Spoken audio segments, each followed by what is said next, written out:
Welcome back, you raging homosexuals. So we're here. Let's bring that down a little bit. Man, every time I change a game, I have to turn around all the freaking audio. Gotta make it quiet, gotta make it loud. Just like my girlfriend. Frick. Alright, we're gonna come up here. Okay. Well, it's been quite some time since the last time that I was here playing this game. So,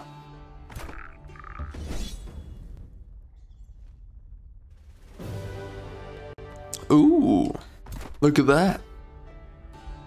Yes, it has been quite some time. So, there's quite a bit to get to, is the least and the most that I can say. I have a few playthroughs I'm going to do. Oh my, we are really wrecking. You know what, I kind of want to see this. How are we clapping cheeks?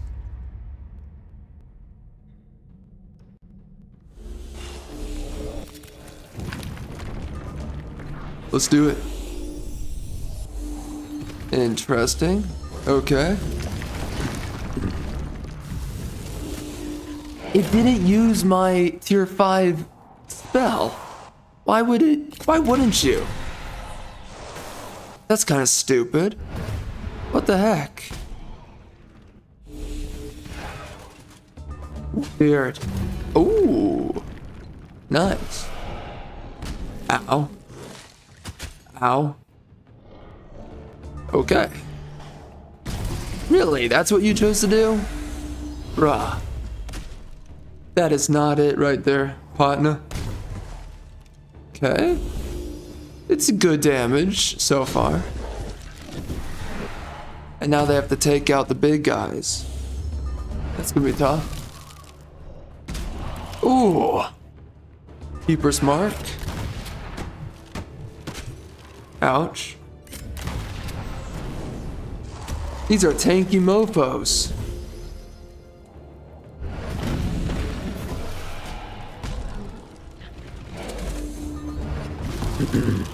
Oh, that's too bad.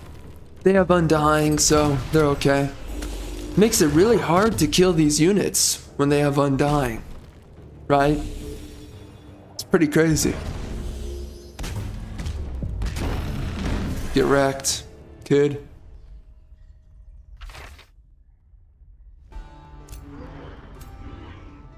All right. Dude, we have so many games that we are going through right now. You have no freaking idea. It's cray cray, all right? Freaking cray cray. So much going on.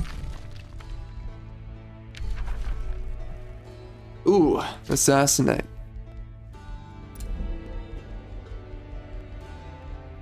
Killing momentum, gotta get that. And Ancient of the Earth. We will also get that. What else do we have going on in here?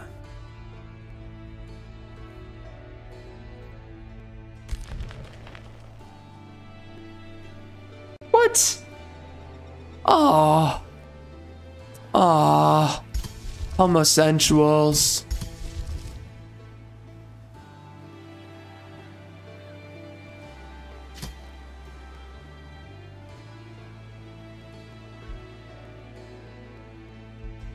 Yeah, dude, so we've got quite a bit going on right now.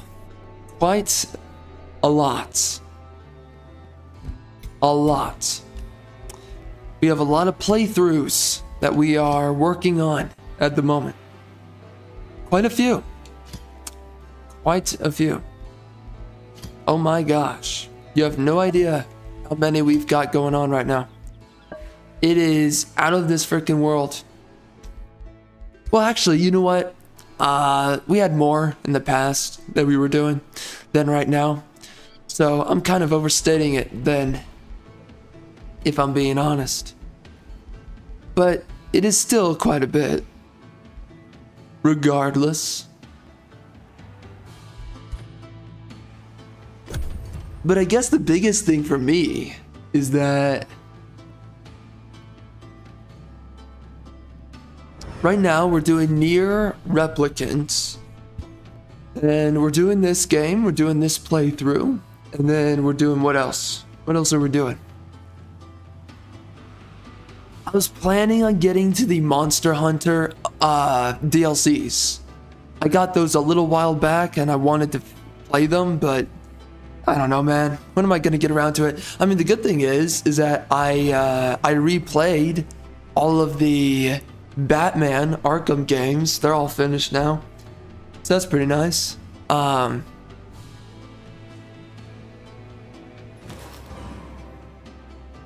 And then I'm also finishing at the moment. Frick, what is it? Oh, the Remnant 2 DLC. Yeah. Which I have not been enjoying that much. I don't really think it's that good. So. Yeah, anyway. We're cleaving through a few games at a time. Near Replicant, I don't know how long that game's going to be, but we've already played through a little bit so far. So we'll see.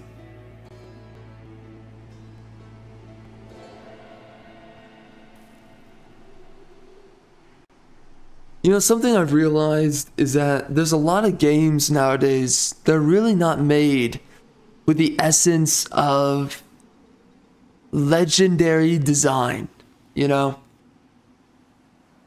You don't have that strike of genius any longer in a lot of games and a lot of products. I don't pick up games anymore knowing that I'm about to go on an amazing, this glorious kind of adventure. I know for a fact. By the way, never mind.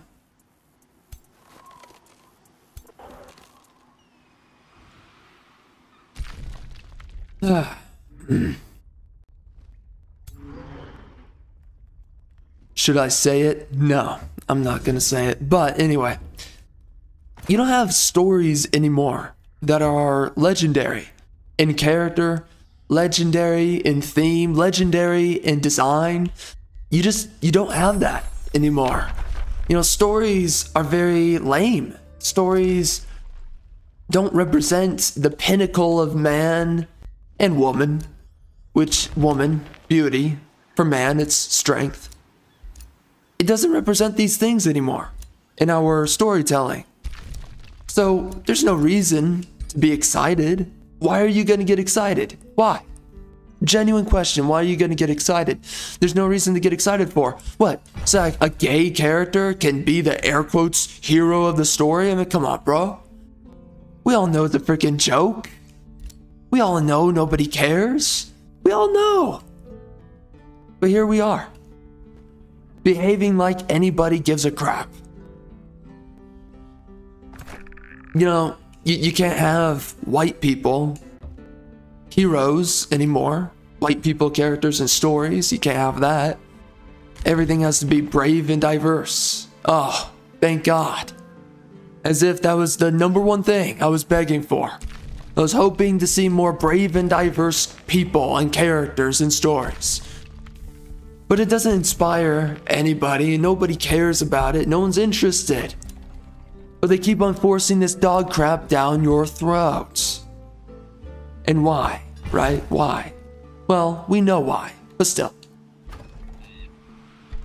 Nobody's interested, nobody cares, and here we are. You know, I pick up stories now and I just know it's gonna be bad. I just know it's gonna be dog water horse crap. I know I'm not gonna get what I want. And I'm supposed to be glad and I'm supposed to be happy. Look, you're not getting what you want. That's a good thing. Okay, dude. Okay. Yes, I'm so glad that I'm not getting what I want. I'm so glad I'm not getting what I should have. which is a great story. I mean, that's why I'm going to spend money on a game. It's not so that I can experience a diversity storyline. I don't want a diversity storyline. I'm not interested. I don't care.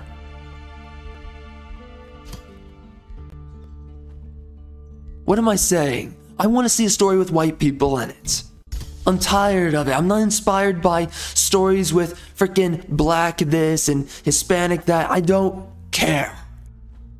I'm not interested. It doesn't mean anything. It doesn't stand for anything. Why should I care? Why? You don't give me a reason to care, so I don't care.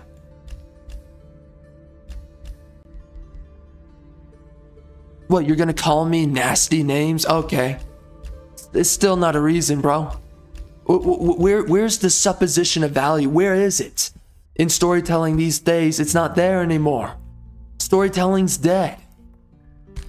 Listen, when I see a story, I want to see busty hot chicks. When I see a story, I want to be freaking turned on. I want to see a chick with like triple G breasts, like we used to see in film. Women with these monstrous boobs. They're thick, they're thin, they're attractive, they're beautiful women, but also sexy. That's what I want to see. I want to see sexy chicks, bro. I don't want to see women who might as well be dudes. I don't want to see this freaking homosexual bull crap. I'm not interested. And I'm sick and tired of the fact and the matter that for some reason white people, they can't have stories any longer.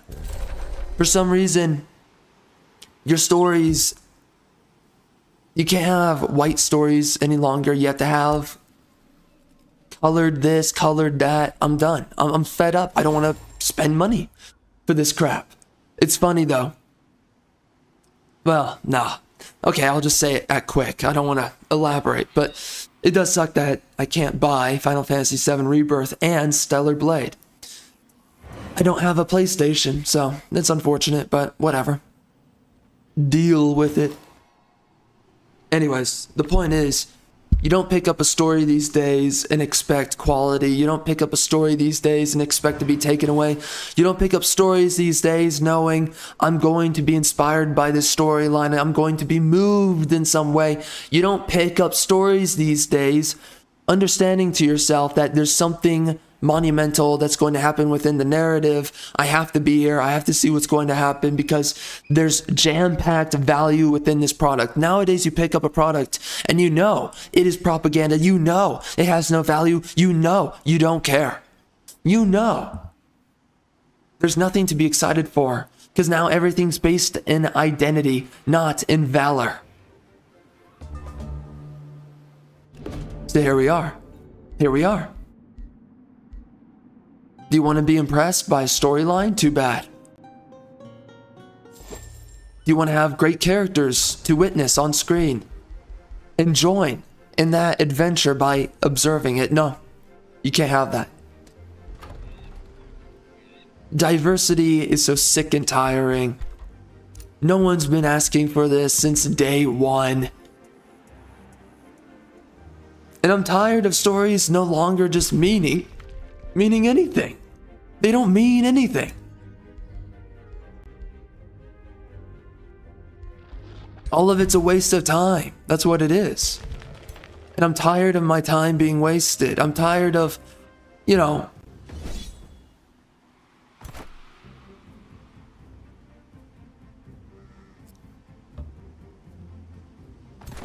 I don't.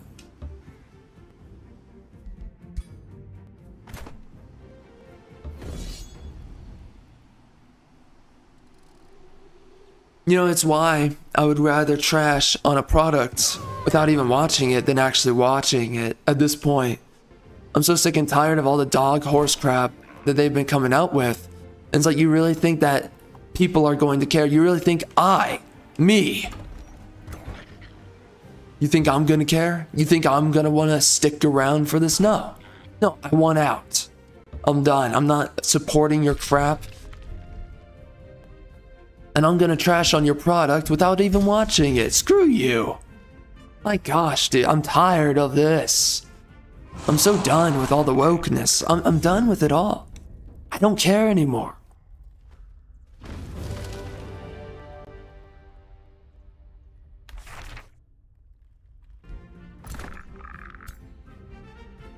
And I'm so tired of these games and how they're all so woke. I mean, I'm tired of everything that is woke. I'm tired of everything that's just demoralizing horse trash. I'm tired of it, bro. I'm so fed up. So, I don't know. You know, it's gotten to the point of absolute apathy for me. I can't take it anymore. I don't want to be a part of it. I don't want to experience it. I don't want anything to do with it.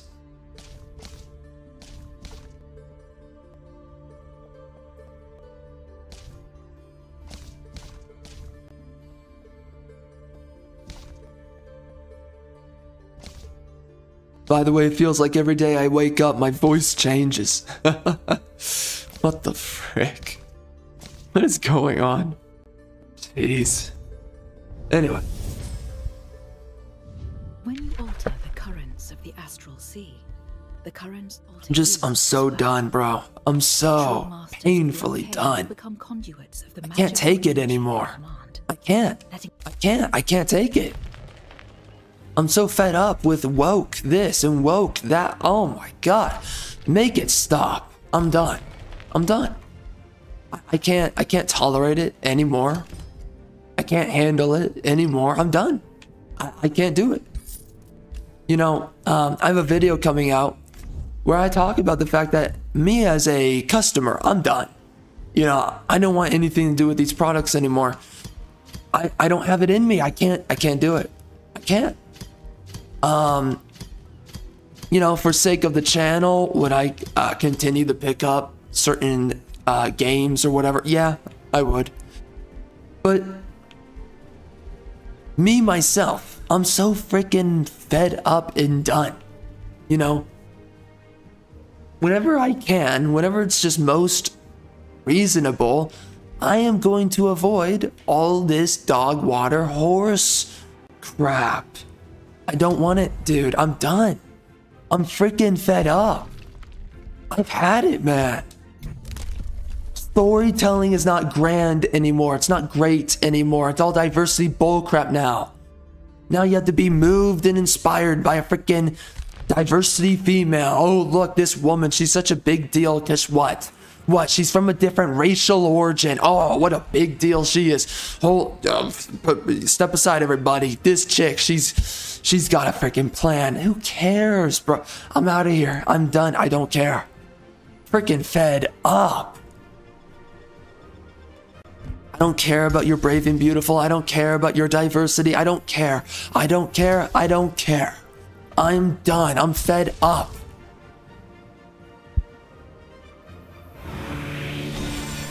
It just doesn't mean anything to me anymore.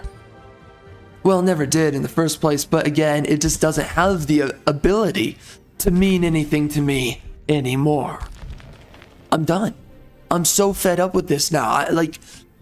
I'm beyond apathy. I'm fed up. Don't even come my way. Don't even talk to me. I'm fed up with freaking woke this, woke that, woke. I'm done. I'm done. I'm fed up. I don't want to have anything to do with it anymore, man. Again, there used to be a time where you would pick up a story and it would move you. It would inspire you. It would possess you with a spirit of adventure. You know, that's what a story used to do. Used to provide you value. But now, what does a story provide to you nowadays? Well, it provides to you political dogma. That's what it provides to you. It doesn't do anything else. It's just like, oh, hey, here's diversity bullcrap. Don't you love it? No, I don't. I don't want it. I don't want it. Get away from me. I'm sick and tired of you. I'm offended. Go away.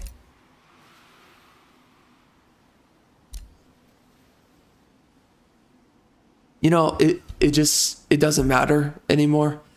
I pick up a story and I know it's just going to be demoralizing. I just know it's not going to inspire you. I just know it doesn't carry any value, and it doesn't inspire you. It doesn't fill you. It doesn't edify you, rather, but also doesn't fill you with inspiration, aspiration. It doesn't do any of that. A great story possesses the ideal. Every great story is the pursuit of an ideal. Modern storytelling does not pursue any ideals. It doesn't pursue anything, you know. So nowadays, you are demoralized, and quite frankly, you're not supposed to have a choice in it. That's how they view it, of course. But Americana is dead. And what is Americana? It's white people. White people storytelling.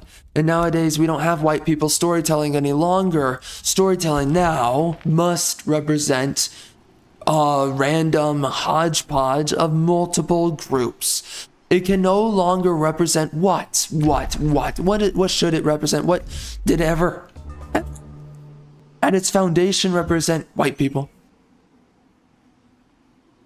The pursuit of an ideal by an Anglo-Saxon story, by an Anglo-Saxon world. That does not exist any longer. It's gone. It's dead now. Whatever it is that used to move you, that used to have value, it's gone. And now you pick up a story so that propaganda can be shoveled down your throat, not so that you can get your money's worth out of the product.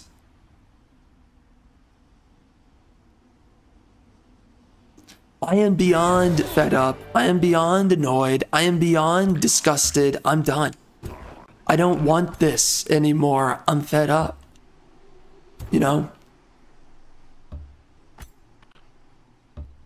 So storytelling doesn't mean anything to me anymore with these modern products.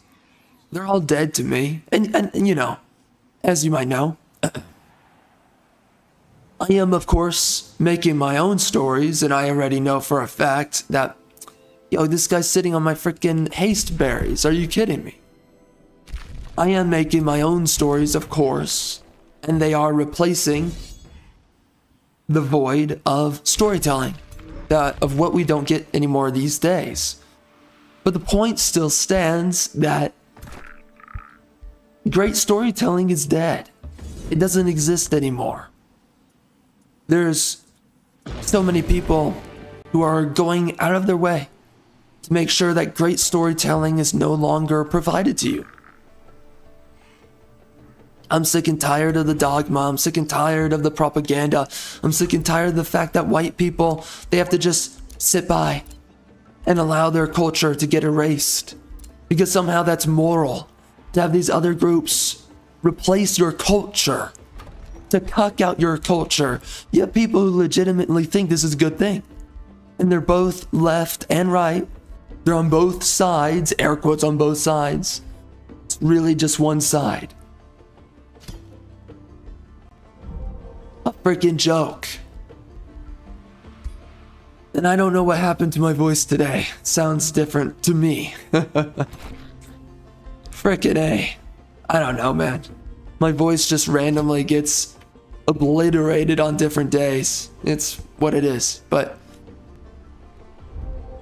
it's more annoying for me more than anything. But anyway, the point is, bro, is that you pick up a story and you know it's dog water horse crap. You know it has no value. You know it's not going to move you. You know. And you're supposed to love all of this. You're supposed to welcome it in, embrace it. For what? For what? What am I embracing this dog crap for? Tell me. Absolutely nothing. That's what? Absolutely nothing. We don't have storytelling anymore these days. We have racial propaganda. And you're being told it's normal. You're being told it's okay. Well, you know what? For me, I'm done. I'm fed up. I don't want it anymore, and I don't want to be a part of it. I don't care. I'm done. I'm done with this freaking propaganda. I'm fed up. I'm done. I don't want to pick it up. I don't want to take part in it. I don't care. It is, without a doubt, it is incredibly tiring.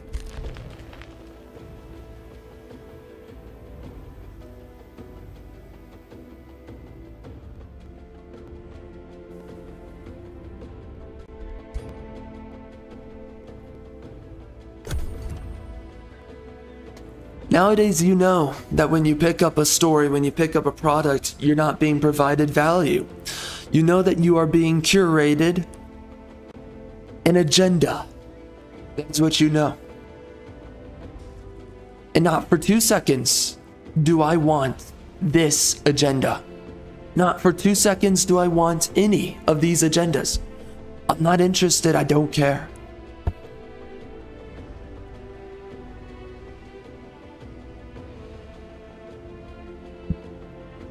Storytelling used to provide something very different. And by the way, I hate that term of power fantasy because that's never what storytelling was ever about. It was always about the pursuit of an ideal. But it was never about this thing that is unattainable, it's unrealistic, and oh, you know, you're just living through a second body, watching a show, watching a movie, watching a video game. That's not what it's about. It's existing within, it's emulating the ideal, existing within the plane of the ideal and pursuing it within your imagination. That's what it's about. It's not the concept of a power fantasy. Because there's elements, you know, the most significant of fiction, there's an idea that it's real, or that there's elements of that fiction that you can actually possess. That the world that's being sold to you, some part of it is real. Why is this guy sitting all over my freaking crap? What are you doing? Weirdo. And why is it shutting off my... It's shutting off my income, bruh. That is such a terrible game mechanic. What the heck? That's so stupid. So anyways, dude, I'm just fed up. I'm fed up because we don't have storytelling anymore these days. It's gone. It's gone now.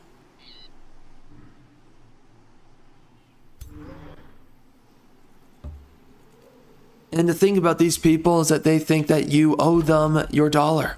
They think that you owe them your time. And the truth is, you don't. You don't have to put up with the propaganda. You don't have to tolerate the propaganda. You don't have to do anything. You can say no and walk away. And they can go broke. But what's worst of all is the fact that there's plenty of people who deserve, specifically men, they deserve a job within these industries, and they're not going to have a job. Instead, these people are going to have the jobs while they bury the industry into the dirt.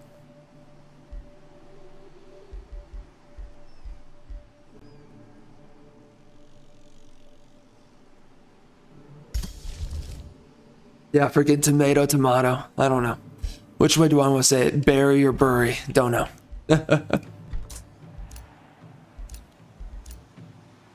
I use both interchangeably, but whatever. But we're going to use bury.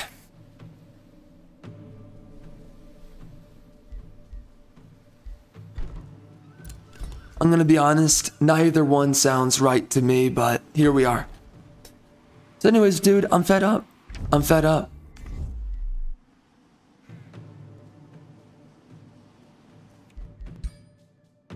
We've buried the past.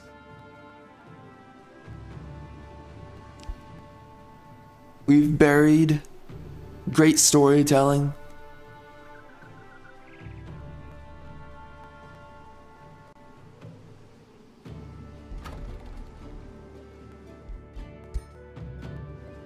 And nowadays you pick up a story, nowadays you pick up a game, a movie, a television show.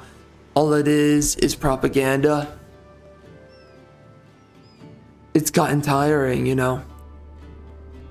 But this is what happens when the least of all things, they come into possession of power. This is exactly what happens when the least qualified and when the least relevant, significant, when they pick up the chains of power. This is what happens. They take over an industry, They have no ideas except for politics, and there you go. And your products are ruined. The ideas that ever could have once existed, they're ruined. Everything's ruined. Everything's destroyed. There's nothing left in the wake of destruction. I absolutely hate this. I cannot stand this. I loathe every single bit of it.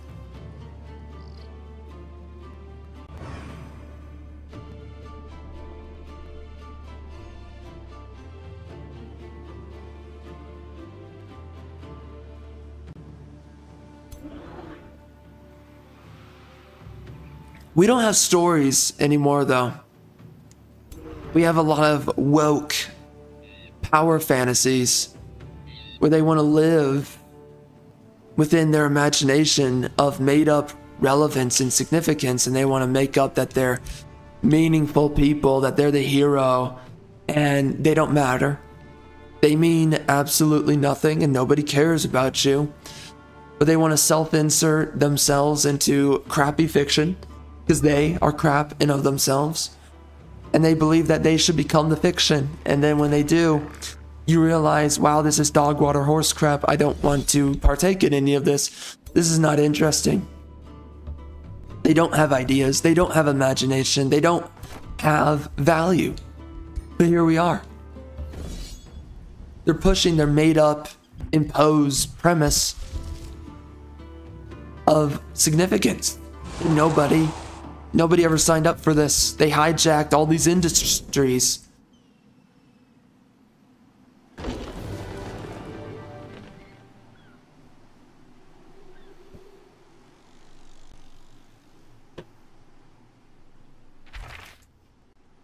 They hijacked the industries. And now you're left with absolutely nothing.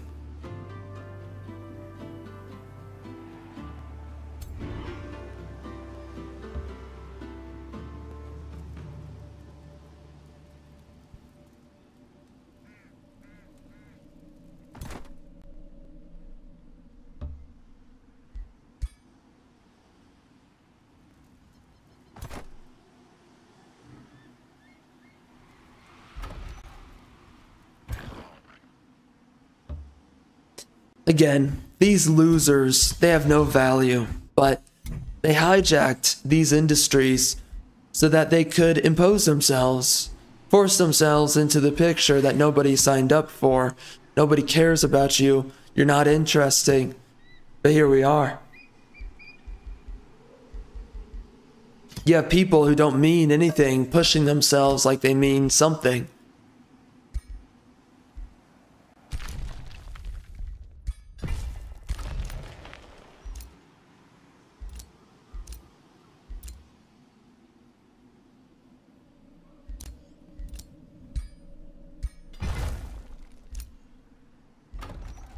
And now, with all of our storytelling today, yeah, you know, nothing really matters, right?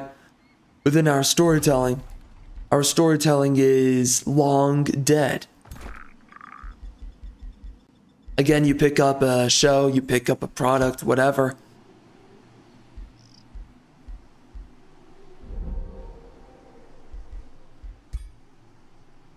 And you just know. You know that your time's going to be wasted. You just know it. Without a doubt.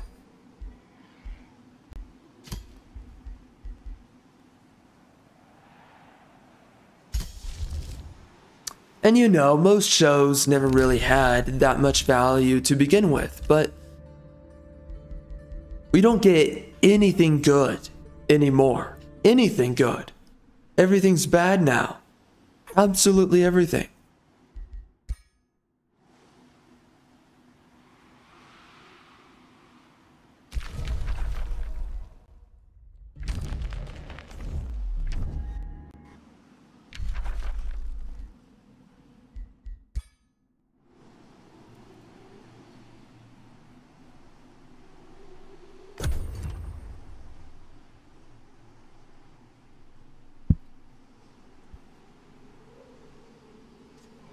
So anyways, you just have to learn to do other things invest your time in other things. Again, for me as a customer, I'm done with gaming. It's just become a weird conduit for losers to propagate themselves. It's become an outlet for losers, for people who don't mean anything.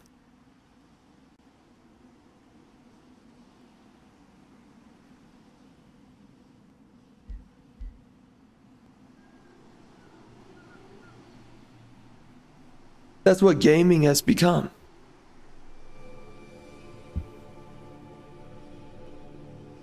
You know that nobody, let's say in high school, that nobody in college, well now they're your writers for these stories.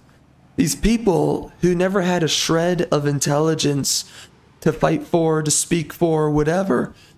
Now they are your storytellers today. Now that is what you are left with. Nothing more.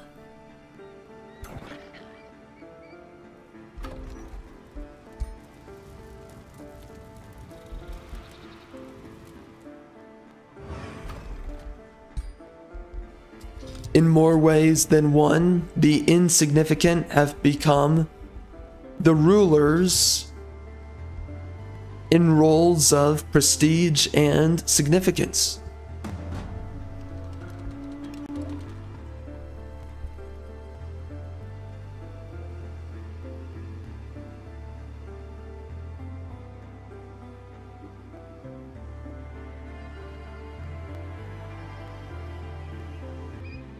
Yeah, so anyways, dude. I'm just fed up with it all. I just don't care about modern stories, right? I don't want your freaking propaganda. I don't want to spend time with your propaganda. I don't care about your little woke fiction this, woke fiction that. I just don't care. Oh look, a story about black people doing things. Okay, don't care. Don't care, bro. Not interested.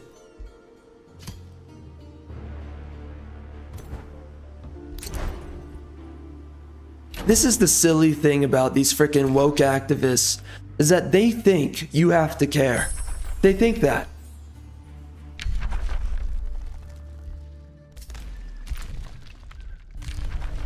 And the answer is, you don't. You don't have to care. There's no reason to waste your time with them. There's no reason to pick up their products. There's no value.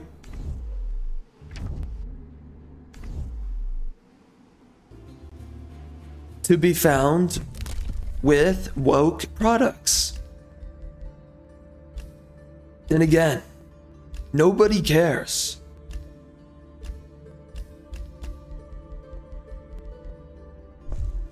But anyways, Americana is dead. It doesn't exist anymore. America has now become a multicultural hell pot, and you have so many people who are desperately fighting to turn the image of America away from a white country. And they're upset whenever anybody tries to stand in their way. They want to turn America away from being a white country. Of course, once you do that, it's no longer America. Once you do that, the country's feasibly dead. And once you do that, there is no value left. This is modern day pillaging, without a doubt. These other cultures, they don't have the same value as America and as Americans. They simply do not. And they are trying to take all the value of America and Americans, and they're trying to despoil the civilization. The essence of America, they're trying to take it.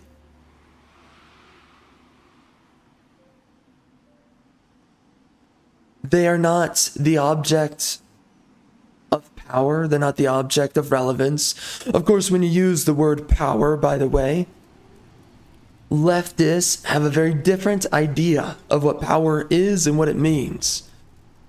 For them, it is manipulation. However, of course, historically, power has been understood as merit, something to which you earned upon yourself, something to which you righteously wield. Well, for them, these are Satanists. These are weaklings looking for an entitled expression of power so that they can awkwardly misuse it against anyone to whom they deem to be their victim. Power as a category, there's nothing wrong with it, but absolutely conditionally, there is something wrong with the wielder. And nowadays, we have many wielders who are undeserving, and they are incongruent with the deservance of such power.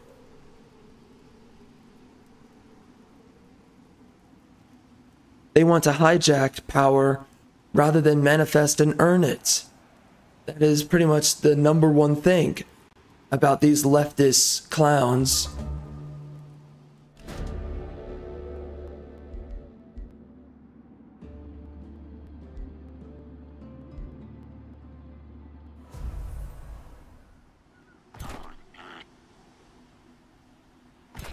They want to despoil what has value because they themselves have no value.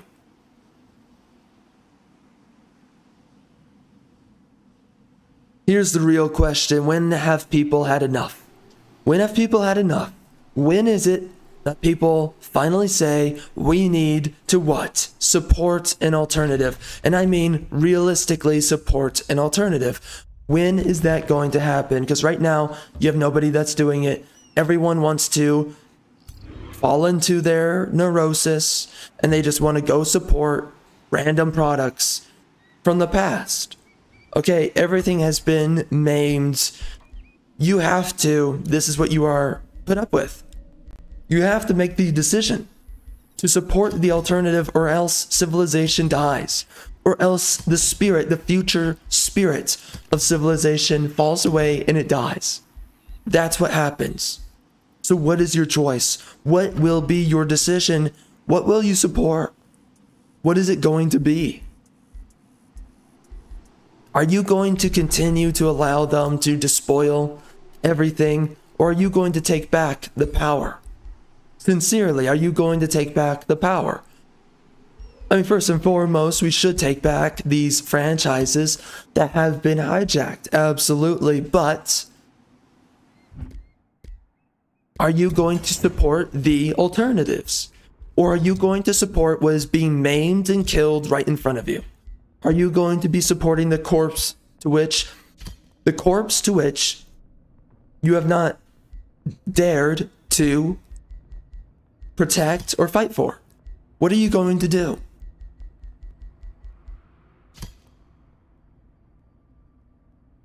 This is the biggest problem that you're seeing, is that so many people have become so wildly apathetic that no longer are they supporting a proper alternative. No longer.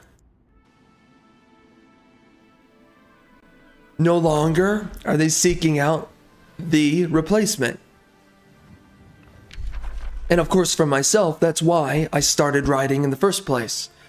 You know, because there's other things I could have chosen to do. Let's just be clear. But that's why I got into writing. I said, okay, our stories are not going to get better. Nobody wants to fight to retain our stories. So it's on me. All right. I have to make stories because everyone else sucks at storytelling. Let's face it too. Nobody understands the essence of what makes a proper story. Nobody understands what storytelling even is. Nobody understands the battle between good and evil because they can't even understand an idea like being beyond good and evil. Nobody understands these things. So, okay, what does that mean? Okay, well, you have to be the replacement. It's on you. Nobody else is going to do it. Nobody is fighting to maintain our franchises. Nobody's fighting to keep them away from the clutches of the woke activists. No, everybody's a freaking crazy neoliberal who all say, oh, we need to be inclusive. Oh my God. They say all these stupid things, and you're just allowing these people to take away from you everything you've ever loved. When is it that you finally fight for what you believe in? And because nobody wants to fight for instance, Star Wars, gatekeep the living crap out of it and say, no, you're not welcome. No, you're not going to be a part of the air quotes fan base. I mean, it's not even a collective, a fan base, but you're not going to turn this non-gay, non-multicultural product, because it wasn't multicultural. You know, we sprinkled in diversity here and there, but that wasn't because of multiculturalism. Now it is a multicultural product. Let's face it, Lucas didn't make it in mind that it was a multicultural product, but now everything has to be multicultural. Same thing with Lord of the Rings. But this is what's happening, is that no one's fighting for it and no one's gatekeeping. No one's angry, no one's pissed off enough at any of this. So, for as long as people don't give a flipping crap, I mean, regardless of that too, we still need new stories, of course, but, you know, still, regardless, no one gives a flipping crap. Let's not act like for 2 seconds anyone really cares. No one's defending it. If you actually cared, you'd be fighting the frickin' wokeness. But we don't have enough gatekeepers for whatever reason. But that's all aside from the point. Back down to the brass tacks of the whole thing, is that this is why I have taken up writing my own stories, of course, is because why? Well, multiple reasons, of course, but first and foremost, it's because we don't have storytelling anymore these days. Storytelling's dead. Everything's gay, everything's multicultural, no one likes it, no one ever liked it. That's never what made a franchise great. And no longer is the essence of greatness a part of storytelling. Well, someone's got to do it. And so I made my stories. So I'm writing more of my stories because nobody else has creativity and imagination, and nobody understands philosophy, and nobody understands the balance between good and evil, and also being beyond good and evil. Nobody understands morality. Nowadays, morality is a freaking joke. It's something to, more or less, something now to be laughed at than it is to be taken seriously. Morality now is something to flagellate your opposition with, rather than something to actually perpetuate your actual true beliefs, or, no, that's not the right way of saying it, but rather than an avenue for expressing proper conduct, proper assimilation of civilization, right? Those sorts of ideas. Storytelling is now dead.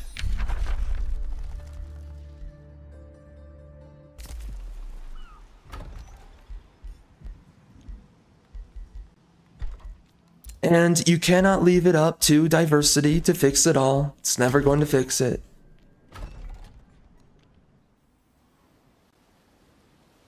But again, you want a story that represents the core of your culture, the core of your civilization.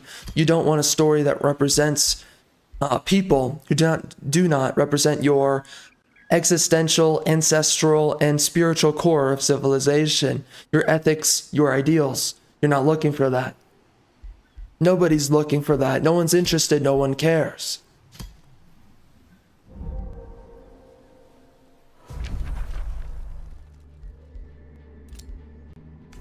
So realistically, we find ourselves at the crossroad of, you have to be honest. What do you want? Do you want resolution to the problem of wokeness? And clearly, there's plenty of people who, they love their propaganda. I don't care about those people. But sincerely, are you going to resist the propaganda, or are you going to join it? And there are plenty of people who have made their decision to join the propaganda. They do not wish to make the decision to do anything otherwise, other than to join the propaganda.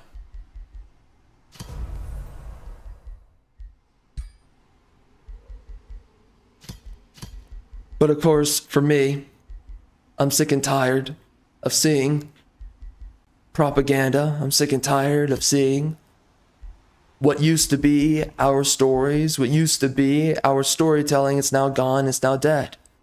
Sick and tired of seeing it. So that's why I've written my stories. No longer do we have imagination, it's dead. But again, you need stories that represent your cultural ideal. They represent the core of a civilization that's worth or worthy of living in, of being a part of sharing amongst citizens, and not this global citizenry that we're pushing nowadays. Again, the reason why, right, I've gotten into... The reason why I have my stories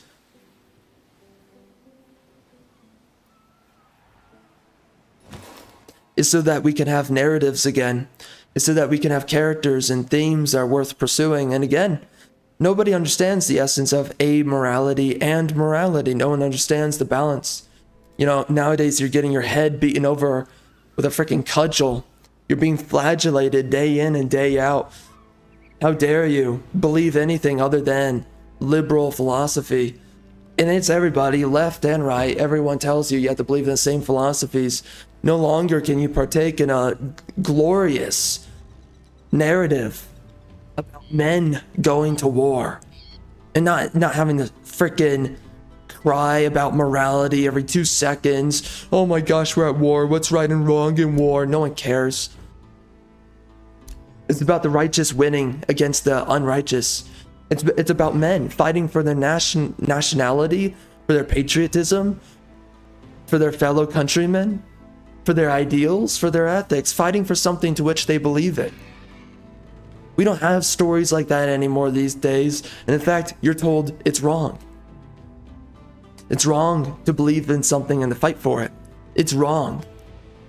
So that's your modern day propaganda, your egalitarian bullcrap, is that you have to abide by all others. You have to accommodation ethics. Accommodation ethics 101. What do? No matter what someone else believes, you must stand by it. You must tolerate it.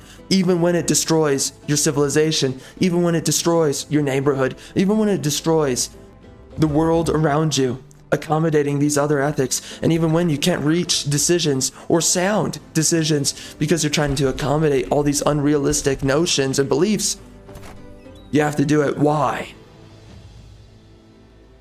Because you would be ethically compromised otherwise if you resisted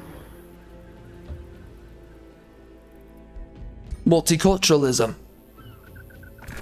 So you have to support multiculturalism. You have to support accommodation ethics where, well, you know, everyone's got their own way of going about life. Oh, we have to understand everybody. No one cares. Nobody cares. No one's interested. The best civilizations never abided by everybody. The best civilizations always and will always abide by a very select group of notions and ideals, and you leave everything else on the wayside, and you say no more. To weakness, you say no more. To patheticism, you say no more. To demoralization, you say no more. To these ridiculous ideas and these ridiculous notions,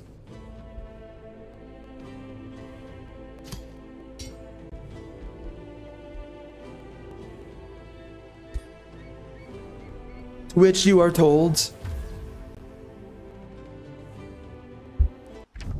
that you must stomach other people's ways. Understand this. Very few other ways are tolerable.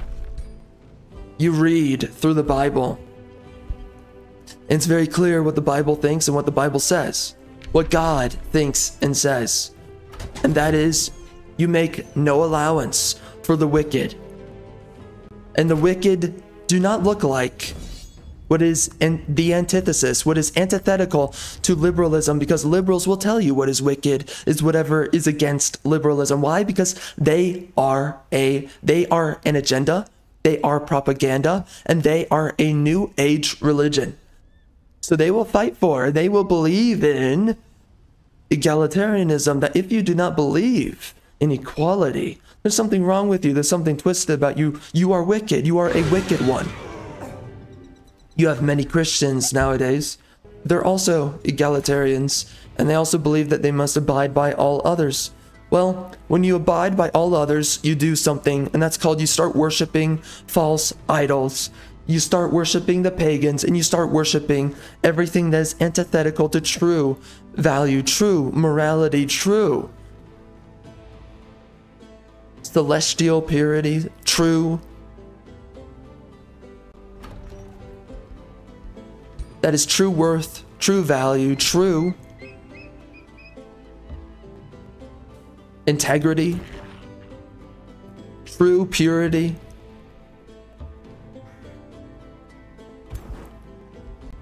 We see nowadays we don't support and we don't fight for God. We fight for Satanism. And we fight for egalitarianism, which is Satanism. There is nothing equal about the world, for instance. They will tell you that there's something equal about the world, even though that is a blatant lie. And again, we understand very clear through the Bible that you are not to abide by anyone but God. And that God is very set apart from the values of the world. And when you are told you must abide by everyone, you are being told you must abide by who? The world, not by God.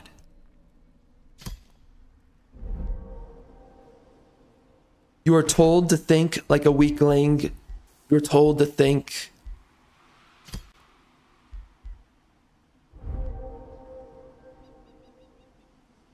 like some possessed demonic entity that tolerates everything.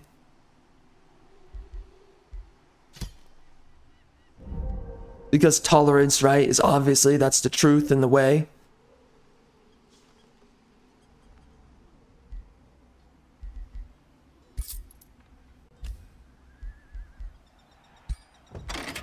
Anyways, I have too many thoughts going on all at one time, so we're going to return to the previous points made.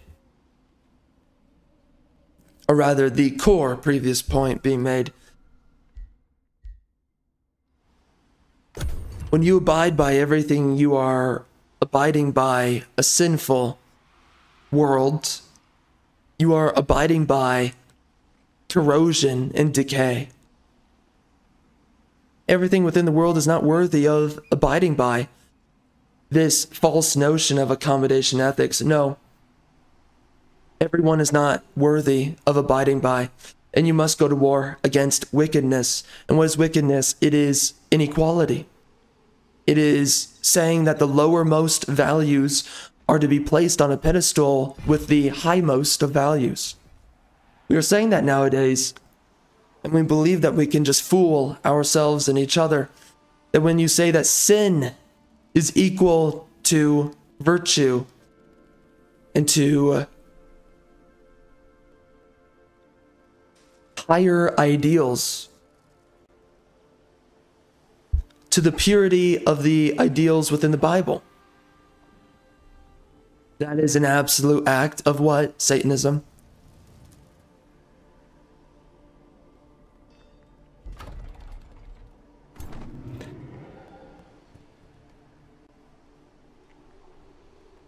Ultimately, the world is not equal. Ultimately, value is not evenly distributed across the world.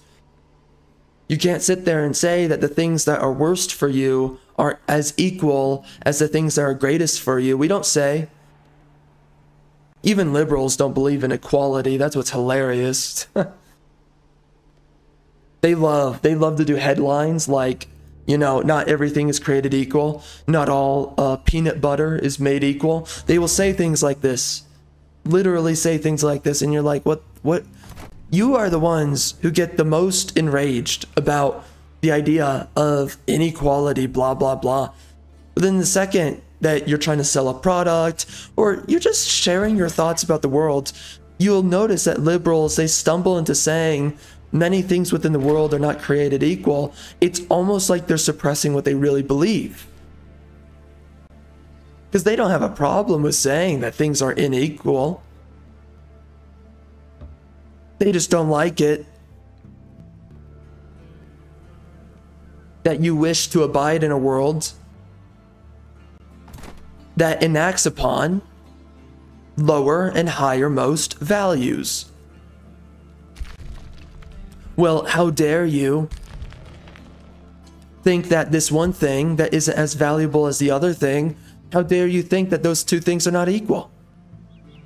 Yeah, they're not equal, you freaking moron.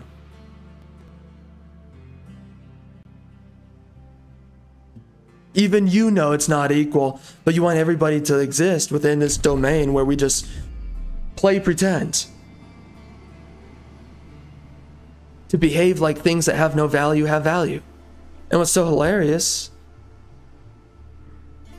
it appears to be a form of economical competition. So for them, what it is, and what it comes down to, is let us compete, and the only way that we can compete, we want to place you beneath ourselves. But we don't want to be forthcoming about what we're doing here. So we're just going to say that everything's equal while we force you into a state of the inequality. And we push ourselves into the state of, air quotes, equality. But really what it is entitlement. And to become lavished in entitled wealth is really what it comes down to.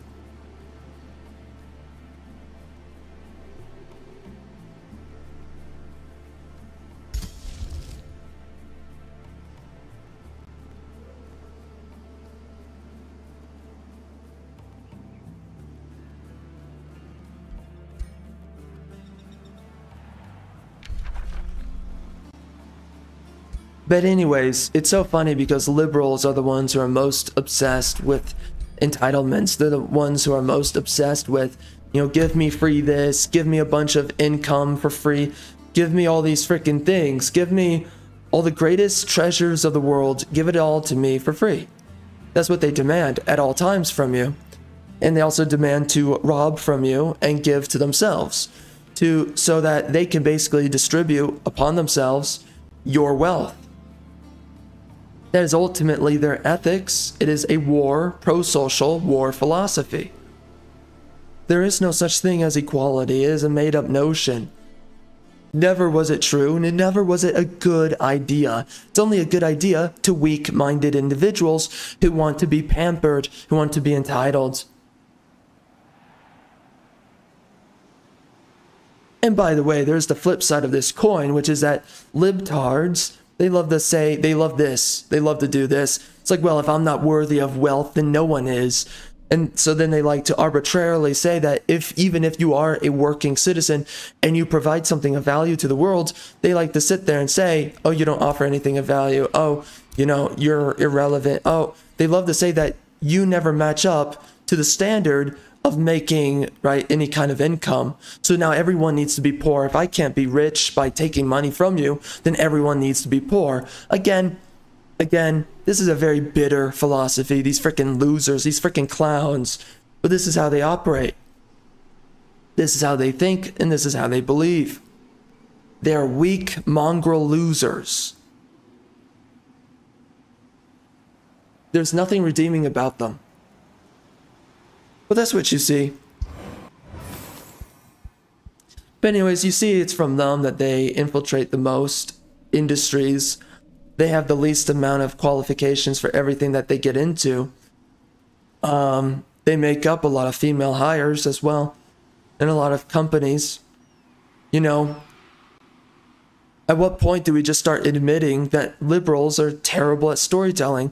That liberals are terrible at, well, and also specifically that women are terrible at storytelling? When do we start admitting this?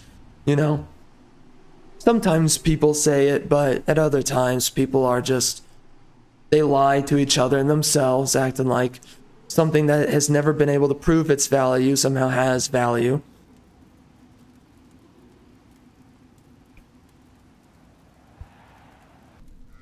But this is why. This is why I've... Oh, nice. We got another dragon. This is why I've made my stories. Because we're not going to get good storytelling any longer from anyone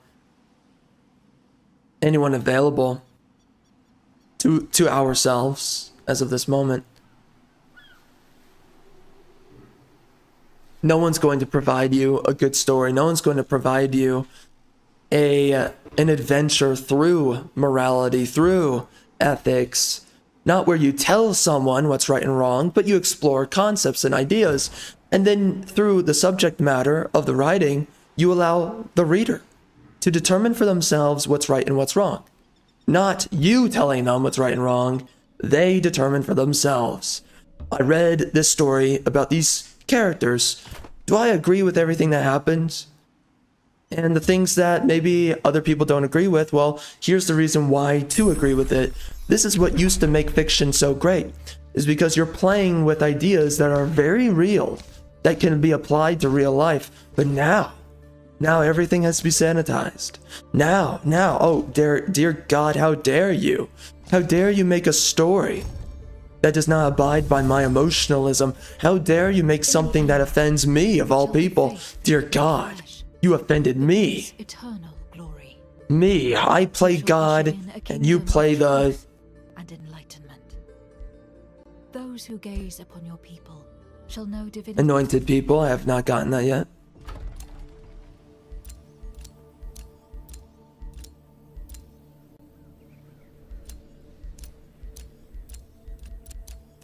I'm gonna be honest, that woman talking totally threw me off track. I love of God.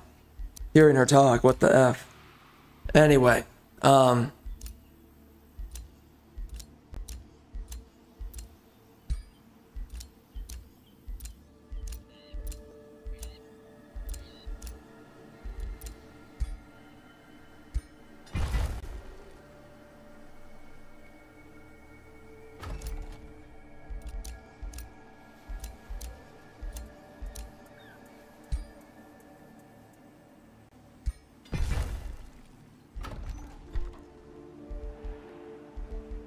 kind of lost my place. Doesn't matter. We're just going to continue with my train of thought.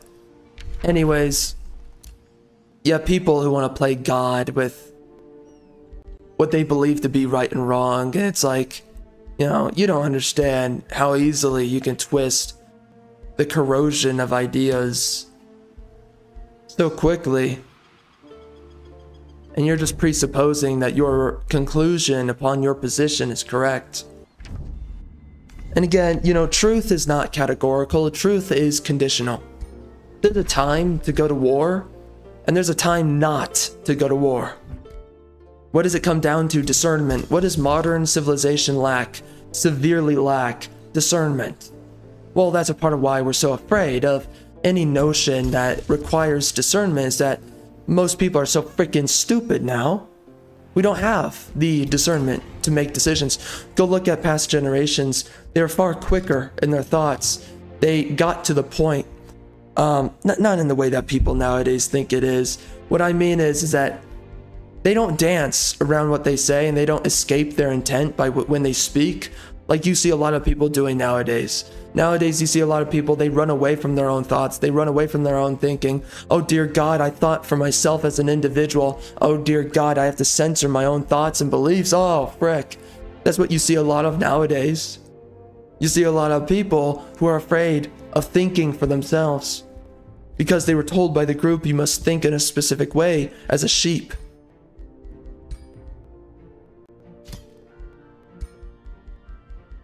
The point is that through storytelling, you need to share ideas, and it must be the audience member who decides for themselves what they value, what they don't value, what they see as right and what they see as wrong. Do I understand where this character was coming from? Do I not? Nowadays, we act like that we should be playing God with a lot of these stories, though, to presuppose what right and wrong is.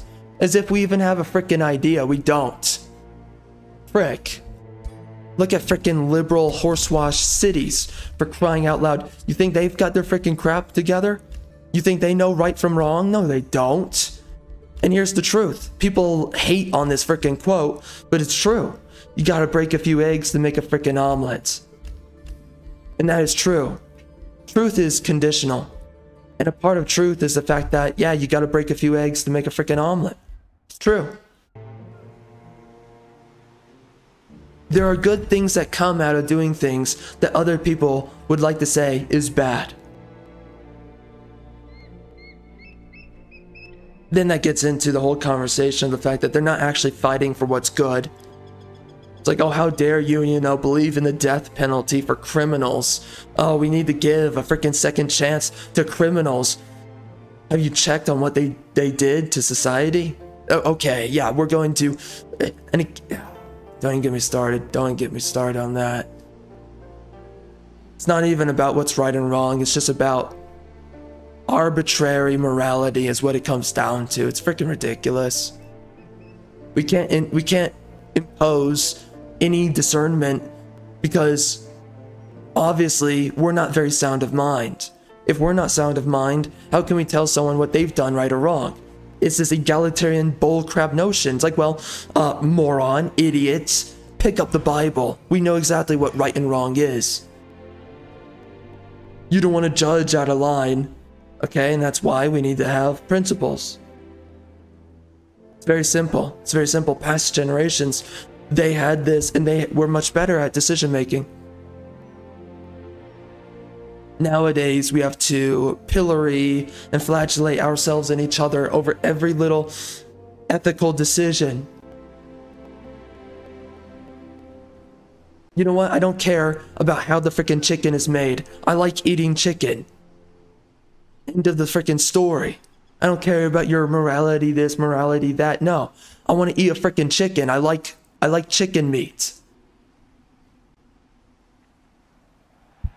Frickin' A.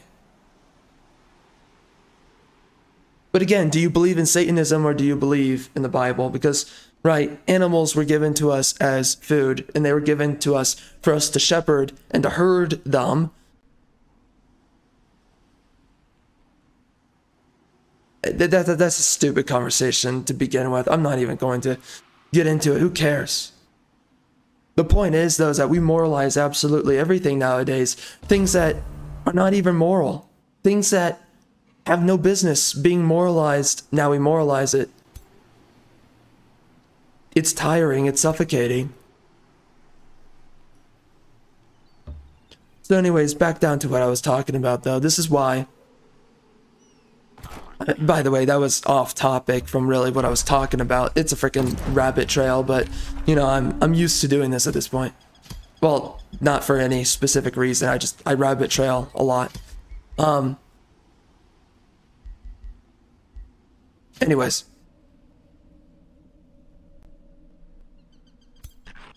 Back to the main point I was making, though, is that we don't understand the essence of philosophy. We don't understand the essence of good and evil because we also over-moralize. What is good and evil? We don't know. We don't freaking know. To act like you do know, to play God for 2 seconds shows your own hubris, shows your own imprudence, it shows your own immaturity to presuppose that you know what right and wrong is. And ultimately, there are many aspects of right and wrong.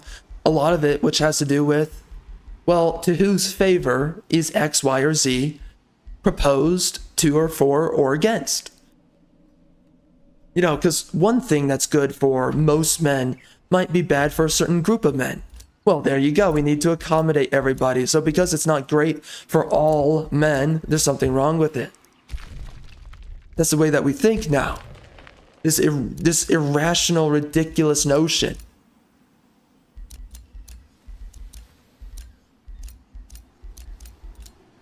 A notion where we just presuppose what is truth, what is the meaning of things, etc., etc.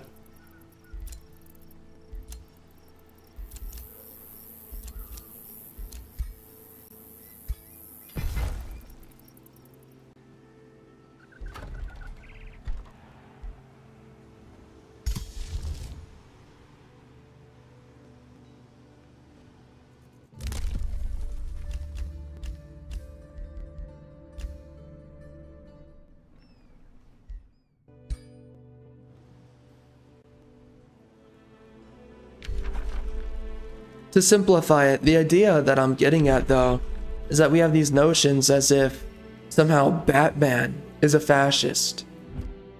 That this guy who fights crime and he defeats criminals, this guy is somehow a fascist. Okay. Okay. He's a fascist. Okay, got it. So for some reason, you are fighting for Team Criminal. Because there's something wrong with a good guy fighting, bruising up, injuring criminals. And of course, we also see issue with a hero that kills criminals. Love of God. I mean, come on. You really don't stand for anything now. You really don't. Oh, how dare we have a hero, a character in a story.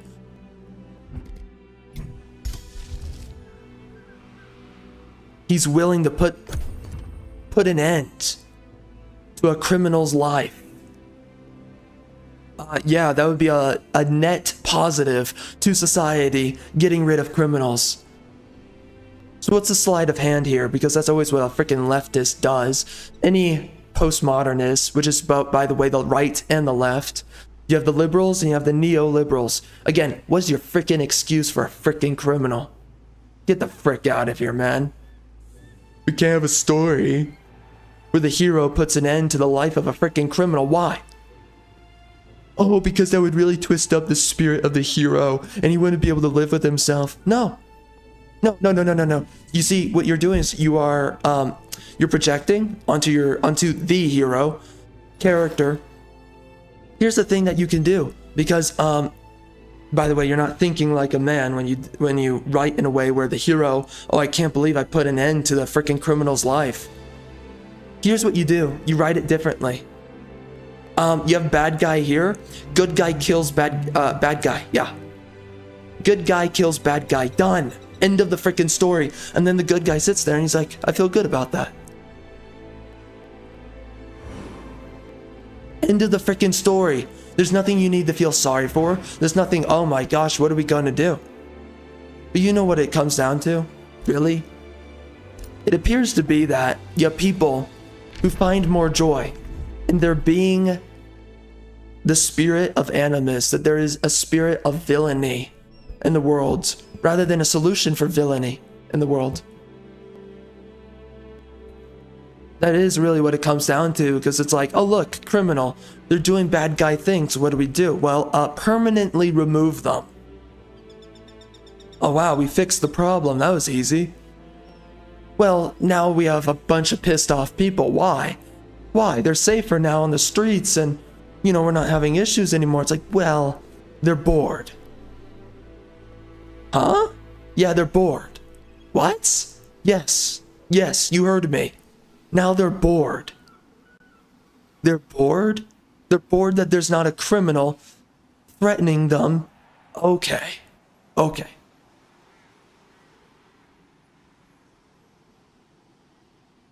And by the way, there are villains who are, I mean, and those are some of the best stories, by the way, is when a villain is so exciting and enticing in the storyline that it actually sucks when they die. You're like, oh, I actually am bored now that the villain's dead. But, you know, that's villain. We're talking about mastermind villains. Very different from petty thugs. Everybody likes a mastermind villain. They're very interesting characters, but nobody likes a petty thug. A piece of trash clown of society. Someone that just creates instability of civilization. They don't even really stand for anything besides just tearing apart the world. That's all they believe in. Yeah, nobody likes that guy. Nobody. And they don't have a reason to like him.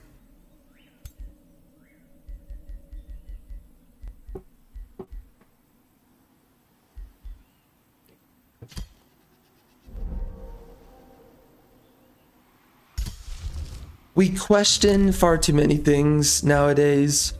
People don't even know what the frick the bottom of their frickin' shoe, the bottom of their socks looks like. But they're going to sit there and have ethical hysteria about everything, and they're going to propose what's right, what's wrong, and it just gets tiring. And eventually it's like, you know what, man? I just want a story about a guy that just puts an end to the criminals and all their lives. I want a guy that just says, screw your freaking morality, screw your freaking let's Peter Patter, blah, blah, blah, blah. Don't care. Freaking done, man. Just have a freaking hero. Oh, look, criminal, he's gone. He's not committing criminal anymore. Done. And you know what? Deep down inside, that's what everybody wants. Sick and tired of pandering to freaking criminals. Everybody is. But it's just that people are so embedded within their religion to egalitarianism, they tell you they don't believe in things that they actually want.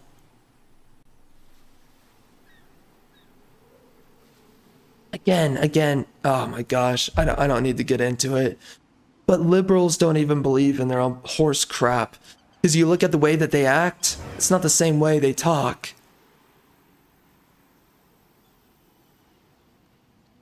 But there's so many dual-sided coins to liberalism. And of course, another part of liberalism is being a raging Dumas, a freaking idiot, and thinking you're smart.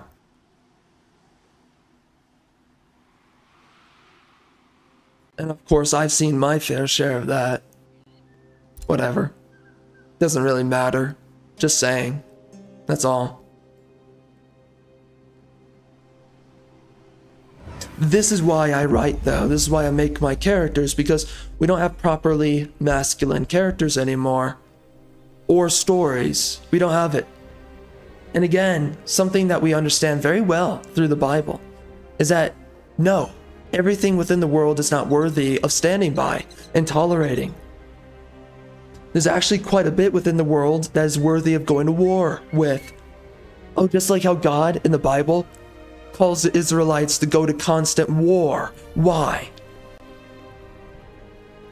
Because the world is not worth abiding by. Because there's very few civilizations that actually stand by notions worthy of accommodating or tolerating.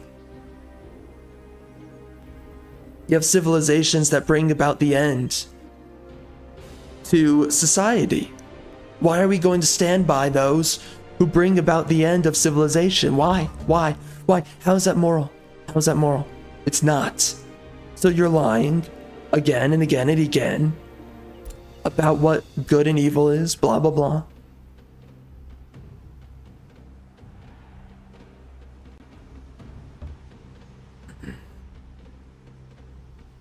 Well, I am not having it. You know, we just want to see a story where we know what the good outcome is, and we don't care about seeing the villain live or die. We want to see the problem go away. So it doesn't matter what the hero does. And for the longest time throughout history, it never mattered in storytelling. It's a modern day trope. You have to give a crap. Oh dear God. Oh dear God. The hero. He did something about the criminal. Oh dear God. How dare him. How dare he. He eliminated the criminal? Oh no. What are we gonna do? Oh frick. The criminal is gone? Oh, that's a problem.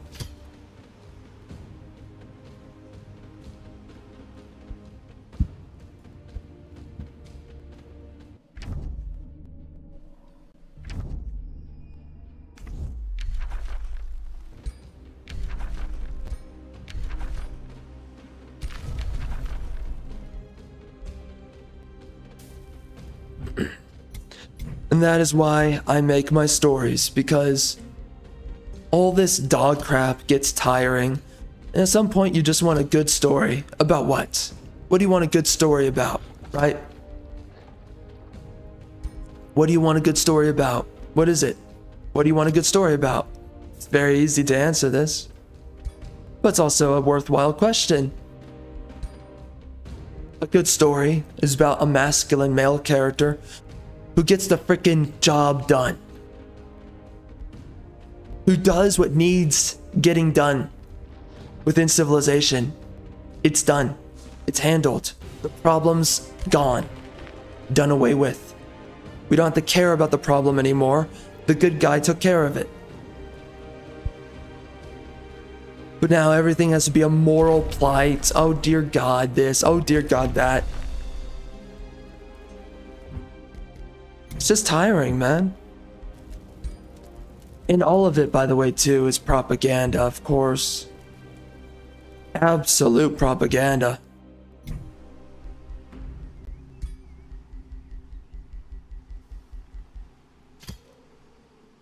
Egalitarian propaganda. Again, everything within the world is not worthy of standing by and tolerating. That is the lie of egalitarians telling you there's something wrong with you if you do not abide by everything equally. Well, the strongest nations stood for something. You can't abide by all things and have a strong and safe civilization. You can't. It doesn't work that way. It never has throughout history. When you raise a child, this is the best way to say it, you raise them with discipline. And if they refuse discipline, you punish them. Now, of course, there's plenty of moronic parents who don't even understand the line, the scrimmage line between right and wrong, when they're over punishing and under punishing, because they don't understand how to parent. It's really not that difficult. You know, you allow your child to be free in behaving how they please until they commit an error. Once they commit an error, then you correct them. If they refuse the correction, and the correction is sound of mind and does create a better outcome, you know this 100%, then you punish them. And you punish them until they are corrected. And once they're corrected and they're behaving properly, they become a better functioning individual as a result of that. As a result of the punishment. The only way, the only path to excellence is discipline. And of course, if you neglect discipline, then punishment. It's so simple. It's such a simple concept. But how many people cannot even grapple with that simple thing? Past generations were much smarter than what we are today. And listen, there was a lot of past generations full of idiotic parents. They would punish their kids for no good reason, of course. But come on, man, parenting isn't that hard. How are we not better teaching soon-to-be mothers and fathers how to be better parents? Yeah, you're gonna screw up alongst the way. But it's so easy that screwing up shouldn't happen that often. But here we are. You have so many idiots that don't even understand the essence of proper parenting. So easy. It's so easy.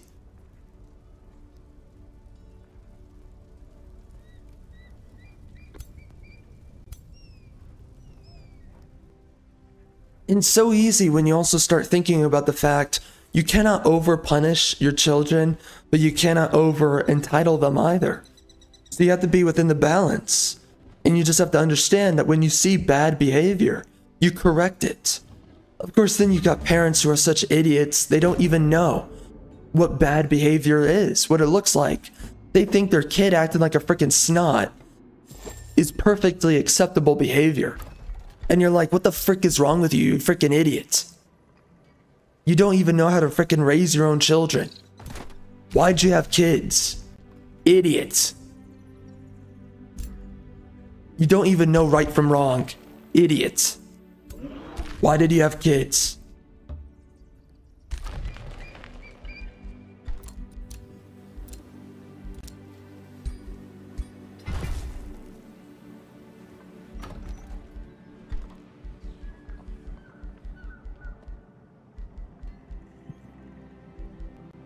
What a freaking joke, man. Absolute joke.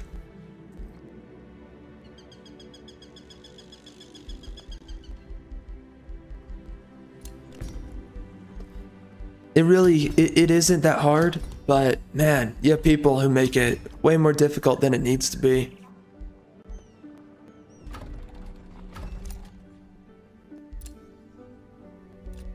Anyways, though, we're kind of off topic again, but the point is that this is why within storytelling, well, this is why storytelling is so important.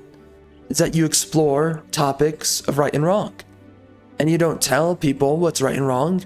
You allow them. It's problem solving. That is the purpose. That's why people spend money for a good story. Because it facilitates problem solving of different and multiple philosophical ideas, the best stories. People don't buy stories for ideological propaganda. Oh, I need to see a black person in this. Why? What is the black person going to teach you? I just need to see black. Okay. Okay, dude.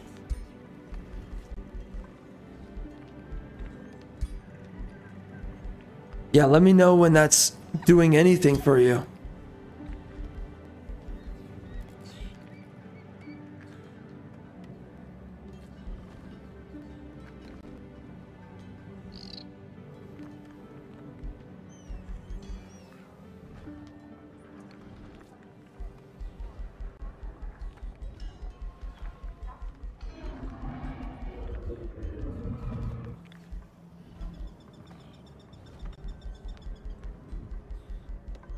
Hold on. Yeah, I don't want to keep those.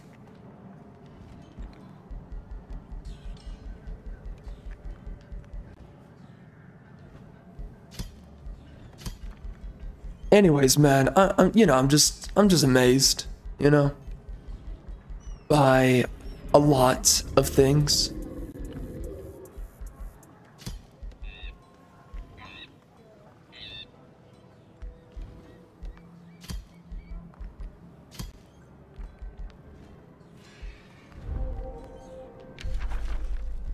But this is why people they're not built for storytelling anymore.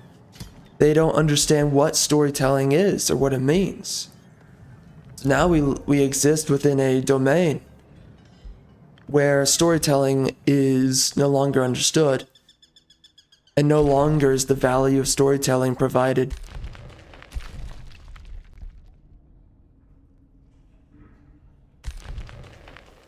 And we moralize things that have no business being moralized to the extent to which they are. To the point that it becomes suffocating.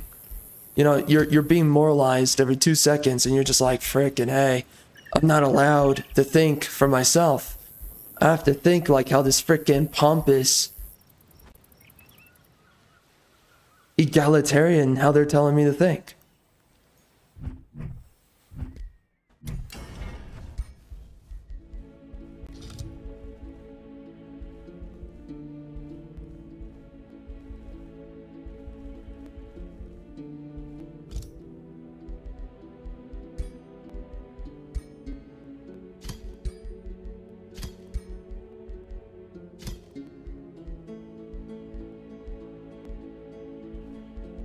So anyways, that's why I'm making my own stories. That's a bad way of saying it, actually. But this is why I've written my stories, is because no, that's also a bad way of saying it. This is just why I've written stories.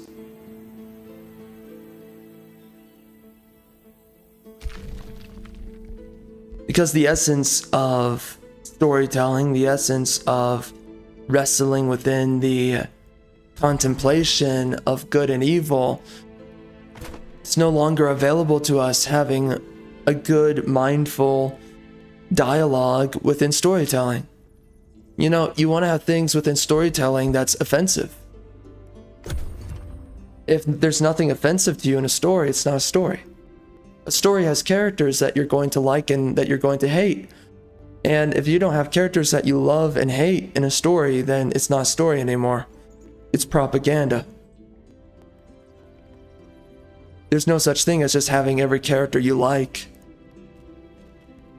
And that's not meant to be the case, but again, also, no one understands the true balance of how storytelling is meant to be conveyed. I mean, how is it that you're supposed to make a hero and a villain? A villain needs to be as complex as the hero.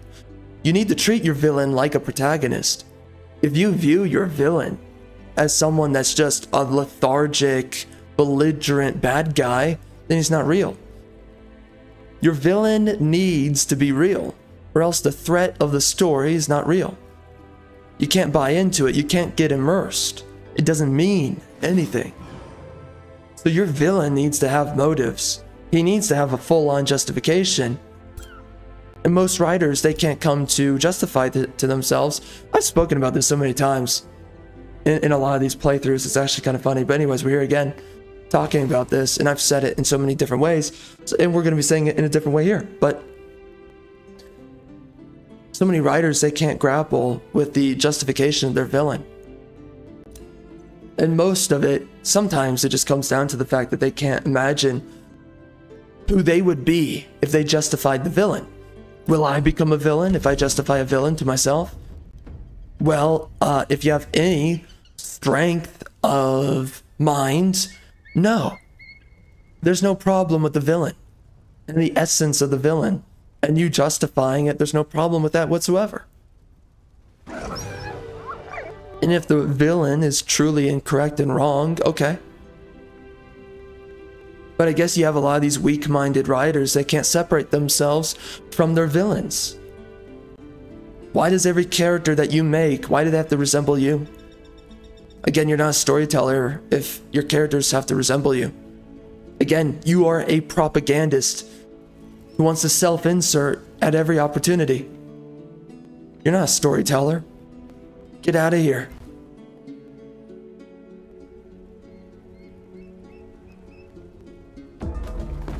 But again, you want to have a story where the villain is justified. Or at least you understand the villain. And not like how the postmodernists do it. But you want to have a story where the villain, you get it. It's like, I get why he's a villain. And it's not just that too. It's like, no. You want to have a villain who just simply has their own motives. And they're not exactly wrong. Right? The essence of right and wrong doesn't necessarily apply here. Instead, all it really comes down to is, well, this is what they wish for and desire, and this is what the other guy wishes for and desires. This is what they're fighting for in the world, and that's what the other guy's fighting for in the world, the protagonist. And maybe the protagonist is in the right, but it's better when you're questioning both characters. The more depth brought to the villain makes for that much more of an engaging conflict between characters. You don't have an engaging conflict between characters when you don't have justification for the villain. The villain needs... You need to understand why there is a villain, and you need to understand the justification to the mind of a villain. Not a petty thug. Again, villains and mega mind bad guys, very different from petty thugs. A villain understands why they fight for what they fight for. Even the Joker, for instance. A petty thug doesn't understand what they fight for. They're just petty. And really what they're fighting for is the destruction of, you know, civilization surrounding themselves. They don't actually have an end goal or a plan to all of it.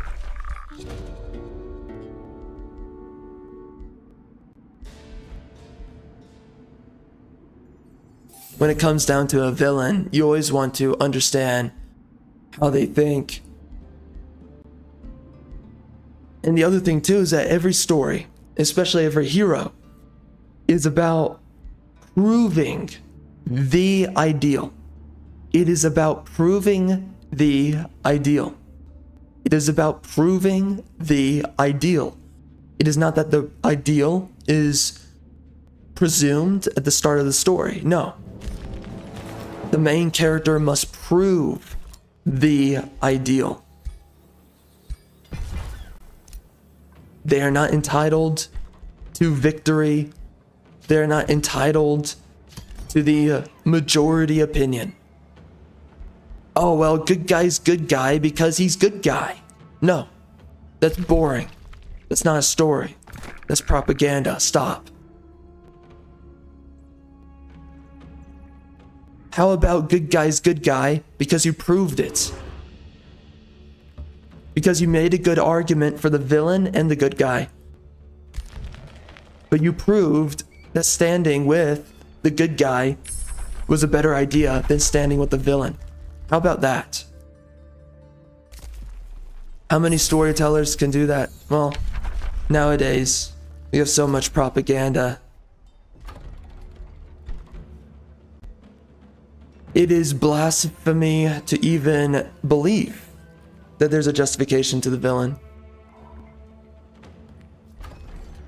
Or, no. That's a wrong way of saying it. Right, because they believe in accommodating the villain, but it is blasphemy to believe that the villain actually has an argument to their position. That they have something worth fighting for. But that's how a lot of villains used to be. They used to have something that was worth fighting for, you know, like Mr. Freeze. He's Mr. Freeze, why? Because of his dying wife. You know?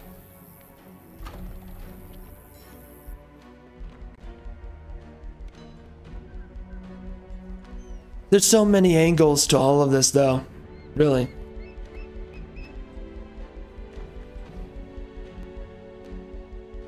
Oh, spur to action. I can get that. Let's do that.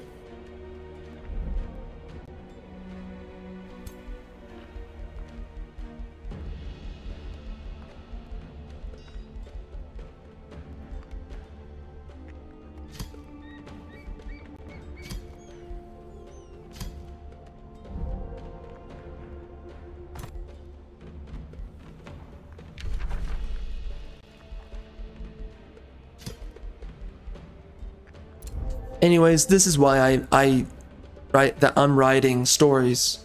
These stories. Because we don't have proper storytelling any longer. And we don't have a proper exploration of value any longer. A story where you're not told what's right and wrong. No, you make that decision for yourself through observing the characters. We don't do this. And also, of course, having a compelling narrative that doesn't just bore you or doesn't have a purpose or a point. Every story needs to have a reason to exist. You don't just write stories. This is the biggest issue with storytelling nowadays. Really. Stories do not just exist just cause, oh, somebody's bored today. We need a freaking story. Someone needs to write up a story. John's bored. Okay. Why do we care? That's right, we don't have a reason to care.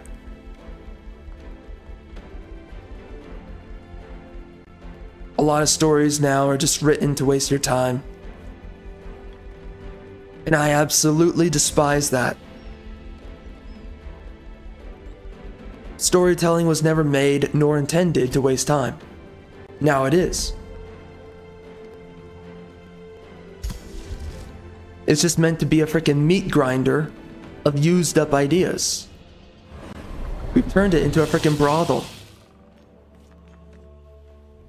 It's all used goods up in here, man.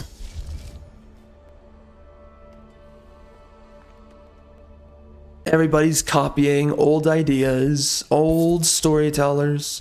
Nobody has their own ideas. No. storytelling needs to have a purpose. There needs to be a reason why you're telling your story.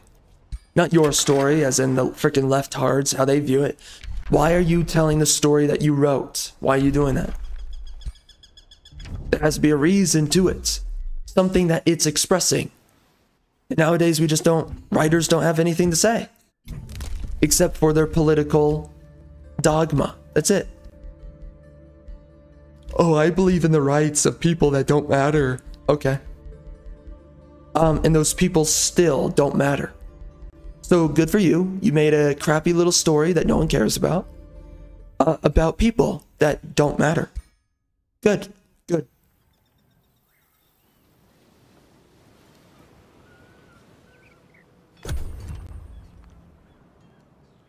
Again, you have to fulfill through storytelling archetypes of characters that mean something to people. That have a use, that have a purpose, that have a meaning.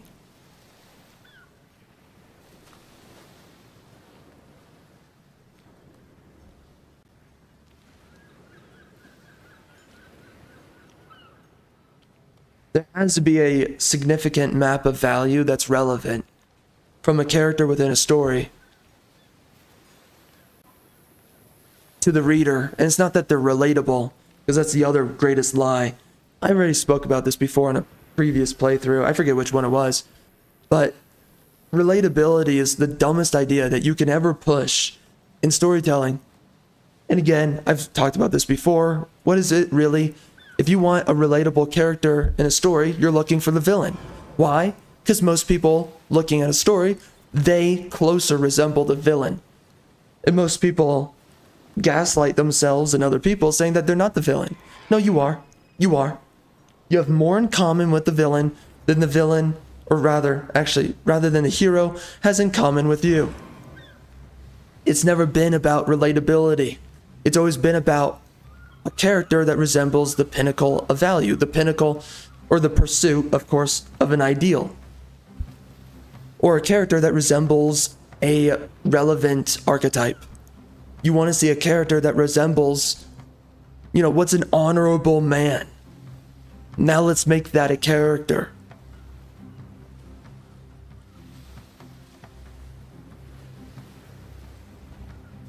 What kind of man can you stand beside? Or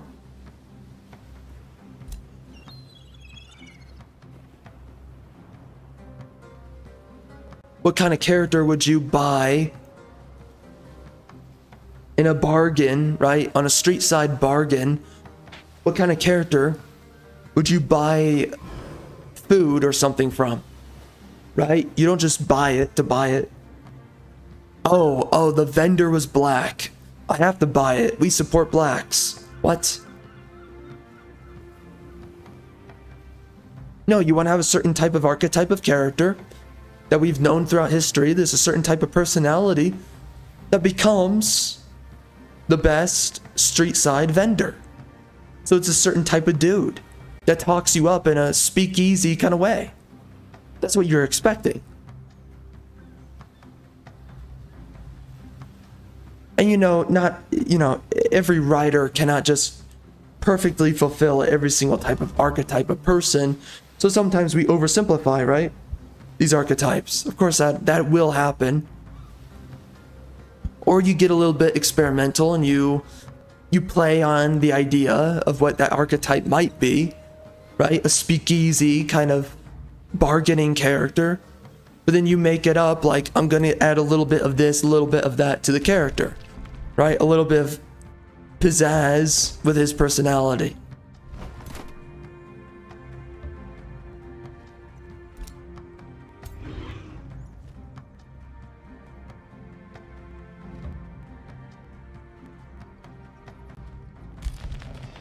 But geez Louise, man, the point is with all this, we have no idea what we're doing. We have no flippin' clue. We're so freaking lost.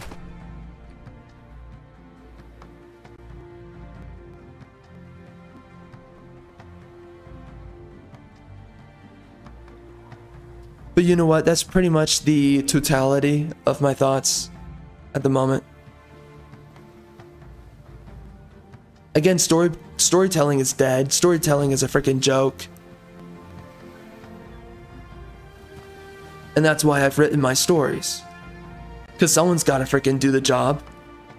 Do it well. Unlike these freaking clowns. They don't even know what the balance between good and evil is. So they can't even make a story where the characters are wrestling over the idea of good and evil. Because that's what you want to see. You don't want someone to just tell you a propagandized version of good and evil. It's not what you didn't sign up for that. Besides, to presuppose that the author just knows everything about good and evil, and even when an author knows more than most about good and evil, they know better than to sit there and say,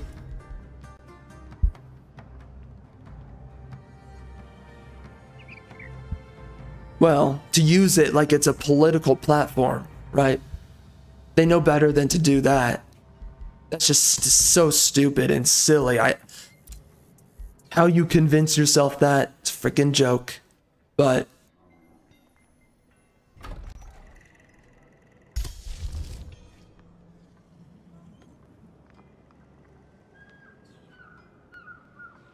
anywho, we need proper storytelling again. It's really what it comes down to.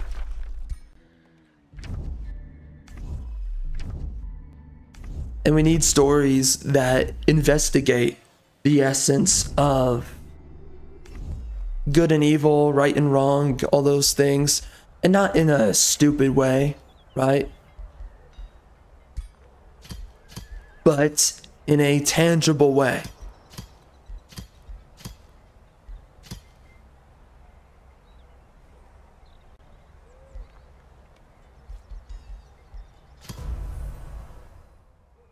And a big point of what I'm saying here, actually, is that a lot of the things that we say are wrong and bad nowadays is either actually good or can be, under specific conditions, can be good. And you're being sold the dishonest narrative that somehow there's something wrong with it, or something that is irrecoverable about it.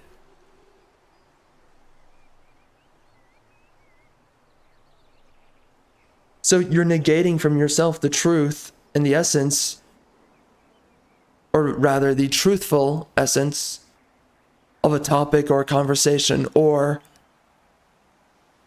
a certain idea.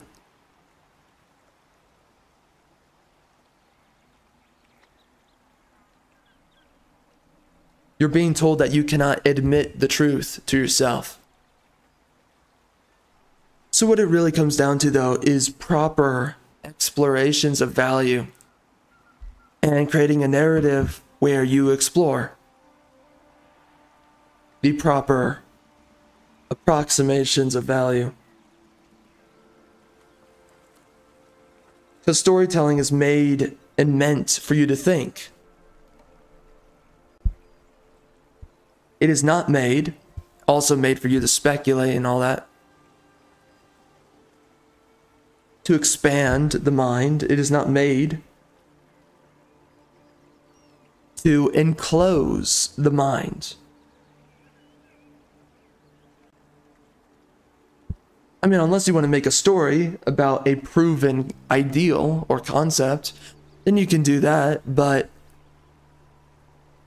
when you treat storytelling and creativity like it's propaganda, like you need to engage within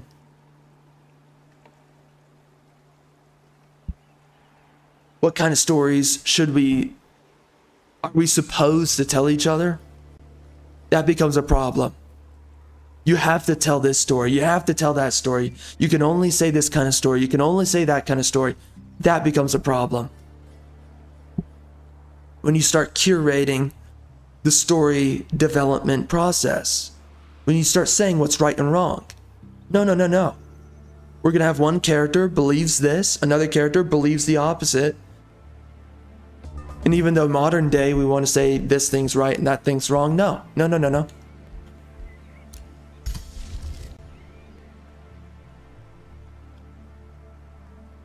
we're gonna say the thing that people have fooled themselves in supporting.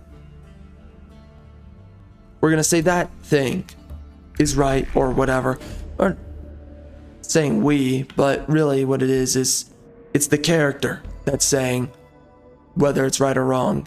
But maybe they're the protagonist.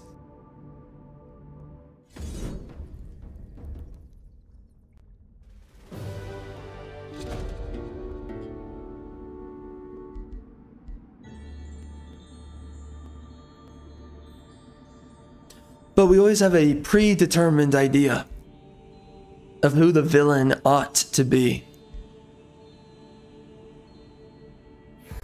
It just gets lazy at a certain point. You're like, okay, we don't have ideas here.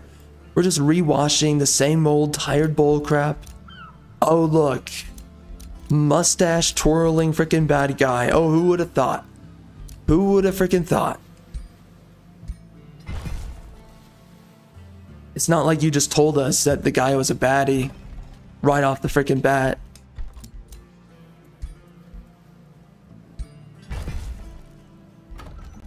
And it's not like I am morally obligated to believe that the guy's a baddie.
Oh, these guys were not following him?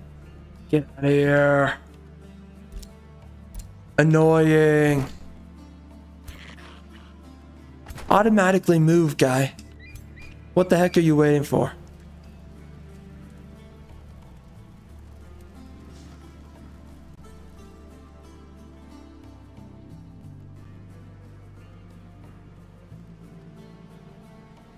Okay.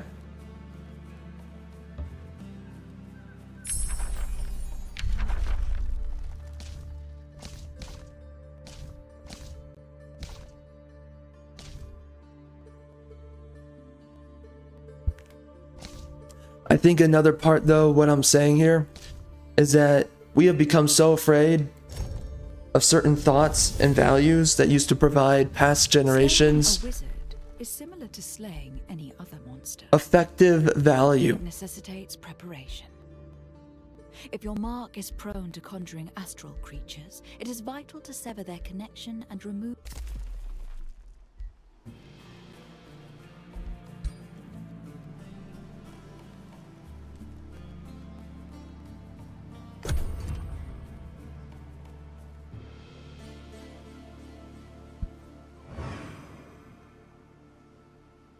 Anyways, man, that's why I'm making stories, though.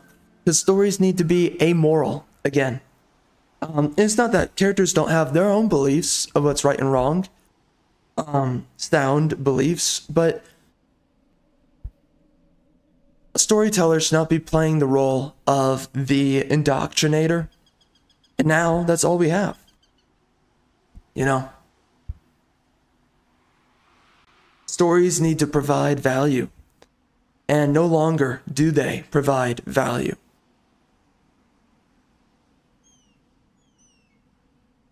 So anyways, I think with that, I'm going to be picking up a different game right now. I think we played enough of this. What? Oh, he moved again. Jeez. Well, well, well. That is annoying.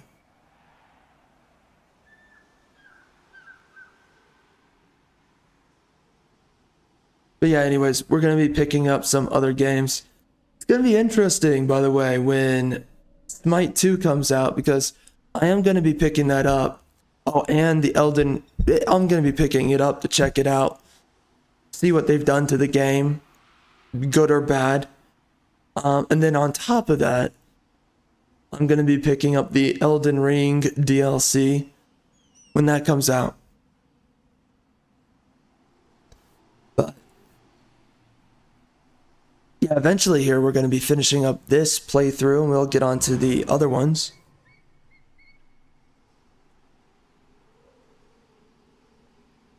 But anyways, okay, we're going to be switching games. Alright guys, welcome. So we are back. We are going to be continuing with the playthrough here. And I don't know exactly how long we're really going to be at it, but gotta bring that down.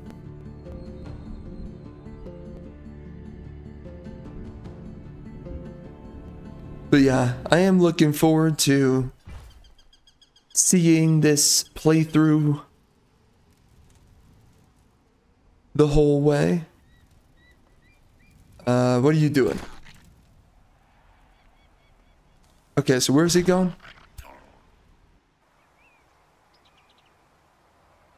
I see. Okay. The army movement system is really annoying. I have to say it. It really is annoying. Where are you guys going? We can place down right here an outpost. And we can also do another one.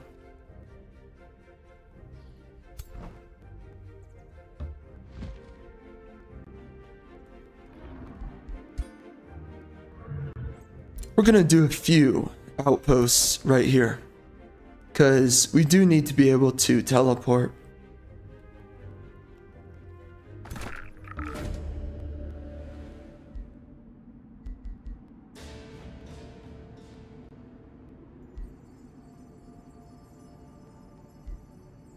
We can try. I am pretty down to see if I get a golden golem out of this.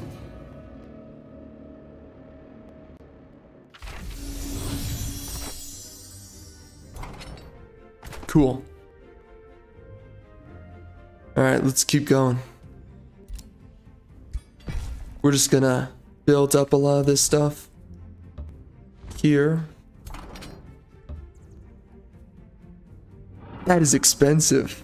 He cost me 14. Sheesh.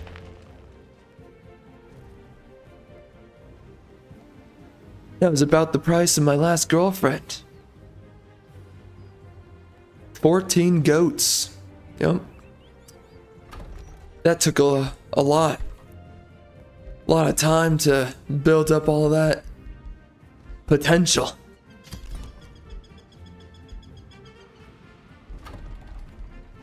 But I provided the goats.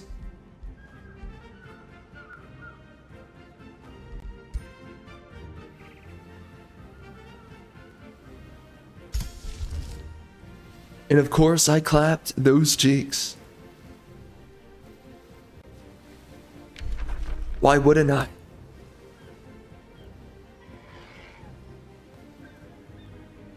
I'm a man.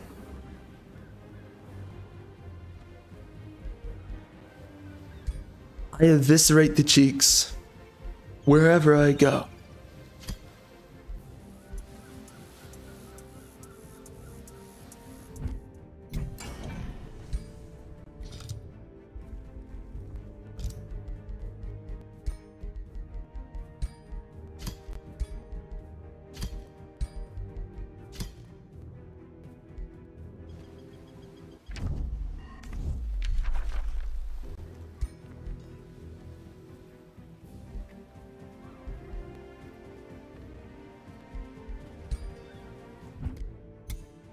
Okay. I can intimidate. I might as well do that. What about you? That is worth doing. And you too. And what about this guy? Let's do it.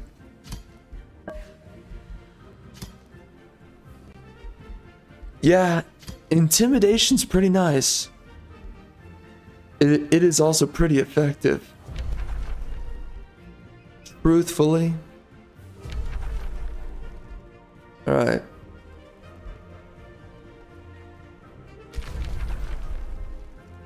Cool, cool. How much knowledge am I getting from my vassals? 400? It's not too bad.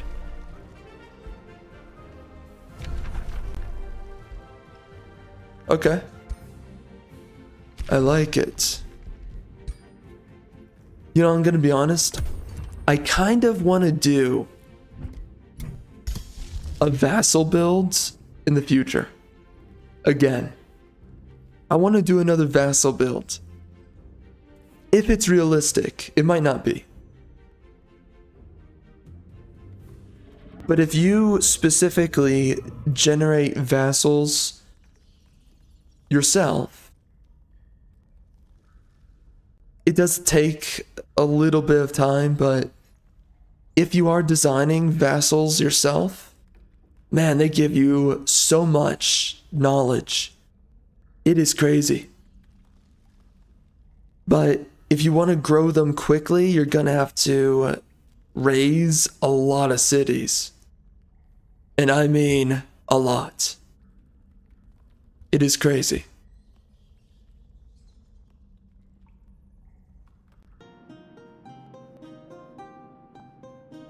What's up, girl?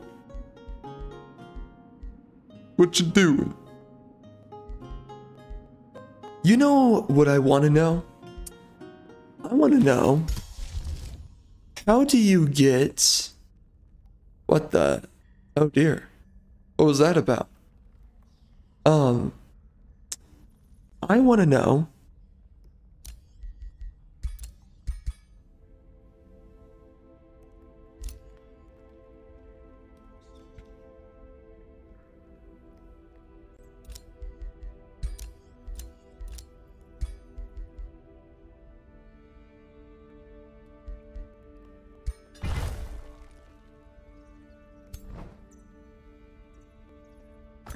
Let's run up. Okay, let's go right there. Oh dear, there's more. I was about to say let's run up there, but I don't know. What's the best location? Yeah. Let's still take it, I guess. We can go right here. Alright. That should do.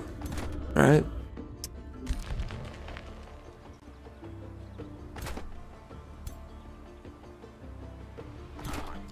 So anyways, as I was saying, and by the way, I am kind of enjoying this build. I do like it.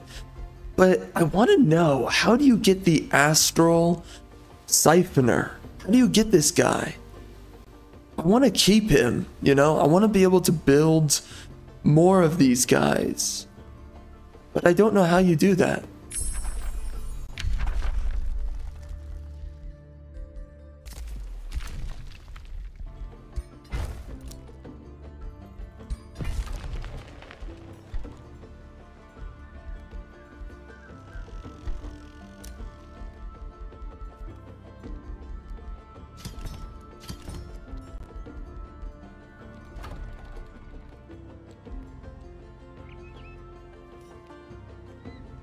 Oh, cool.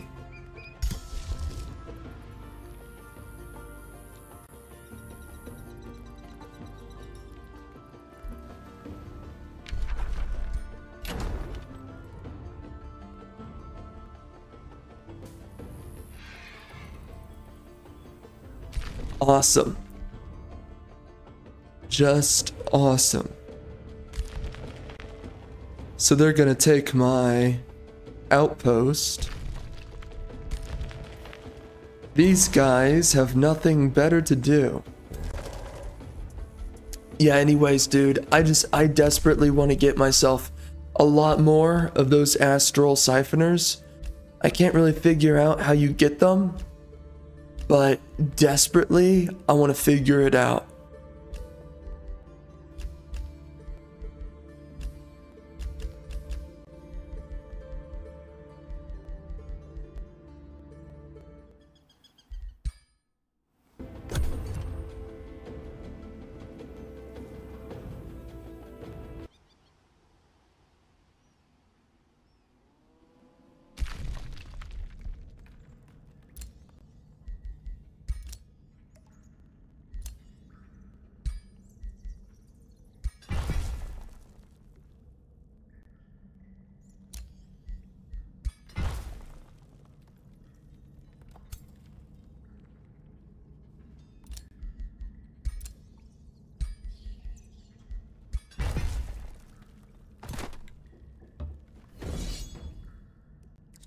Beautiful. We have done it. Now we wreck them. And we GTFO. Alright. So these guys need to go up.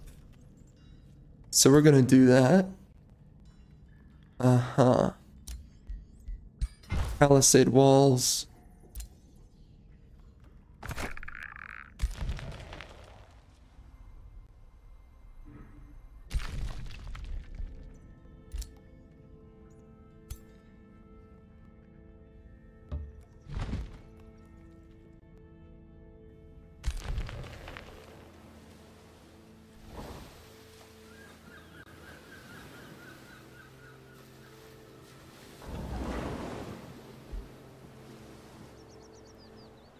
Oh wait, the giants have 48 movement speed? Is that for real?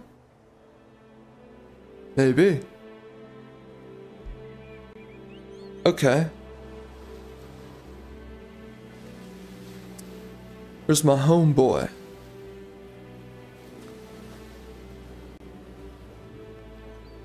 Why does the game tell you you can go a certain distance and then that's not true? Weird.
At this point, I am taking over the entire map.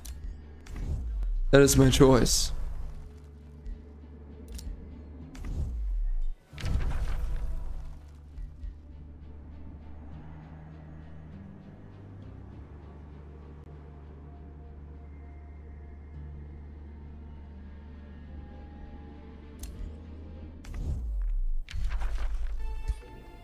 Well, maybe, maybe not. We'll actually see. I could see myself doing different things.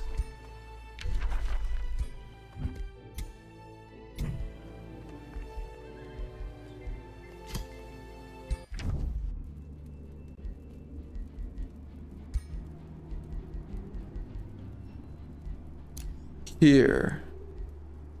Oh wait. We are in an alliance. It's this guy that reached out. He wanted to make a wizard's bond.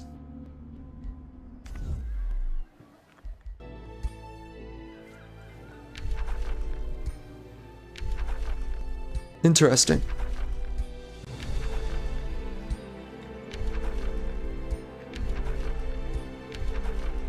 A lot of defensive packs.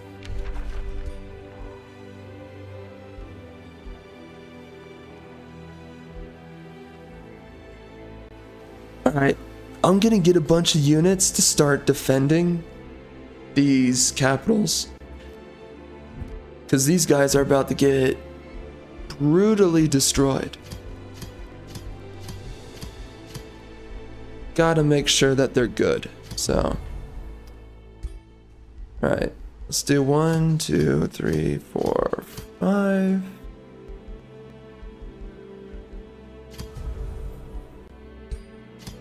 One, two, three, 4, 5, and 6.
Oh dear God.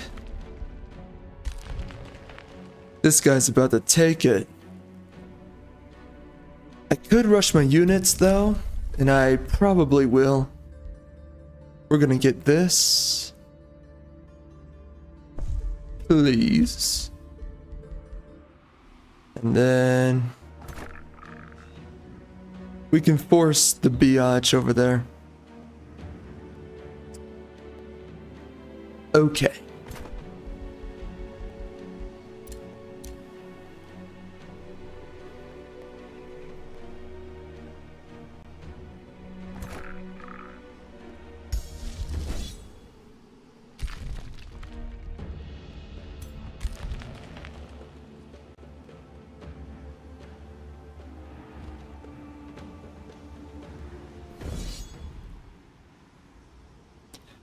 There you go.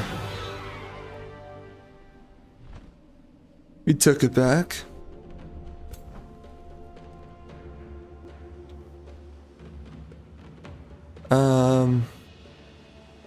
let's go over here.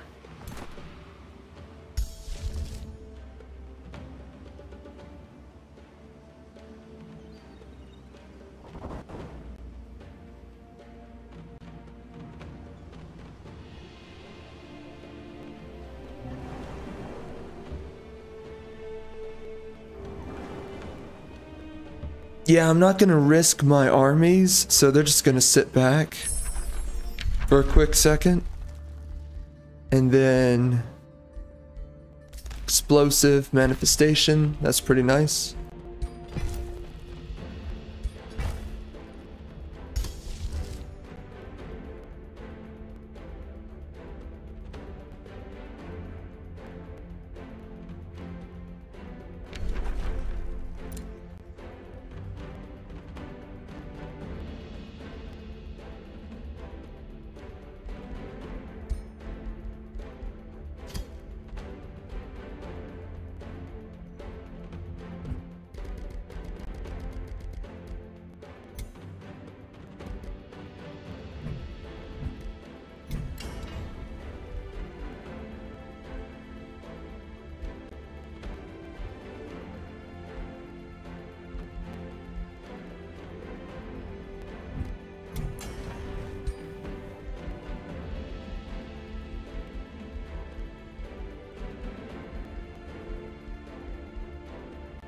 So here's the thing.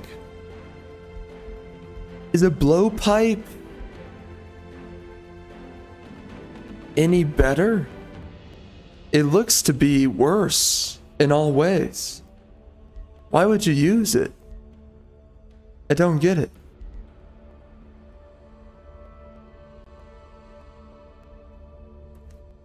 Yeah, I don't know, man. That does not look good. I don't know why you would build it. What is there to it that makes it good?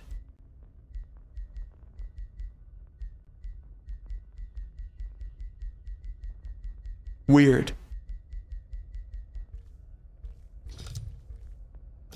Very weird.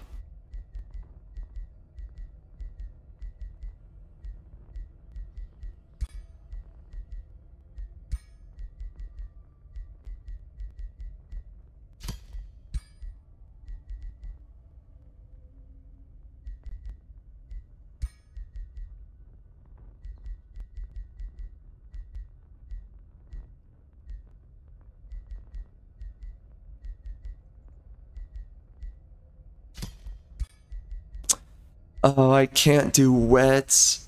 Ugh. Come on. Okay. That sucks. Well then why even bother?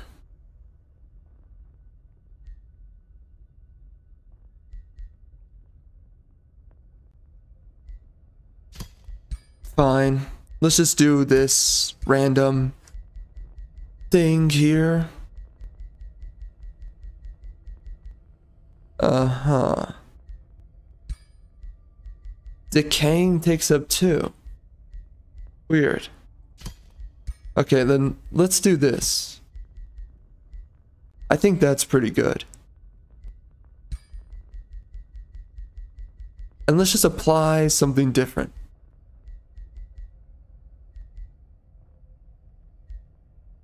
Let's do that. Why not?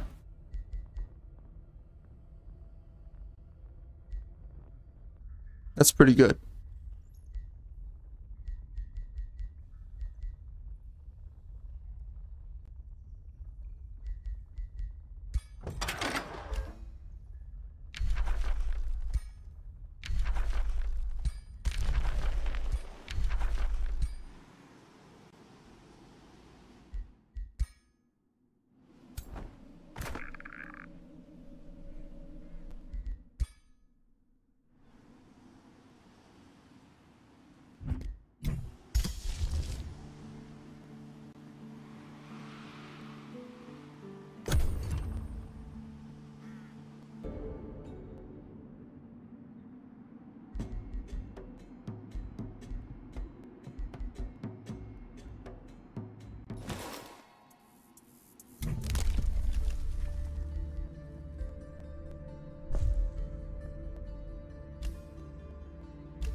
Oh.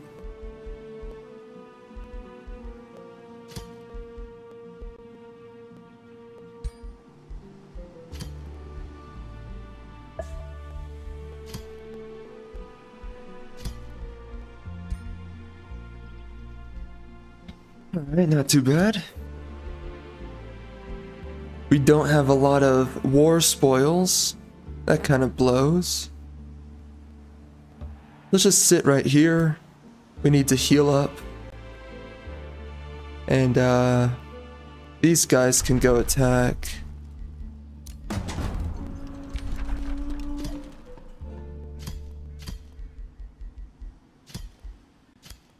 I am basically strong enough to just go around and bully the map. Kind of gotten to that point. My armies have gotten insanely strong. And I guess the frozen spirits... Oh, what the frick?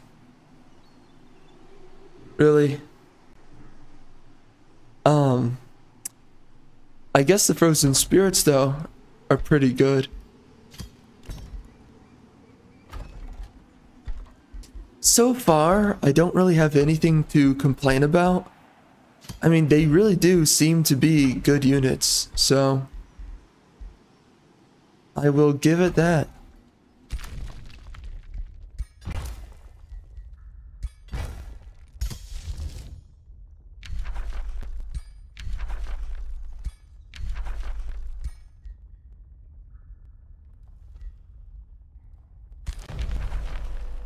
Well, that's a lot of knowledge. It's pretty good.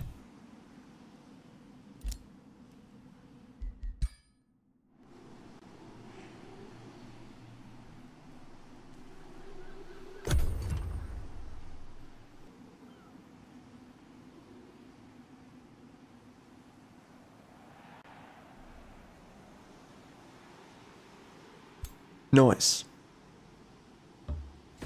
Alright, let's take this guy out. Yeah, you better run, kid. Frickin' punk. Frickin' idiot. Get destroyed. It's over for you. Frickin' over.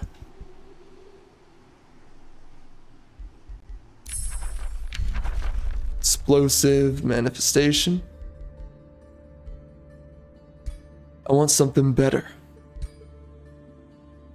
than everything I've gotten before. Oh, I never got the, where is it? There you go. Exactly.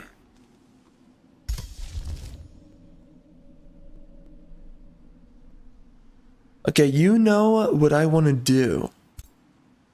I want to grab... I need to start building these things. I've been holding off pretty far and long. So we're going to put this guy in the back like a Rosa Parks.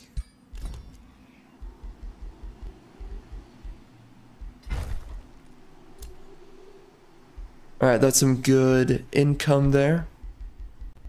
And then down here, let's get a Stormbringer going. And I guess let's do 2 of them. It doesn't hurt to get 2 of those units. I'm being insulted. Well, unfortunate for all of you. I am the warlord.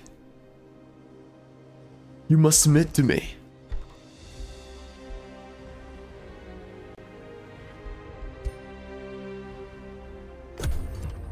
Biatch.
It's a good lot of stuff we can pick up here.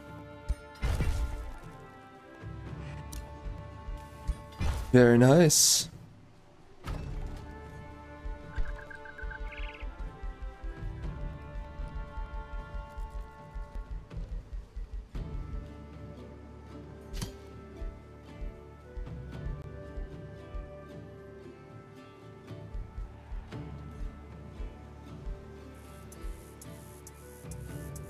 Okay.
Oh, dang.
Oh my gosh. That's 4 points? I mean, regeneration is pretty good, but wow. I was not seeing that coming. Oh, wow. Well, I mean, it's worth it though. I've come to realize that the more regeneration that your units have, the better off they are.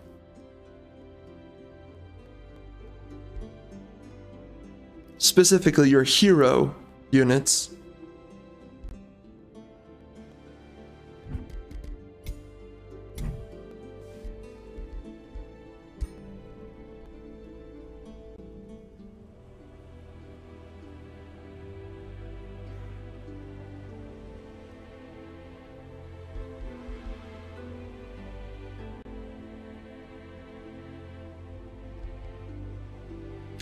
Alright, so a lot of them have gear.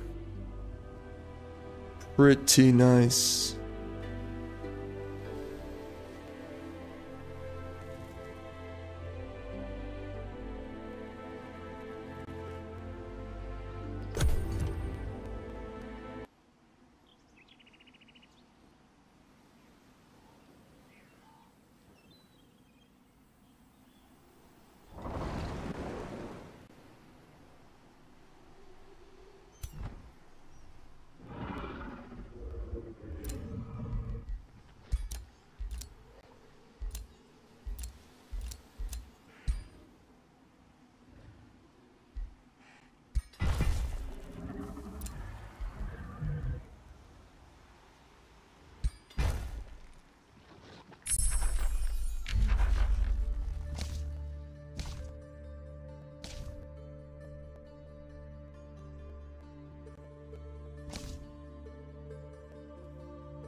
Projectiles is pretty good.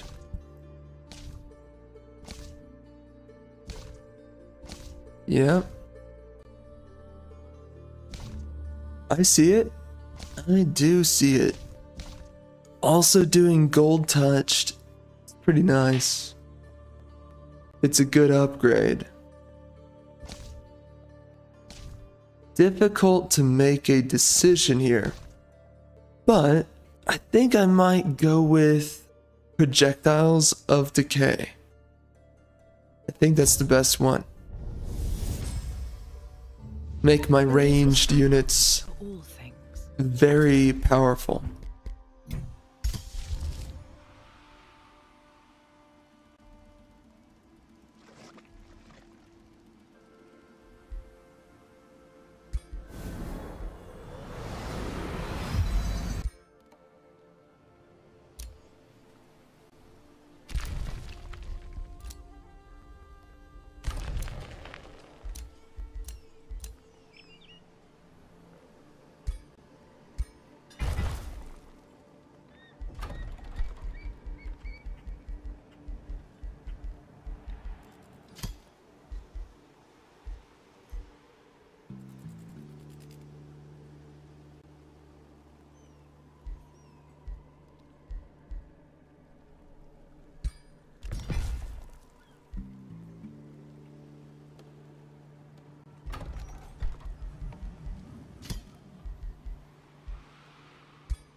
Interesting.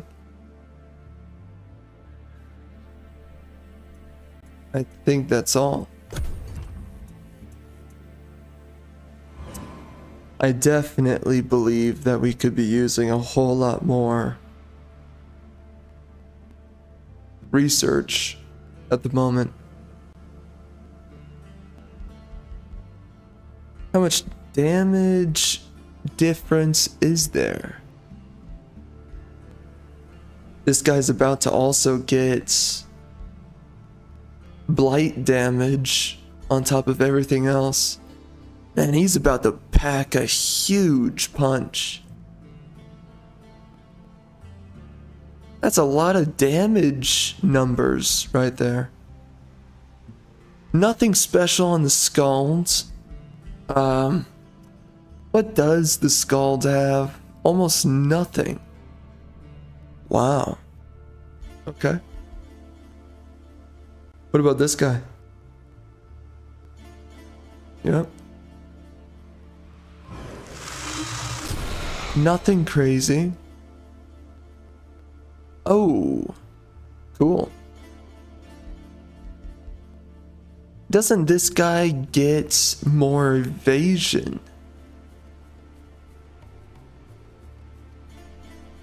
Where is it?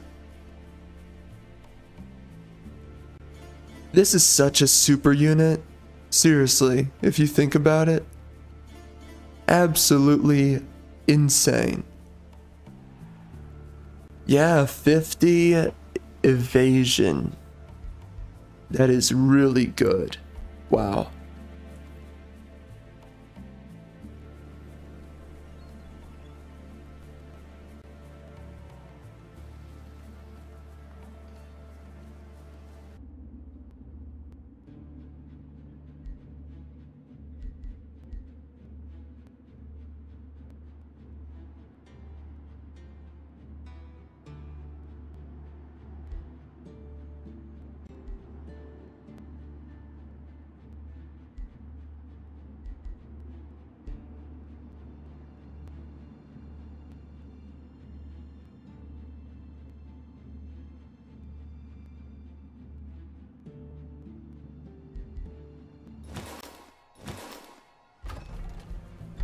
Derp.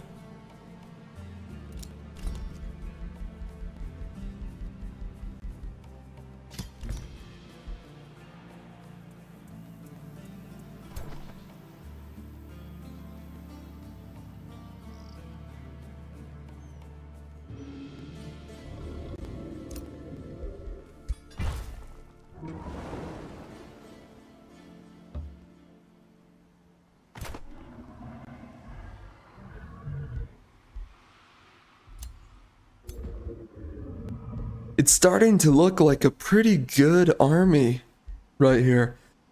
Yo, look at that trident. My gosh, that's a lot of damage.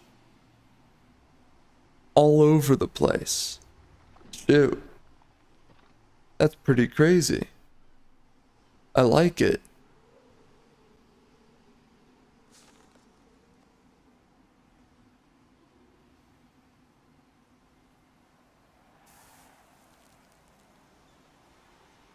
That is really good. That is really good. I like it.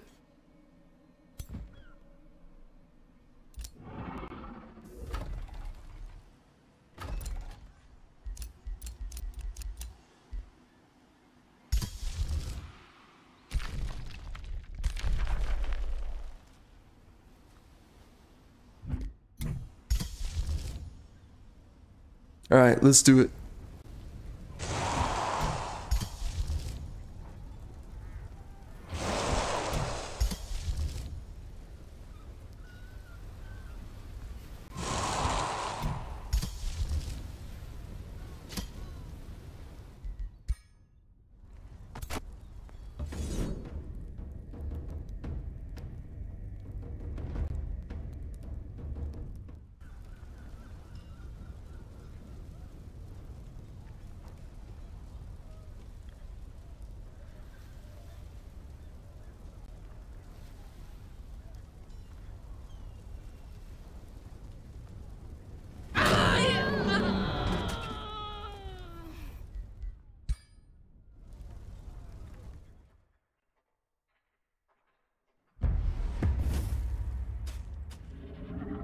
Let's check it out.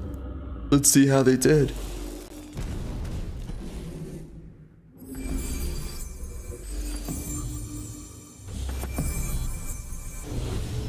That's a lot of regen. Ooh. Ooh. That is the only good thing about the Severing Golem, is that starting damage.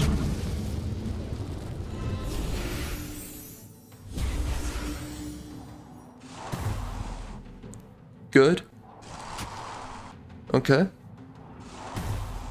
lot of freezing. That's super nice. Ooh.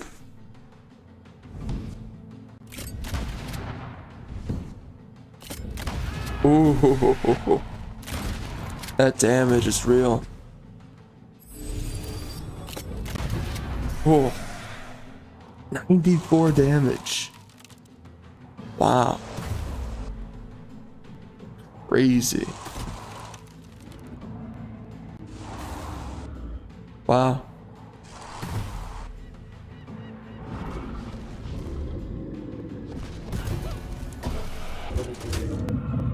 The best thing about these frozen spirits is the fact that they can so easily freeze units. It's really the best thing about them.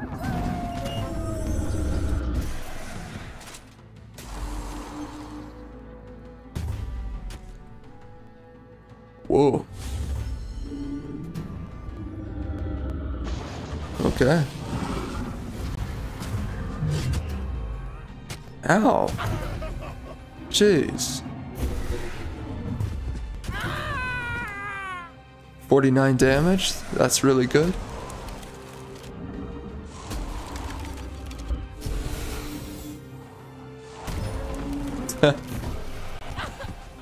Ooh. Oh my gosh. Crazy.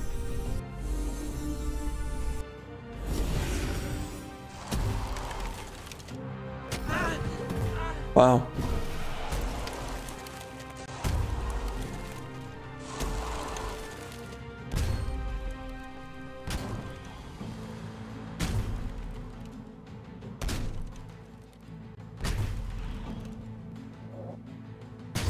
My gosh. I was expecting that guy to get freaking wiped. Oh, the most overpowered unit in the game, the Grimbeak Crow.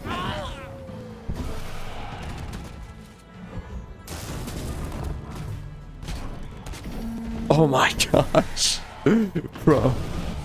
They're just bullying them now. Jeez. Not bad. Wow. Okay.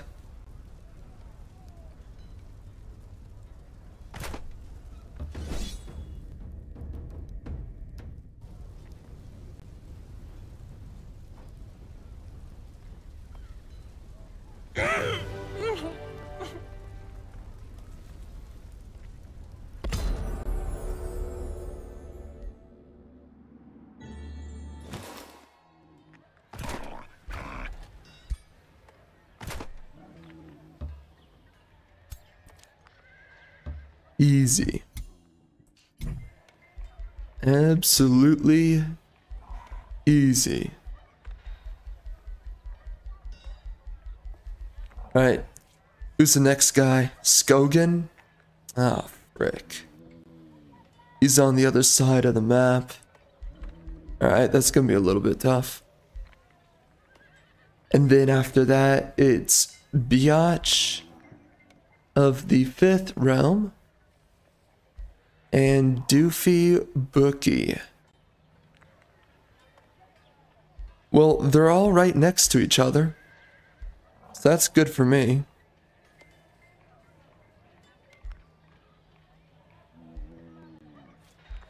Everybody else really isn't that far along, so...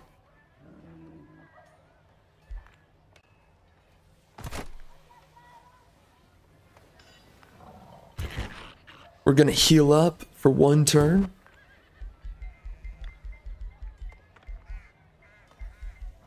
right before we get moving. What should we also grab? Inspiring leader? Maybe.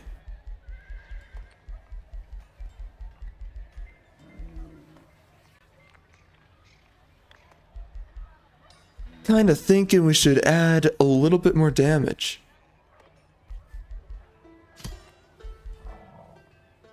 Right? Well, I guess Zeal. That wouldn't be too bad.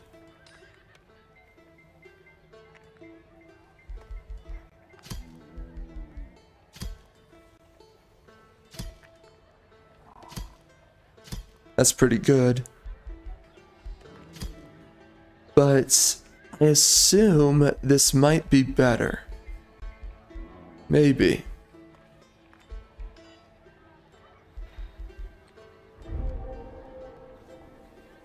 I wish I could get more levels on these guys. Tad bit frustrating.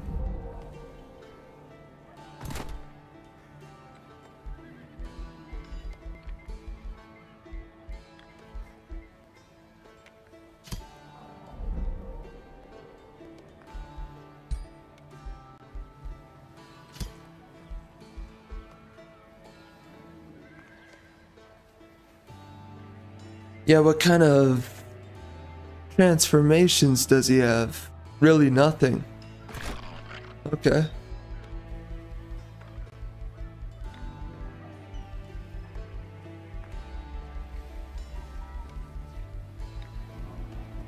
Sweet. Spur to action is a good one. It is down here. Cool.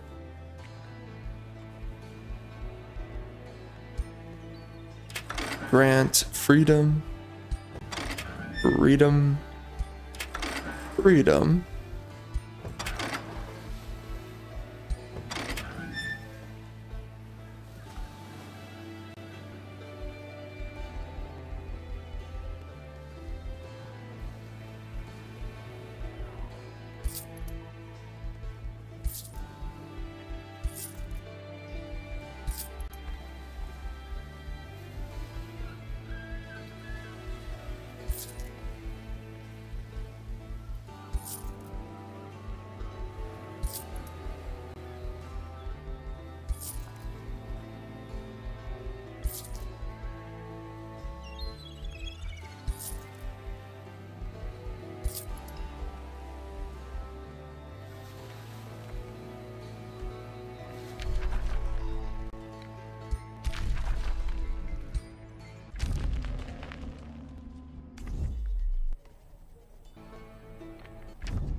Alright, we need to go to war against Skogan. So we are going to do that. Because he is about to win.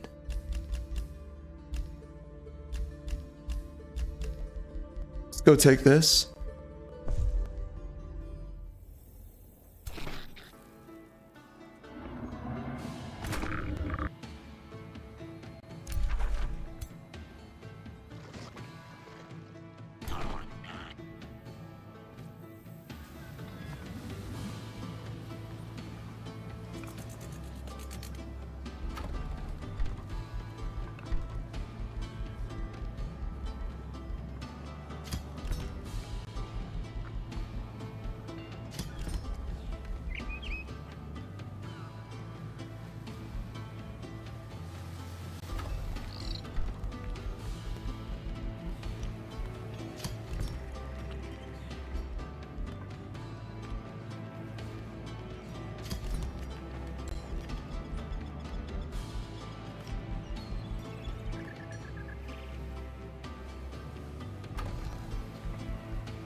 I like that.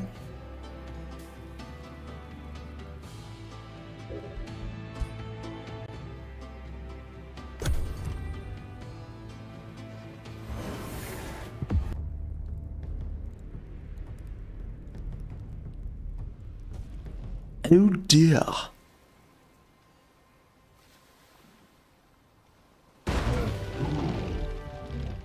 Nice.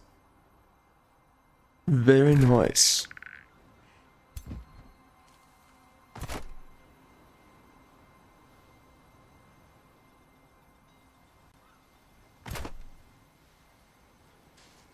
Now,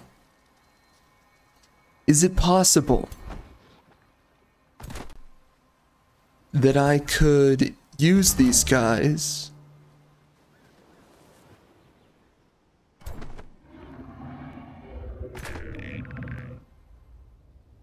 we definitely gotta go run over to Skogan, take him out. He's got a lot of armies. Now, he is at war, but it's not good enough. We've got to get ourselves up in there. So we're going to sit here for one more turn, get my units together.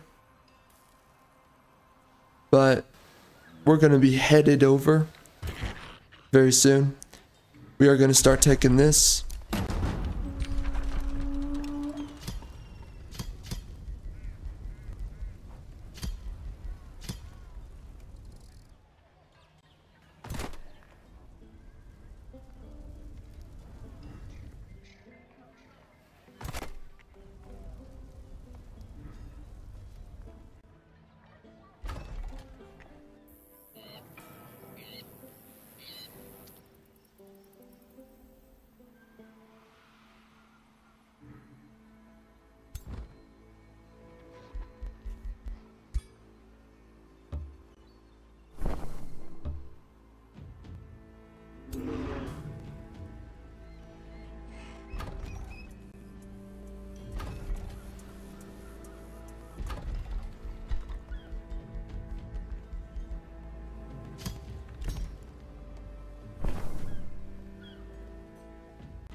Ah. It appears Yarlin has called war upon me, which is absolutely fine. I have plenty of vassal cities that are going to clap cheeks. They will throw my dregs at his frickin' face.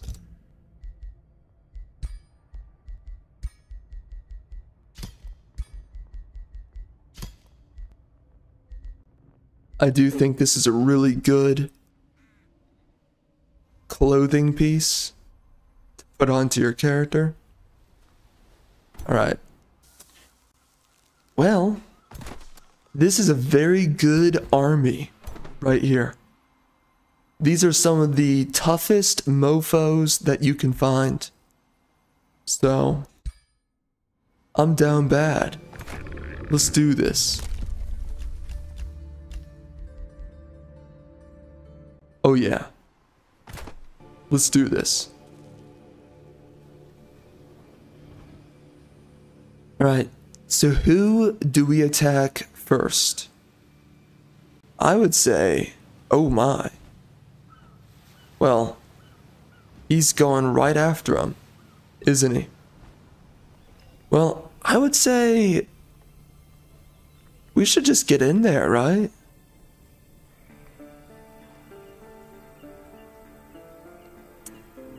Yeah, let's go. Let's do it. We are ready.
Oh my. That is quite a few armies. Well, we will be clapping those cheeks very soon. We are going to be taking Berkshire, however, and after Berkshire is taken, is there someone getting raided? Hold on. Are they doing okay? All right, we are looking pretty good. Well then, I don't really know what's hurting my economy right now. Weird. Very strange.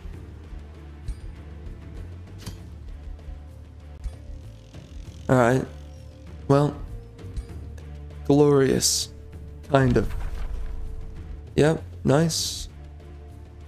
Nice. Oh, you know what? It might be my own cities. Are they all good? Yeah, they're good.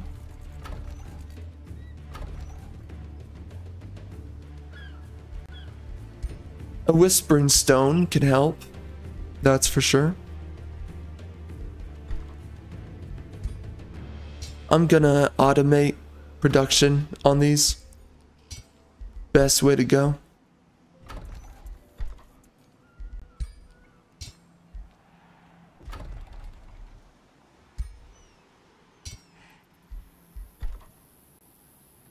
Nice. Oh my. That is not cheap. No, sir.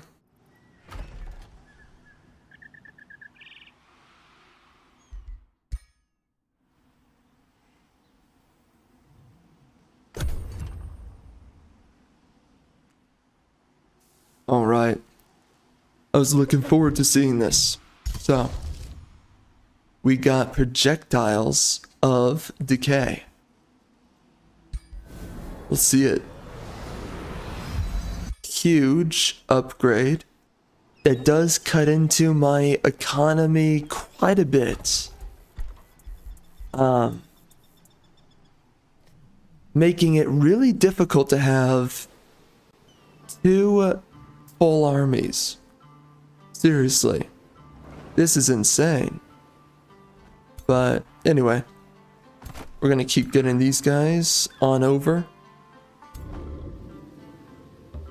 these guys can keep up right over here. Beautiful.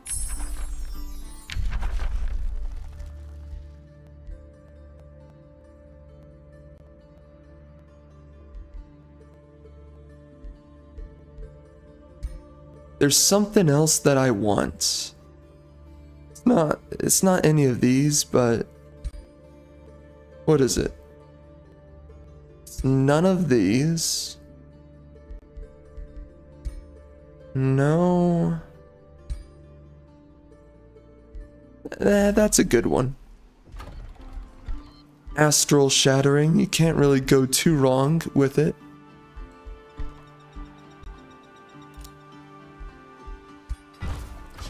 Yeah, I'm not really sure if I like building out my empire with high maintenance, the modifier. I don't think the high maintenance modifier is a very good choice. To me, it seems like high maintenance modifier really hurts your ability to afford almost anything in the game. So I'm not a crazy fan of it, you know? Look at that, dude. This one unit is costing me crazy resources. It's costing me my mana. But right here, man, look at that damage.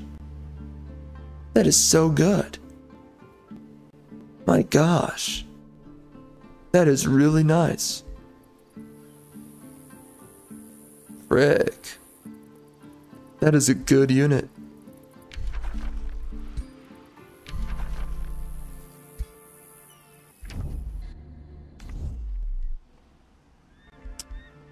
Really?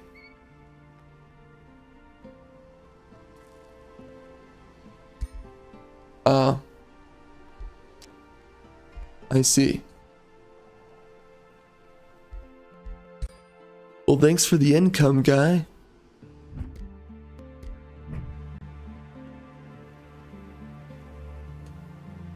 I need a whispering stone so that I can stabilize him. Keep him from... Who did I give it to? Who has it?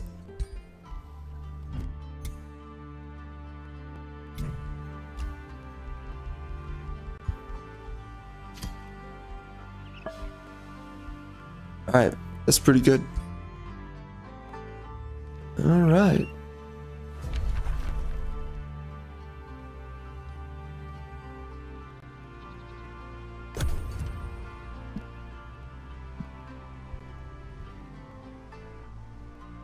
Alright. So, in the next couple of turns, I can literally just go out of my way and attack Nebbington. Yep, I can do that. And then I can go attack Skogan and grab his capital.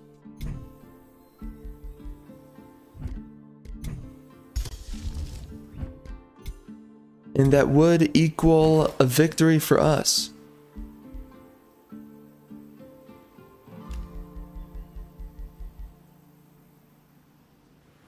I do wonder though, how are my free cities doing? They look pretty alright.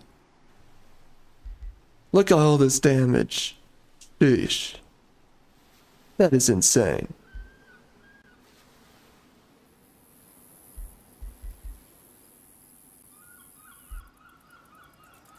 Why do you have long nails? What the frick? I want to see these units in action, you know? I don't think we're really seeing enough out of them. I just really, you know, on high maintenance, you don't really have a lot of good opportunities to look at your units fighting, since everybody's pretty thin on their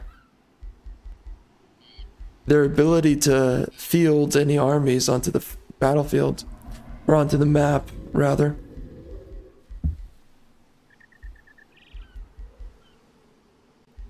Where's my dude?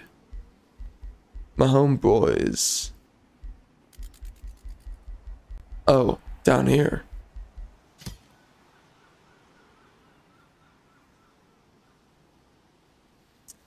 The minor transformations are not really that impressive. No.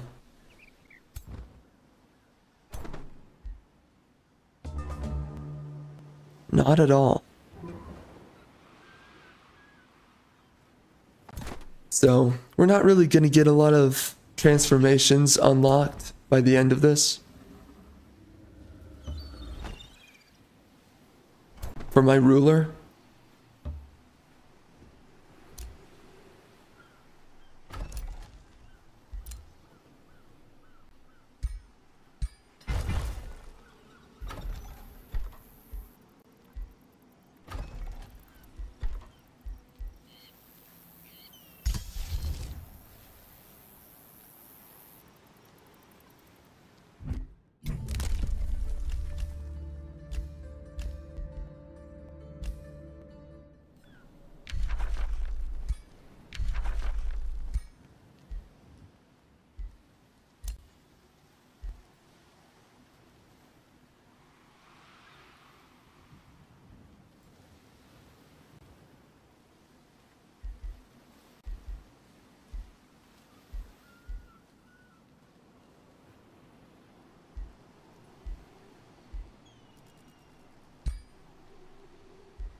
I'm out of gold. What the heck? Unbelievable.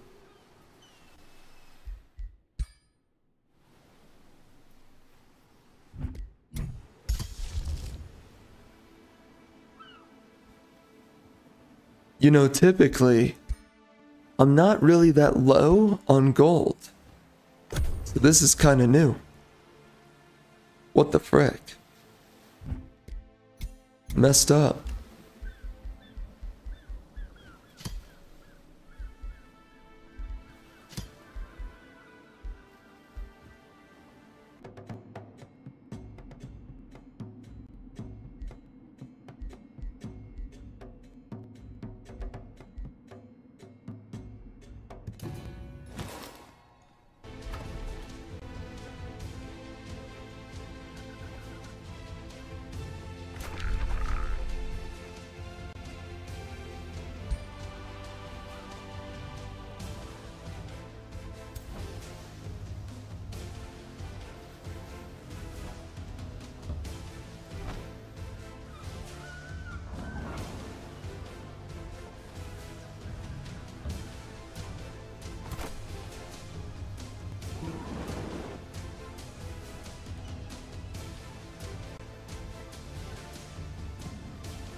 Okay.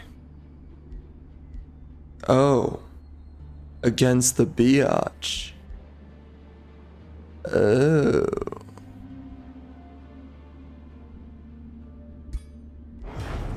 Okay. I understand. I do understand why we're doing that. A multi-front war. Interesting.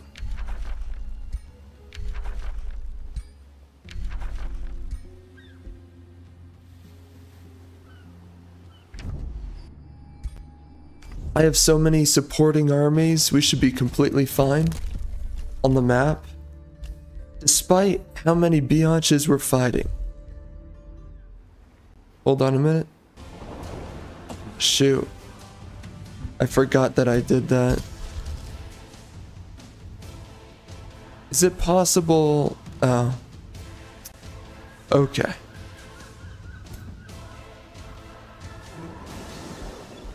I should have held off on spawning in this guy. That was my mistake. We got the city. Cool. That means more resources for us. Really nice. I'm not entirely against raising it. Raising it would be pretty nice.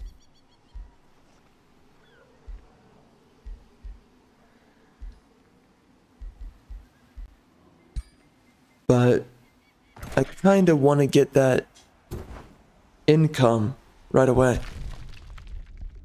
Oh my. That's a lot of units.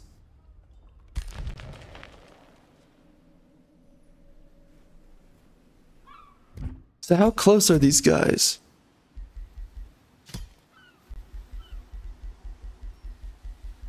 The Footlicker is out of the game.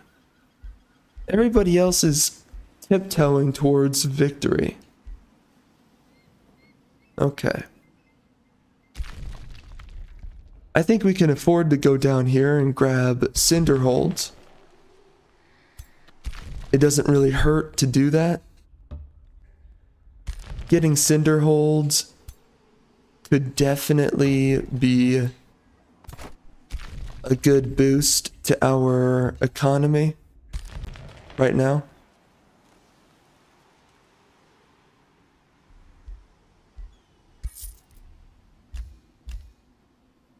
Okay. I like it. We could just go take out Biatch right now. Actually.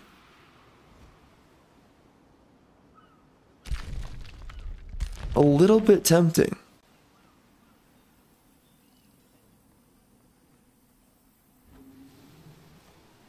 She is a tad bit of a threat, so we might actually do that.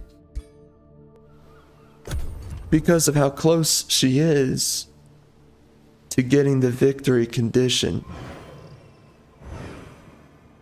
So we'll take her out, and then we'll cleave from her all the way towards Dusk Vault.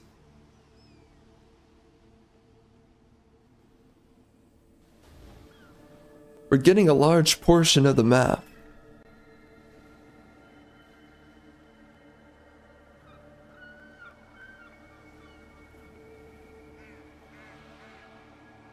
Yeah, quite a bit, really.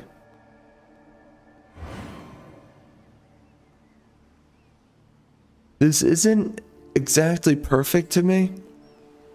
Everything looks a little bit chaotic, in my opinion, but otherwise it's pretty good.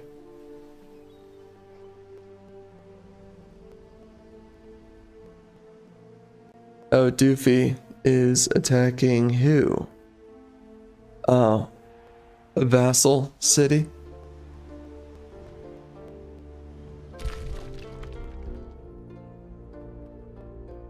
You know,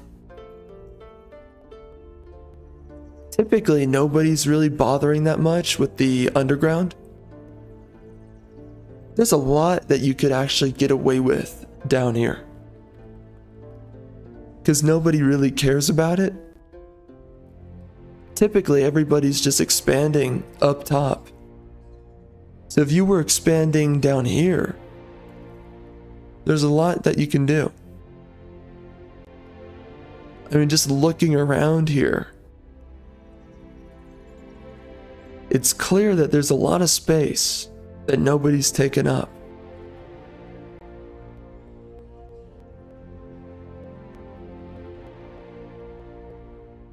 Wow.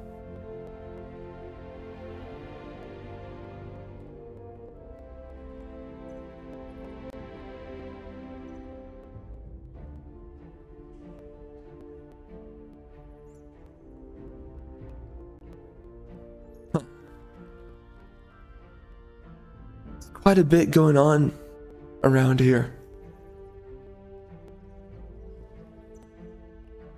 Yeah, if you were to set up a bunch of cities down here,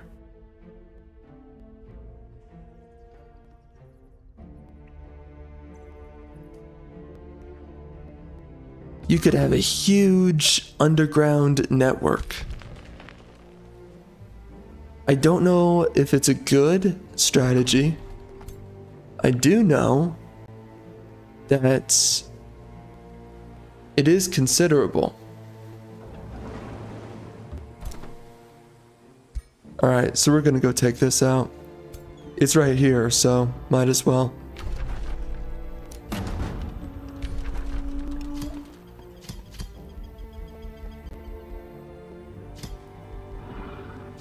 It also gets me more income, which is nice. We're definitely really close to the victory condition.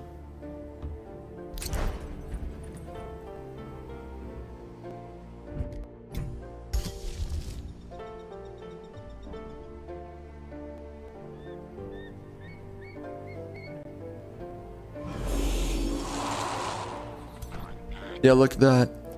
He spawns in at full rank. That's pretty nice.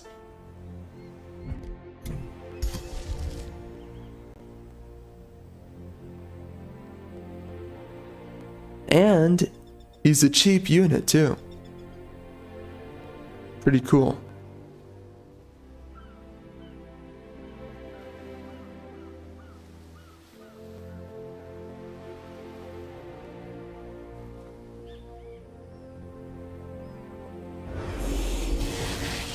Let's have that army. He's gonna run around. Run rampant. These guys. Golly,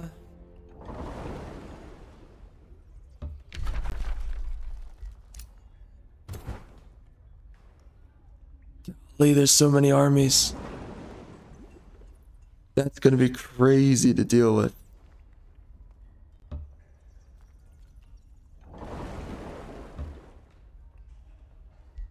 It's all vassal armies, so it's not really that big of a deal. Let's see how they do. This is gonna be crazy.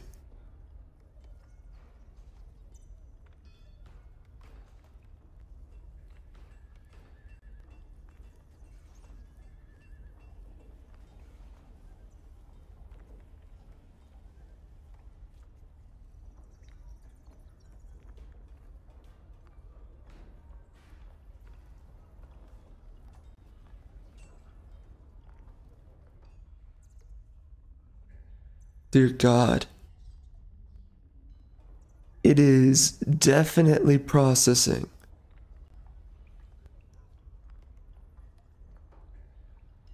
Oh yeah. Oh nice.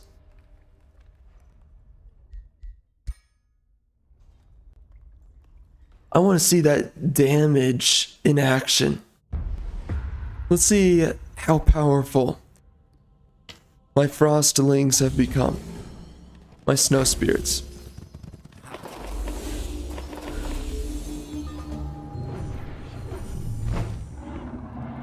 Oh, that's not a good move. That's a terrible starting move. Why would you do that? That was stupid. That was so dumb.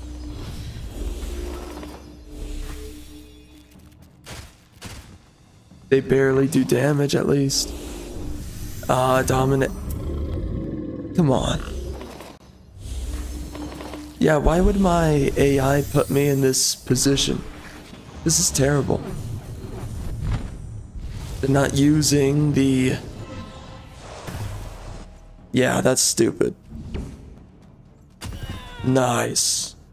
82 damage.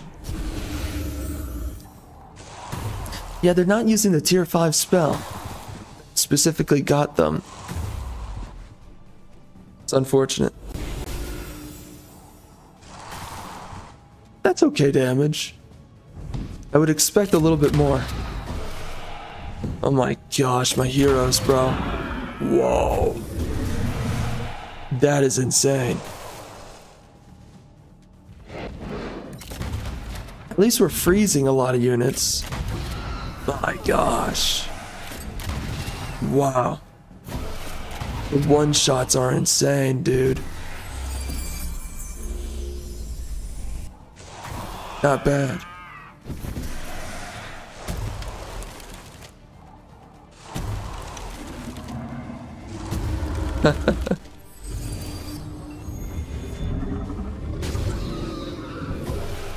My gosh. What? That's a late use. Weird.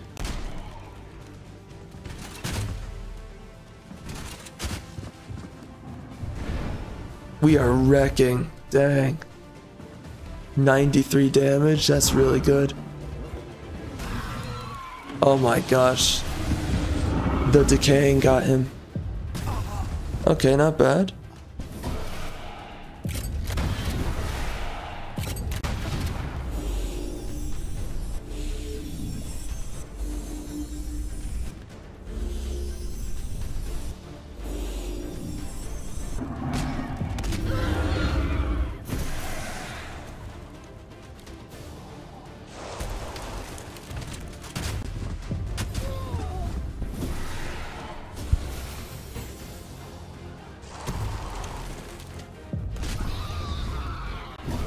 Five damage, critical hit.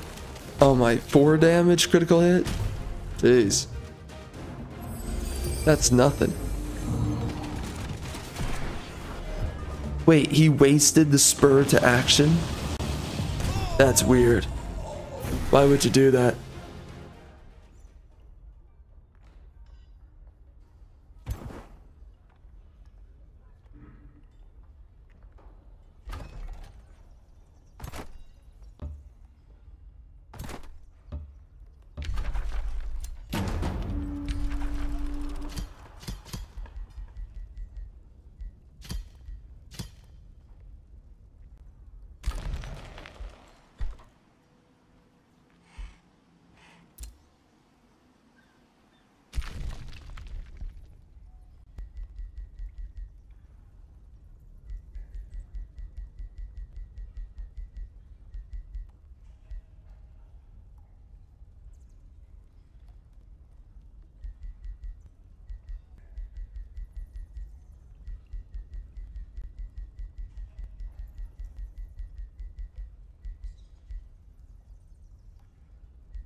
My gosh. This guy is begging for the freaking pain train over here. It's crazy that my units barely got damaged.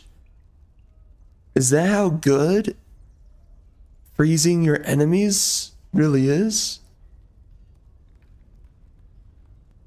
Seems like it to me. Freezing them is that powerful. Wow. Impressive. And my units, they do so much damage. It is absolutely insane.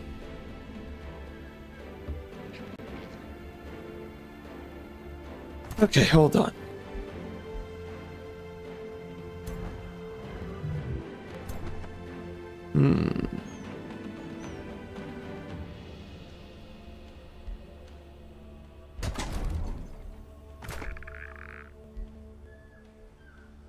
Ah. Interesting. What else do we grab? What's a good one? Chain lightning? Why not? Yeah, why not? Let's do it. And then we can get into another tome.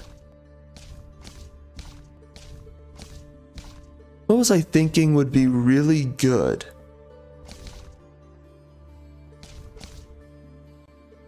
I'm thinking this.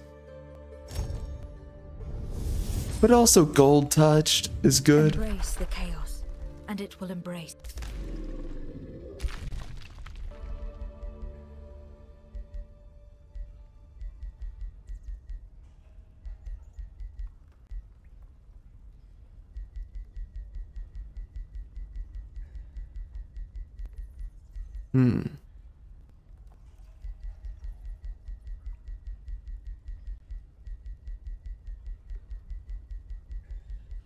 Yeah, let's do this. Where art thou? Spur to action, there you go.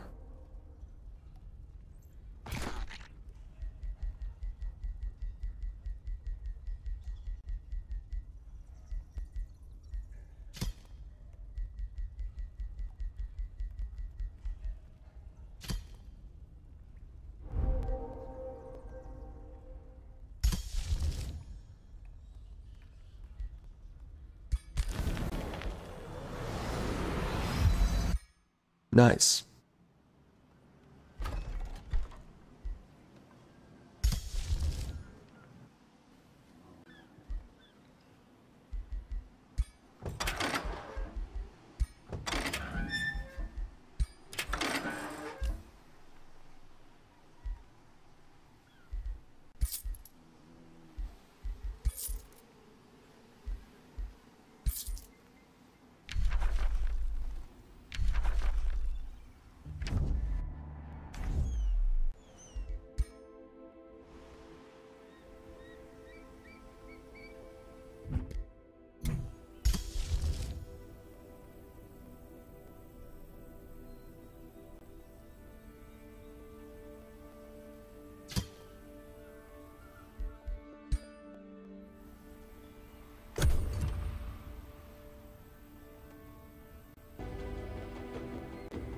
All right. What have we gotten here?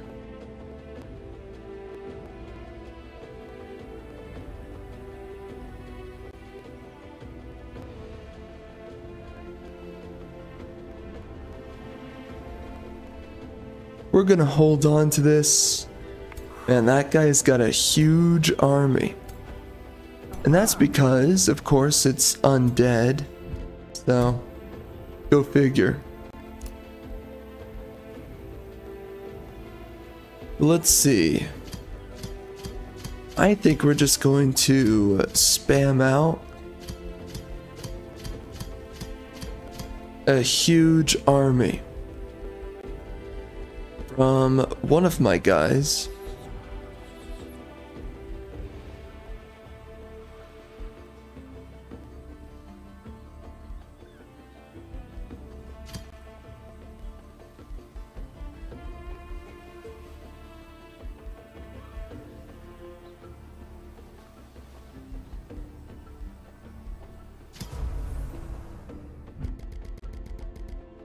What are we doing? We want to grab one of these guys. Okay. Getting pretty close.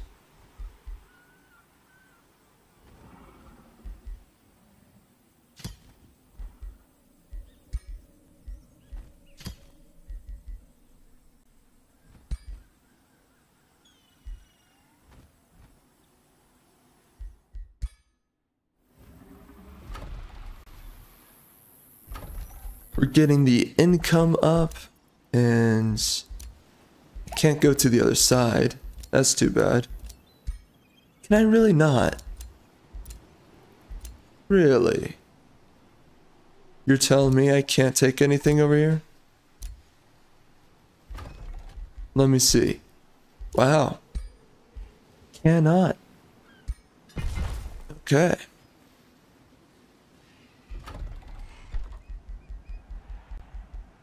I don't really know.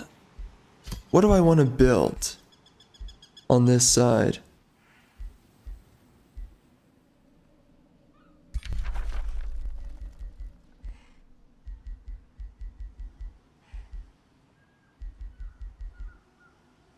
What? I guess Astral do?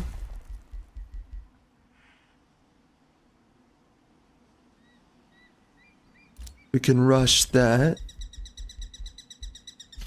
And then we can also do a little bit of the cryomancy.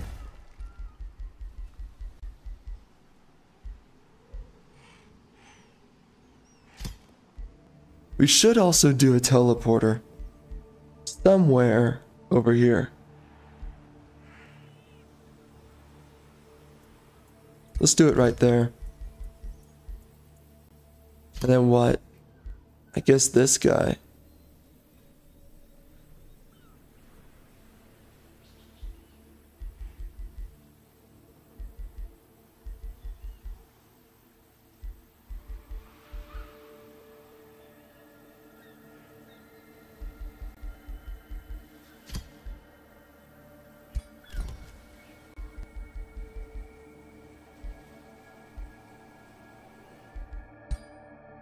Alright, that is going to be all for right now.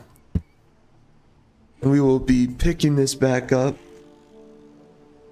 Man, the last two playthroughs, dude, were some of my longest playthroughs. But I think the next time we pick this up, I think we're going to be done. Because we're going to be grabbing Gauntlet, which means that the Biatch of the 5th realm, she's going to be done. Completely taken out. And these guys are going to be taking out Cinder Holds, which means then I'll be beelining it for Nebbington. So next time, I think it's all over. And then after this, and you know, I've been enjoying this build, but playing a Squeamish, that's going to be a little bit interesting, I would say. I've been waiting to play that ever since like my 4th run or whatever, or my 5th. I think it was my 5th or 6th run is when I made Squeamish. Long time ago. So I am looking forward to that, you know? So anyways, until then. Alright, welcome back, guys. So we're taking Cinder Holds. Oh gosh, my voice is dying suddenly. And spontaneously. What the frick? What the heck? This is crazy. Okay, so anyways, my voice suddenly died on the spot. That is so strange. Okay. That has not exactly happened before. I think we're good. So we're gonna be taken out in this, I think in this sit down, we're gonna be taking out both of these biatches. We're pretty much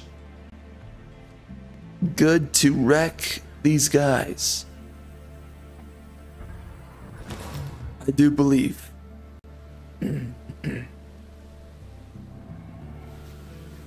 This guy's got a huge army.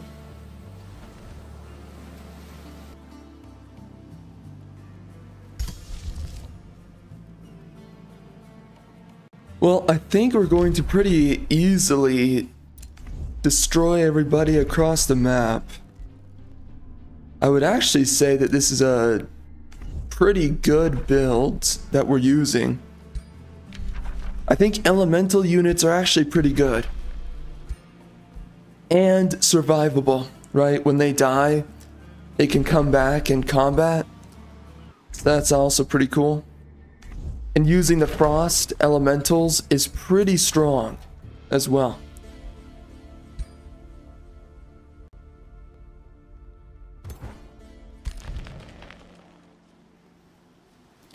I would love to have a build though of only the astral siphoners in my army, because those guys are freaking powerful.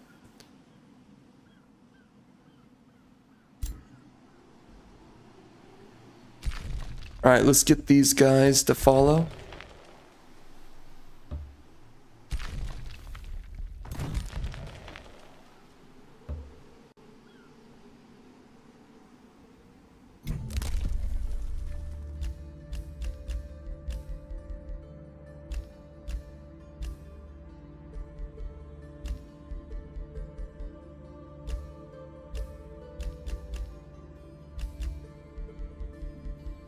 What does this do?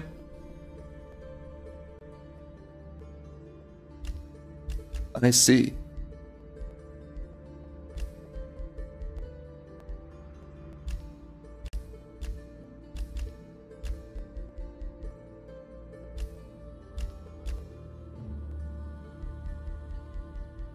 We can get this. That'll make my units a little bit stronger.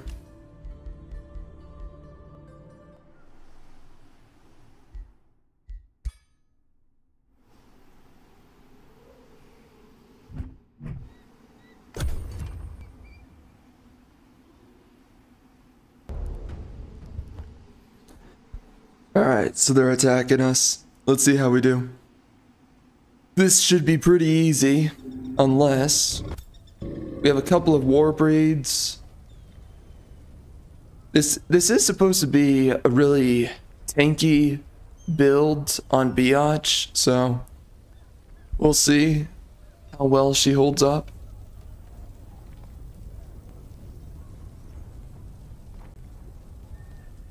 But this is also a really powerful build that I'm going with. Alright, we walked away for 2 seconds, but it looks like we did pretty well. Let's see, oh frick, what is this? Anyway, oh my gosh. Things on me. Alright, let's see what we've got going on here. Let's see how well they do. Obviously, they cleaned right through these biatches, but I want to see how Biatch does, because she's supposed to be really tanky. So, we'll see. We'll find out. Alright, Sundered. You literally could have done a way better spell than that one. Or, I think that was Lava Burst. I literally have a tier 5 damage spell that the AI is refusing to utilize. That's so annoying. Alright, not too bad. We didn't get a freeze off. But we're getting some damage. Ooh, a frozen.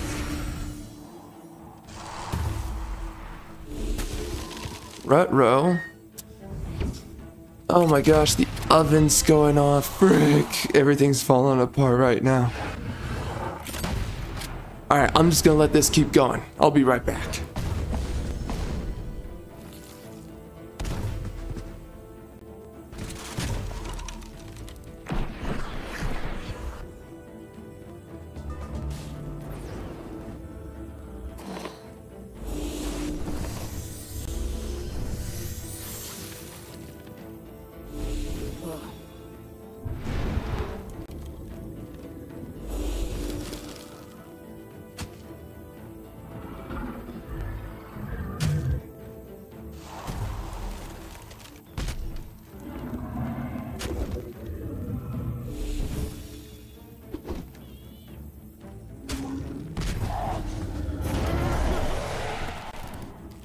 Well, it looks pretty good so far.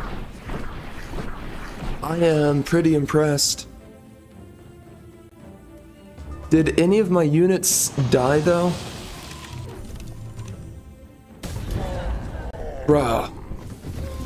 Stormbringers are literally the best unit in the game. Without a doubt. So good. Holy. I mean, that incentivizes you to buy the DLC, let's be honest. I mean, look at that. I did 50 damage to 2 units. Bro. How's that not good, right? That is way too good.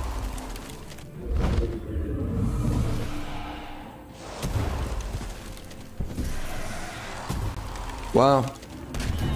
Lots of damage. Why is he low on morale? What happened to you, idiot?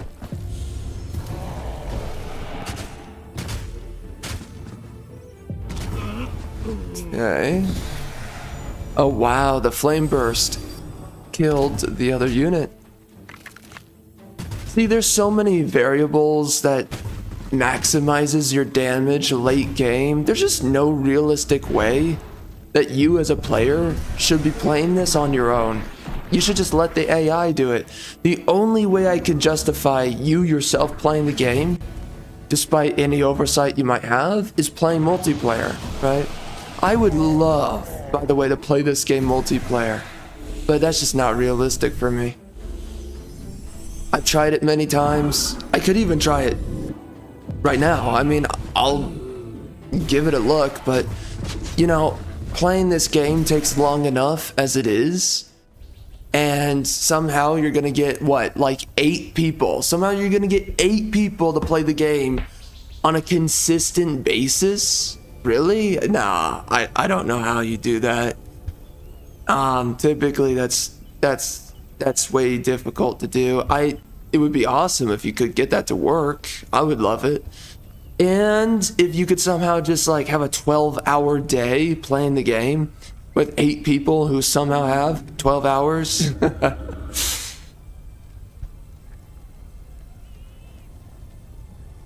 Then that could be fun. That could be fun. I would really enjoy doing that. But sadly, it's just not the case. I don't know how you would.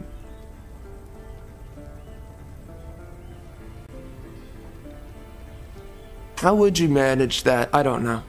But anyways, I can give it a shot. I can try to do multiplayer again. See if it works out. But typically, there's a lot of dead lobbies of people who are really not playing the game. So, again, I would love to play this game multiplayer though. I just don't know if I can make it happen. That's just my only issue.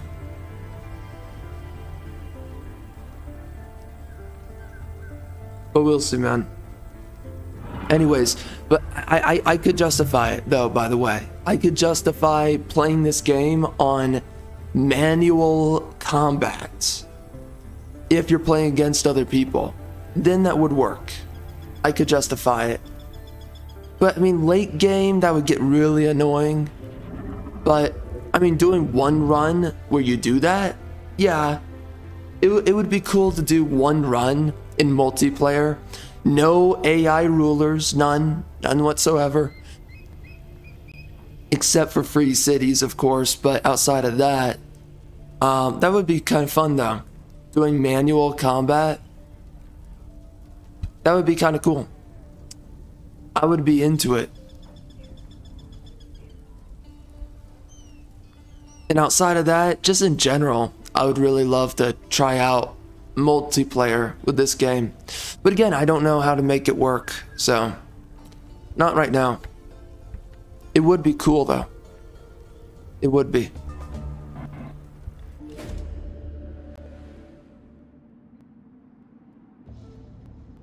What do you want, you raging biatch? Let's not risk it. For the biscuit.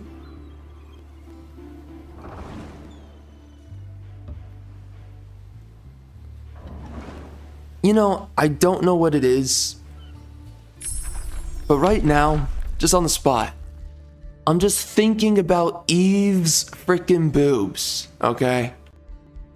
Eve from... what's the game? Stellar Blade.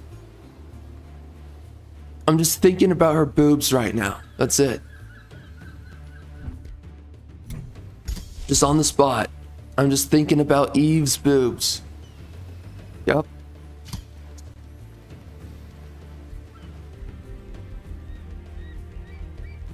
Because she's freaking hot. No other reason.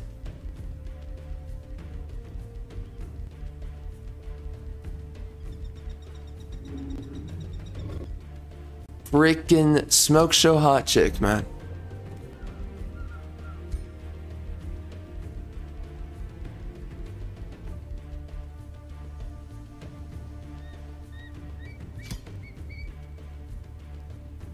Because when I see the unforgettable breasts, I remember them forever.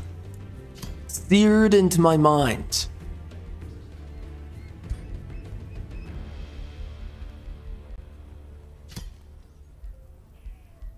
And hence I speak of Eve. Cause, god dang, girl, what's up?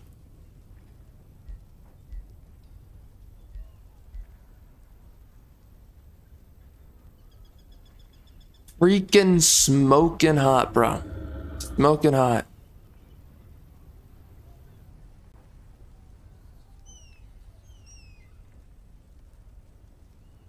And then her freaking butt.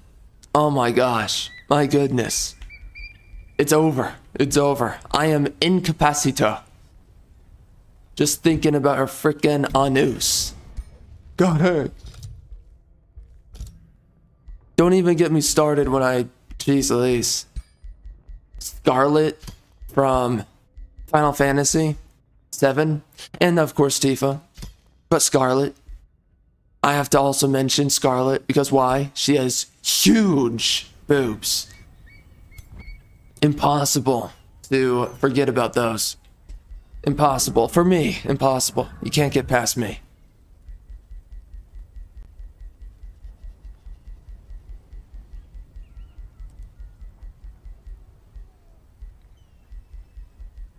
I will think about the breasts without end. End in sight, end in mind. Neither.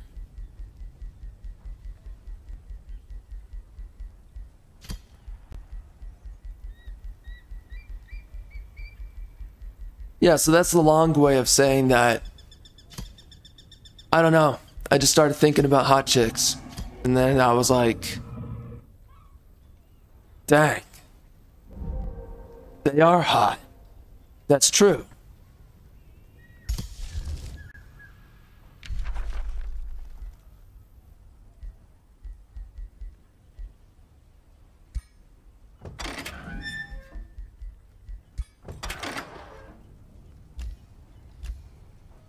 And I suppose that is my seminar on sexy women in gaming.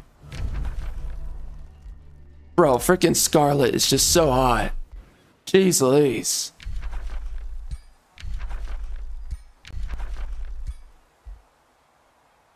Her boobs are freaking huge. Alright, we are back from beating my wife's vajayjay. It was insane.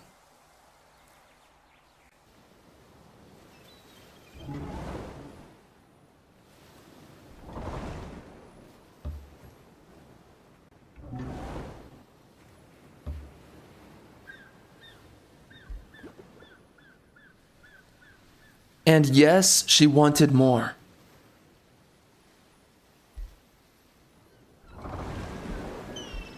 And I said, "Begone, peasant."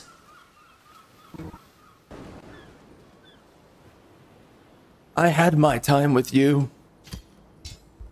Now we're back.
Alright, looking good.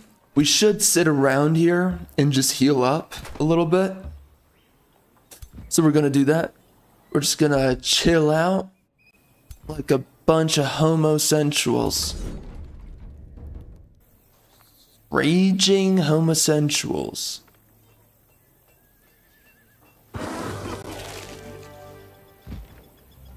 Alright, looking good. And I'm not talking about the game.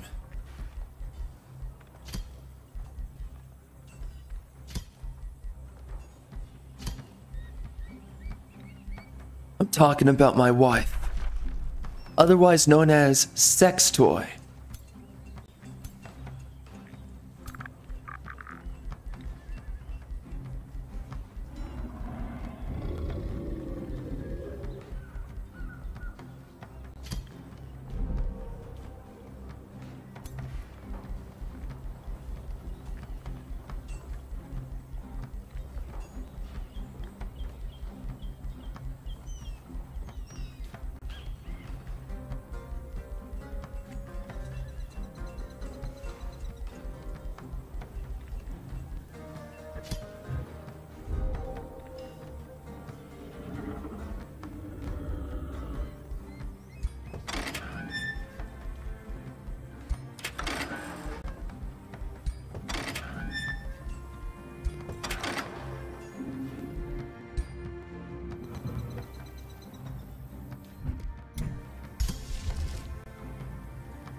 Alright, so I progressed about 2 turns off recording.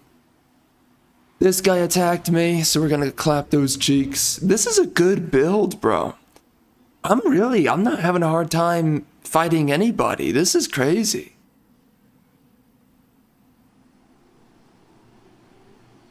I was not expecting this build to be good, but it just turned out to be good. I'm actually pretty impressed and a little bit surprised. We're gonna build up a teleporter. We're gonna come right You know what? I think we should just go take out the capital, right? Why not? Let's do that. Yeah, let's just go over there.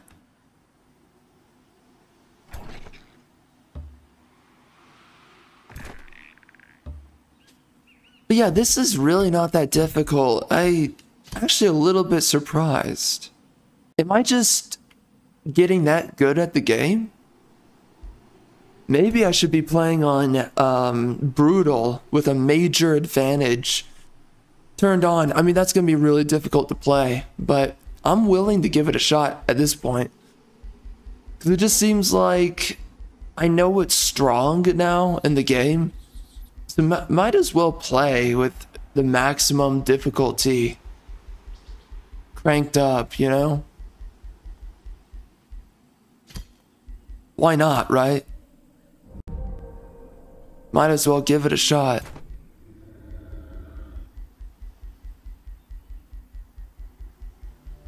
I pretty much go for everything that is the most overpowered at this point. I've learned a lot of lessons. At one point, I thought, let's have these major support heroes. And I realized very quickly that support heroes are dog water horse crap.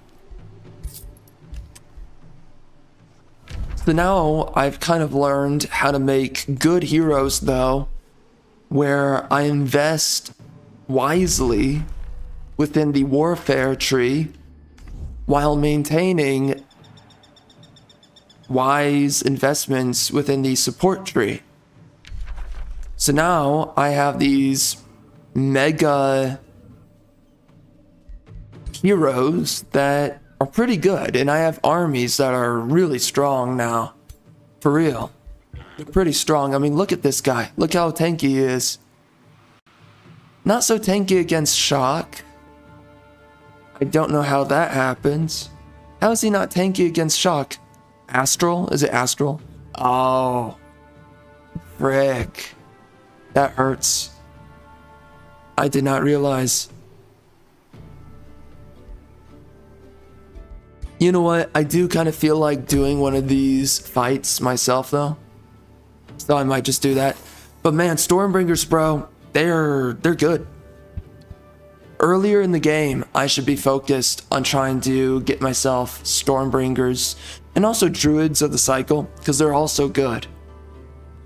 All of them are pretty good, you know? But yeah, Stormbringers and Druids of the Cycle, those are pretty much the best units, I think, to run in one singular army, alongside maybe Snow Spirits. Snow Spirits are good. You can also do... Yeah, Snow Spirits are really good. Right now, I'm finding that they're pretty good. Also, they can't be killed. So that's also really good.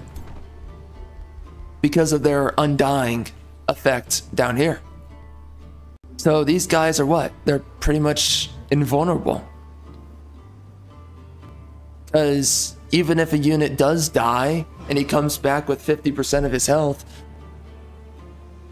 I typically end up winning or finishing out that fight. So it's never an issue. It just works out. You could also do Scalds if you don't want to do Druids of the Cycle. I just like Druids of the Cycle because they have an insta-kill. So that's pretty good. And as I remember, they have a really good heal as well. As I remember.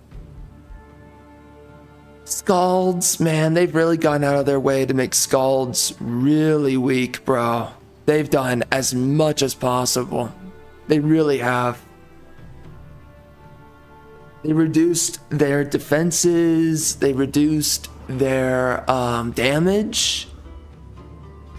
They changed the way that the buffing works. It can't be done from range anymore. You have to be right up close to your units. So a Scald has to get right up into the fray if they want to leave any buffs. You know, stuff like that. Alright. Let's freaking do this.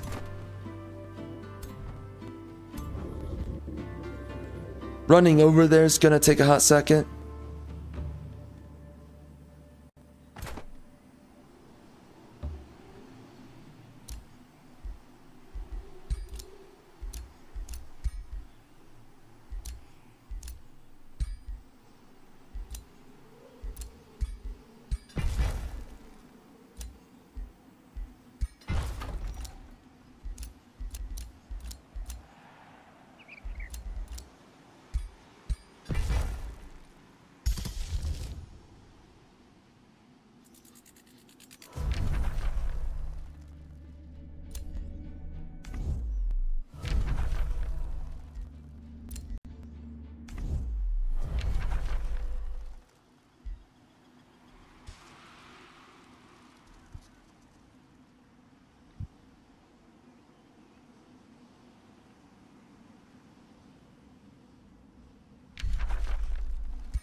I look forward to the next playthrough though.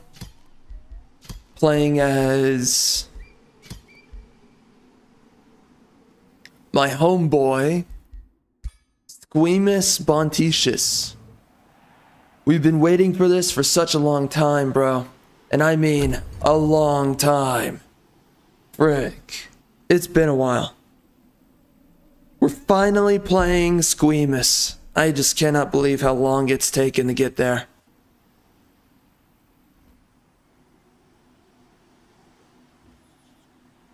So it's gonna be pretty cool. I'm pretty excited for it.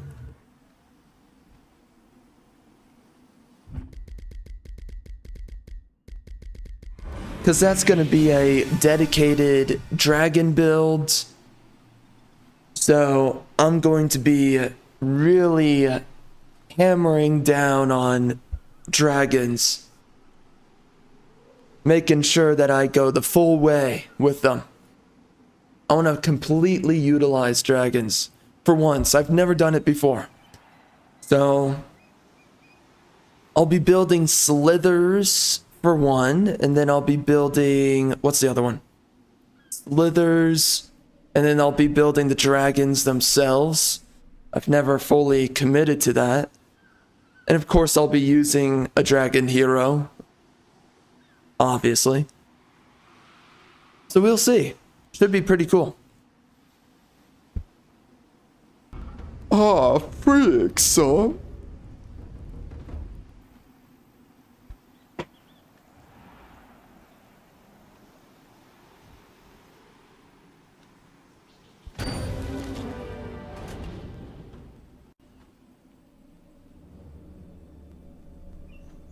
Bro, these guys cannot punch through me. For frickin' crap. Oh, I should have done that fight myself. What was I thinking? Hold on. That's unfortunate. See, I'm noticing that the game's not using tectonic shatter more often. But it should be. This is such a good frickin' spell. I don't get it. It keeps using melt armor. Why is that? My favorite spells in the game, by the way. Oh, I never did this either. Call the Titan of the Earth. I've used him before. He's not really that impressive. He does okay damage though. Okay?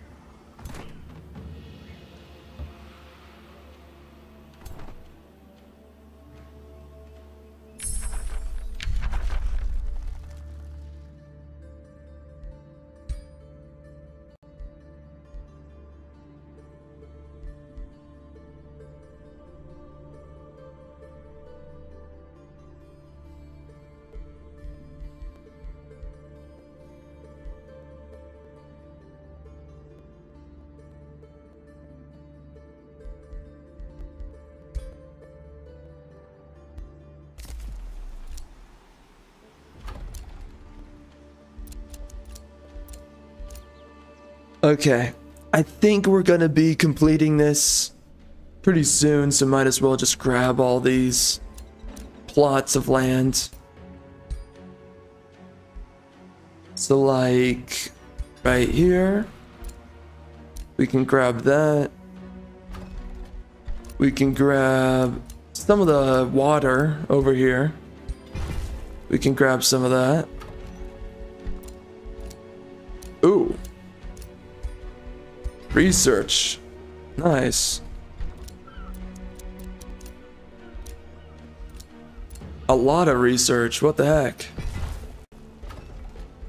It's everywhere. It's all around us. You just have to reach out and touch it. Wow, there's a lot of crap I can take over here.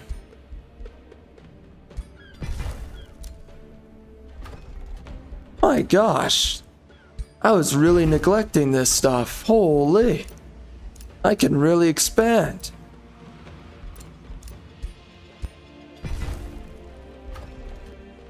Sheesh. I was holding out. Like a raging biatch.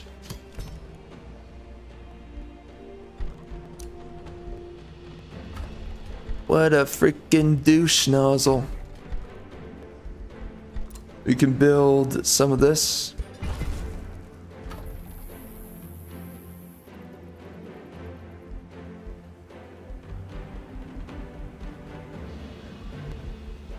Arcing weapons is really good. I love it.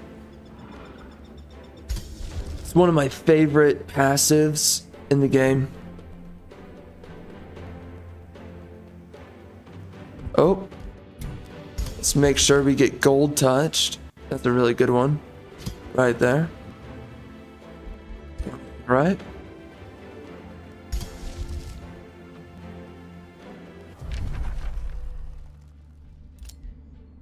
We're nearing the end. It is very close and in sight at the moment.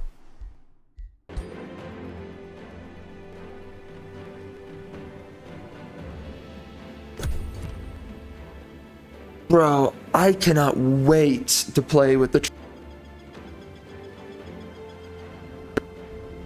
Right, I accidentally clapped my freaking mic's cheeks, so we're back though. Anyways, I'm really excited to play with the dragons coming up. That's going to be so much fun. Again, I've never fully committed myself to playing with the dragons, so when that happens, dude, that's going to be so cool. Seriously. That is going to be so much fun. And by the way, I'm not going to be too concerned about Imperium either. You know, because there's always a way to get more Imperium. So next time that we play, we're going to try to get as many wonders as possible so that we can get as many dragons as possible. And I am going to try to go down a chaos route. And I'm going to be raising as many biatches as possible as well. But it should be good once we get to it. And obviously, Stormbringers, bro, I mean, they're too good. They're so frickin' strong. You have no idea. Stormbringers are just so good. Seriously. Using them anytime, anywhere is always a good move. The dragons definitely pale in comparison to the Stormbringers. But dude, Stormbringers, whoa, they're so good. Regardless of anything. Great units. I love the Stormbringers. They're definitely amongst my favorites.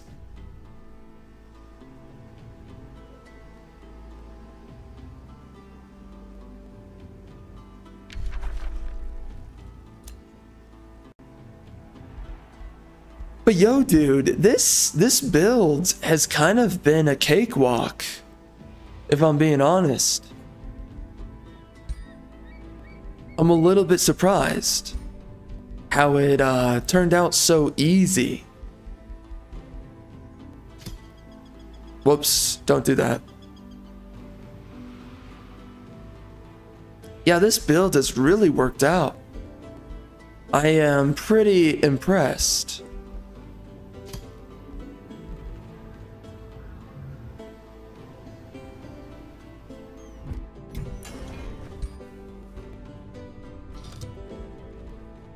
Alright, so what are we gonna do here? Let's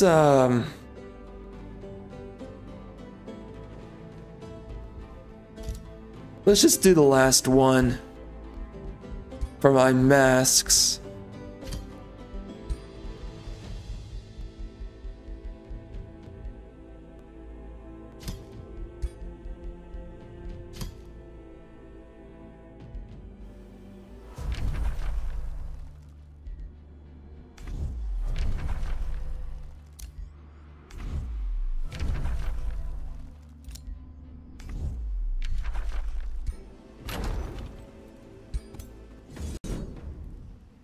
Oh no, no. I wanted to do this myself. The only thing I actually really want to do myself are the spells. I want to see how good the spell is. Alright. Oh my gosh.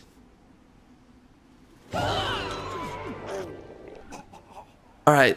We're just gonna do it ourselves, even though that went completely fine. Mostly, though, I just want to see this be played, and I just want to use the spells myself. Nothing else really needs to be done. So we're good. We're good. Nice stun. Uh-oh.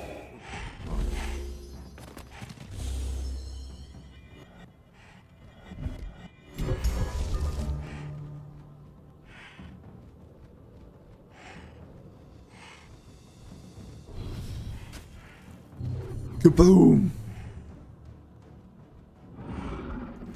Well, that doesn't do a lot of damage. I'll say that much. All right, let's see him. Let's see him them wreck him.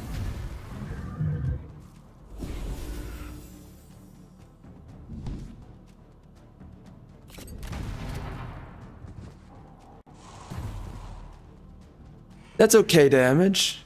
He's frozen, and that is the biggest deal with all this. Yo, dude, that damage. Too good. My gosh.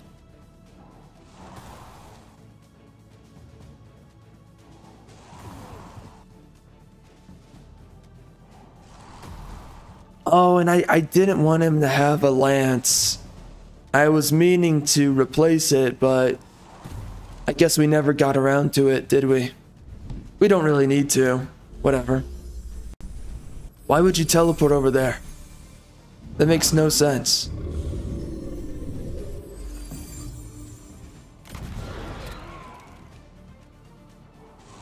And why would you spur... What, bro?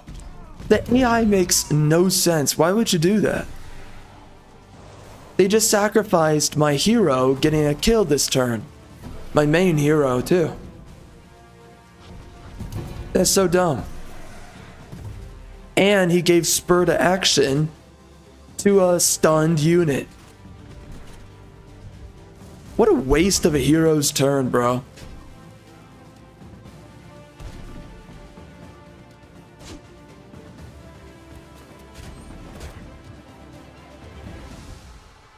Wow.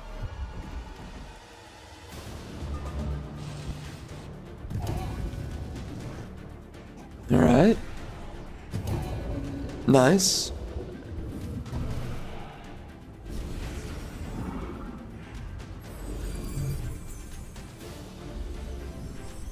Why would you give spur to action to a support unit? Why would you do that? Man, dude, spur to action has to be one of the most wasted skills in the game. Has to be. Has to be one of the most wasted skills because they never utilize it properly. Like, give spur to action to an attacking unit. And they never do it. Why not? What are you doing? What a freaking joke. I do love the fact that they're just swarming, though. That's kind of funny. And then they beat him up. It's kind of funny. Nice. Nice. Oh, bro, the Grimbeak Crow. The most overpowered unit in the game. Too strong, too strong. Bro, we won this battle because of the Grimbeak Crow. Best unit in the game. Oh, I didn't even bother. Okay, whatever. I only used the spell once, but good enough.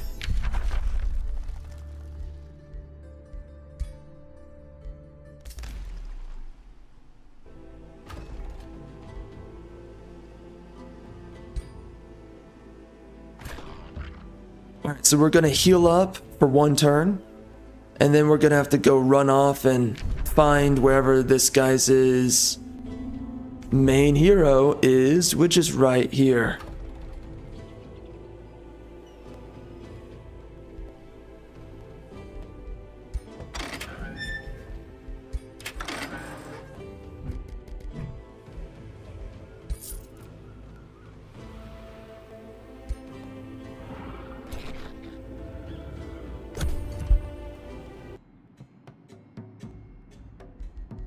All right. What does this guy want? Nothing. Giving me crap.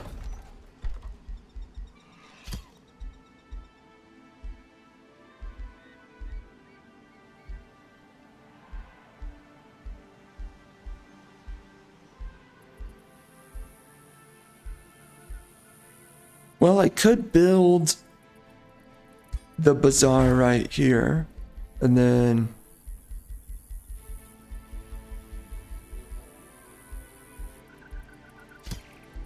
I guess we could do a great foundry.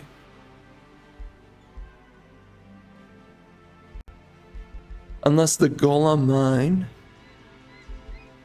is better, I don't know. Let's just do this.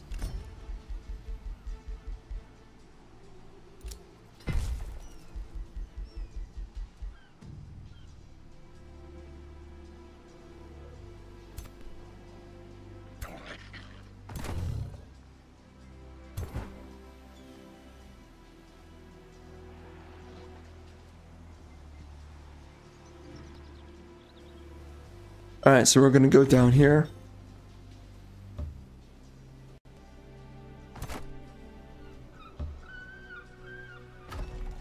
We're gonna try to take out this freaking dude.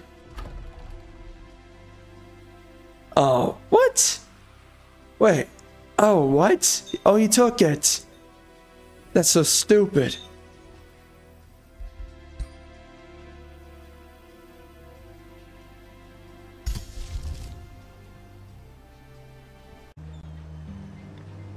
Frick, man. We're back.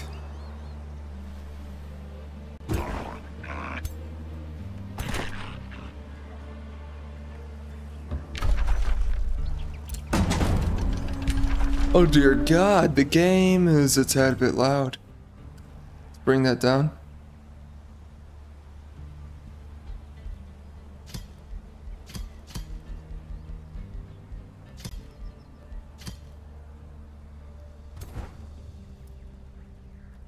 Well, anyways, we're back at it. You know something I realize about this game?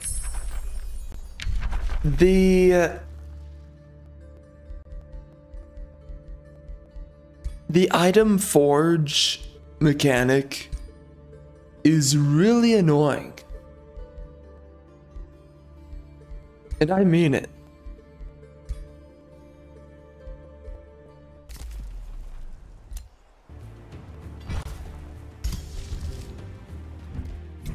The item forge is just so absolutely unnecessary.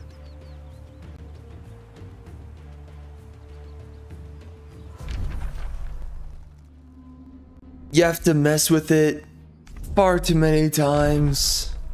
It's just so redundant, man. All of these guys want to work with me. I do understand the reason why.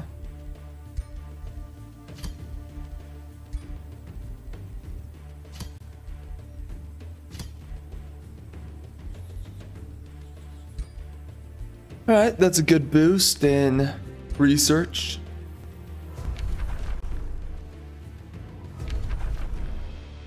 Cool.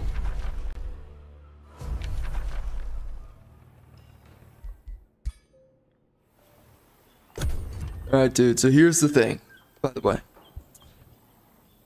Oh, frick. Son. Jeez. Hold on. Let me check this. Random thing. Yeah, whatever. Yeah. Okay. So anyway.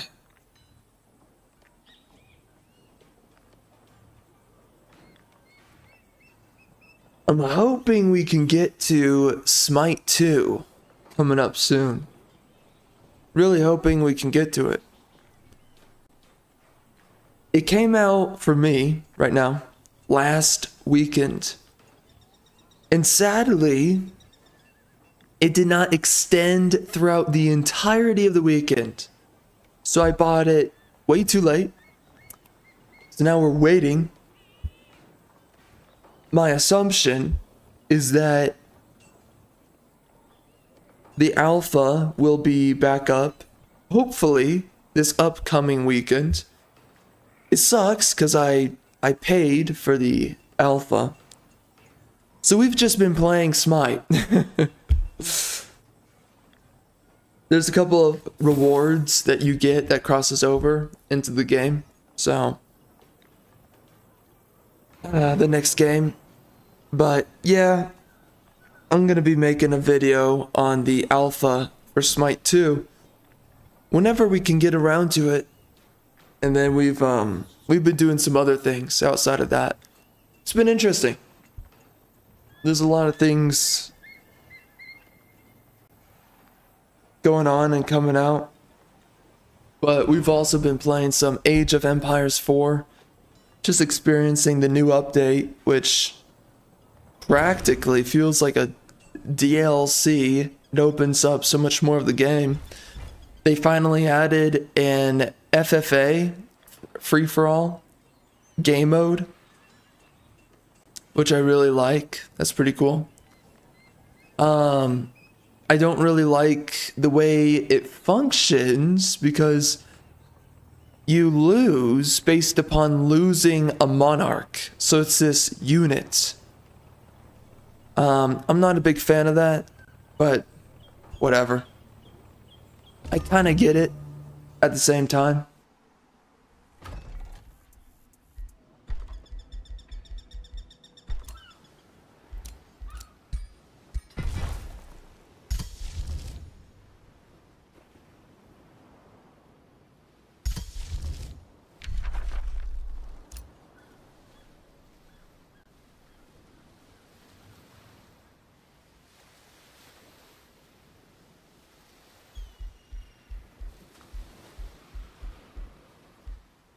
Alright, what are we gonna do? Let's do that. And what was I doing for shoes? These are the shoes, correct? No.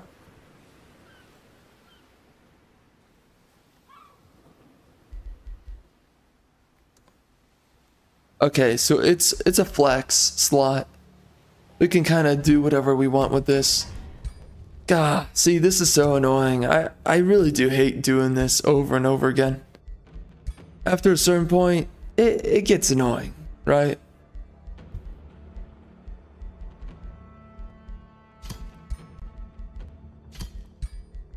Whatever, though. That's what we're gonna do. Oh, we can do another one. Well, we already have slip away. So I guess we can do hit points.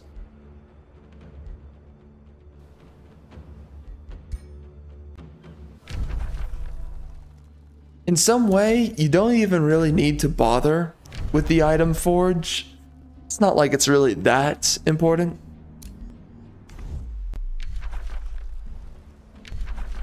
Somewhat.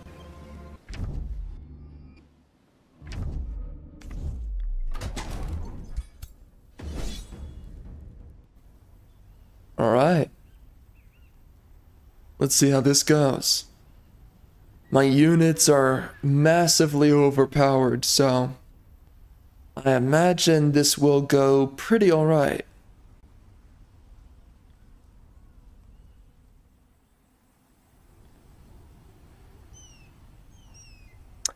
But yeah, so we've been playing through the newest update for Age of Empires 4, and I'm definitely rusty in that game. And we've also been playing a little bit of Smite. A little bit rusty in that game too, but we've been doing all right. I mean, one of my biggest issues right now in Smite is that I'm the most rusty with the Hunter class, or sorry, the Hunter variant. Yeah, the Hunter class of characters in the game. I'm just not playing that well with them right now. So as I play with any Hunter or ranged projectile character, I'm missing a lot of my hits. You know, it happens, whatever. But that's what's been going on. A little bit unfortunate. Bro, these guys, holy... How could you ever say that skirmisher units are not just simply the best units in the game? They are so massively good. They really are the best. It's crazy.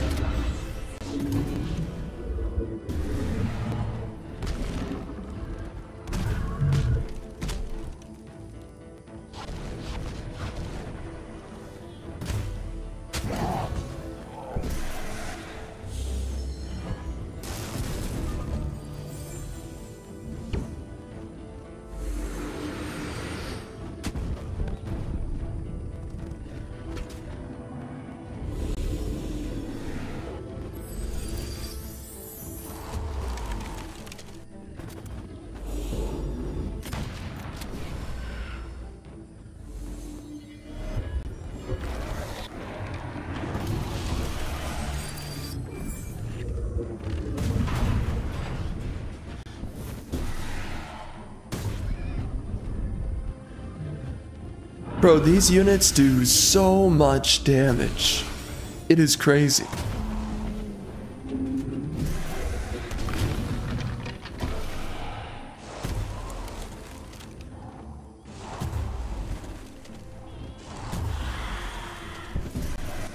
Nice.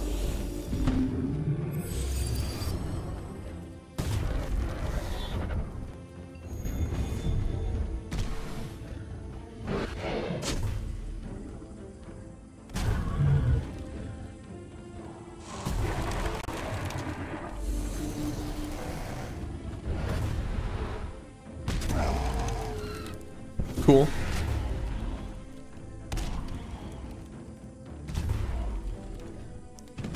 A lot of critical hits. So we have a very high critical hit chance. I like it. What kind of spells is the AI using? Whoa.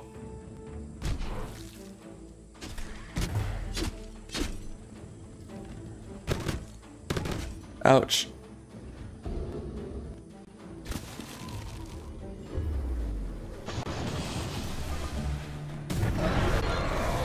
Oh, jeez, bro. That's crazy. That's a lot of damage.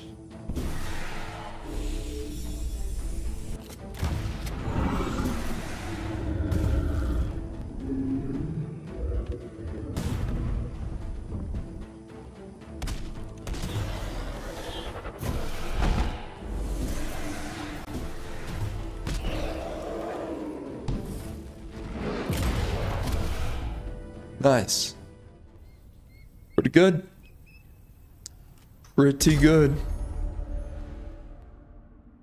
Well, dude, it's gonna be crazy right after we play this playthrough here. What else are we doing? Let's vassalize. After this playthrough, we're gonna finally play as Squeamus Bontitious.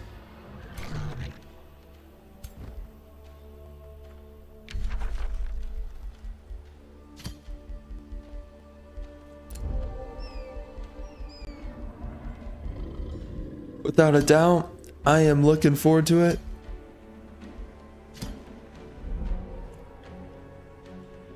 Alright. What do we have?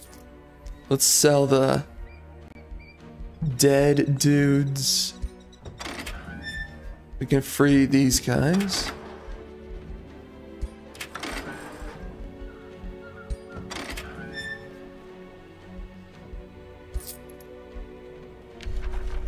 All right.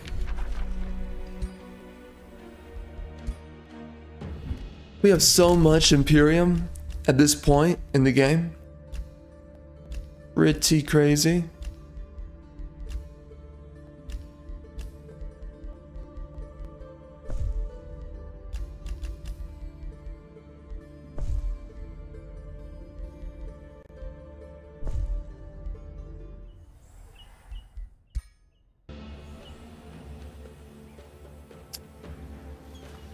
And right now my other army is... Oh! Where'd he go? Where the heck? Where'd he go? Oh, he ran off over there. What a little biatch. Oh, you little squirrely biatch. I'm coming after you. I'm ending this game. Yeah, there you are, you little punk. Trying to run from me. How dare you?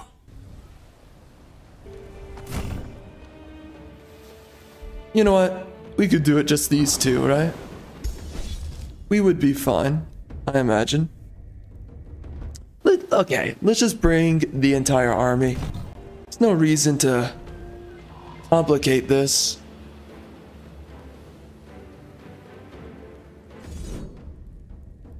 There you go. We've won the game. Darman Voss is nearly about to get all of the seal of victory there. There you go.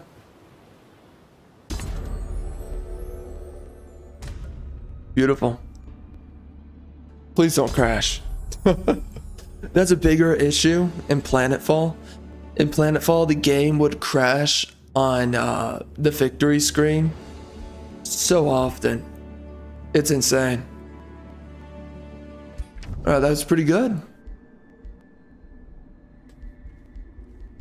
Yeah, it's an interesting game mode doing the seals, the world seals. It's very interesting. All right, we're done. There you go. So, right on into the next one now. What's a cryomancer? It's cool.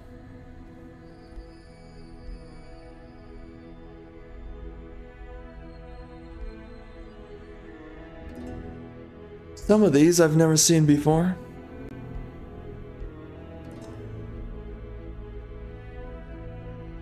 That's not horrible. I really like Sorcerer. I think that's probably one of the better ones.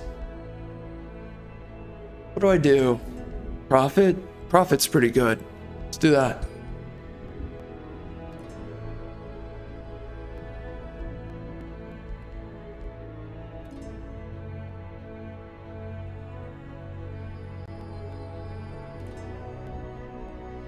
We got all of these, right? Sure did. Dang. There you go. Crazy, man. Wow. I remember looking at all these civs and being like, dang, when are we gonna get through all these? Well, we did. Holy. And now it comes down to Squeamus. Bontitious. Oh my gosh, I've been looking forward to this one for a long time. We can finally play as the lizard people. I've been told not to trust them, but I will. I will play as them. Wow. Well, there you have it. And that is settled right there. Crazy, man. Well, alright. We're going to be starting the next run pretty soon here. And I'm looking forward to it. And after this, I'll be playing a lot more of the Primal Fury Civilization type after all this. But I do look forward to this next playthrough here. It's going to be pretty interesting. I don't know what tier 5 totem I want to go with. Let's actually look at it real quick.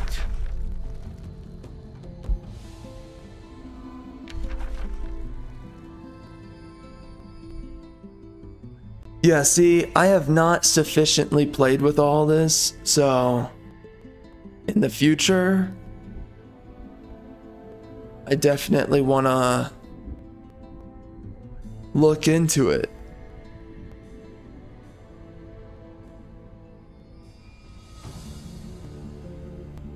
Yep. Yep. Okay. I didn't do everything I wanted to do in the last playthrough, but it's fine. I never used Call of the Titan, but you know, if you know anything about the previous runs that we've done, Call of the Titan of the Earth, we've already used this unit. It's not really that good. So I'm sure it's not the worst, but it's definitely nowhere near the best. So I'll use this totem again. But does this work? I don't think this works on dragons. It would be nice if it did.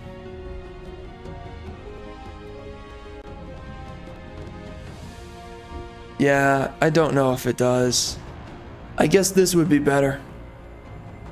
Right here. Yeah.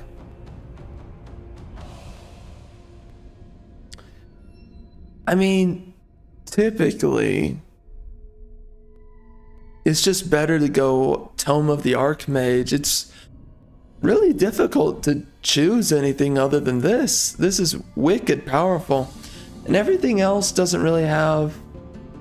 I need to look up if dragons count as animals in this game. I don't think they do, but they might.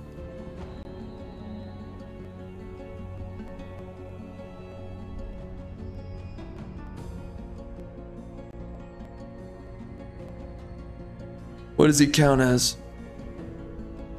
It's a dragon unit. And that's all it tells me. Unfortunate.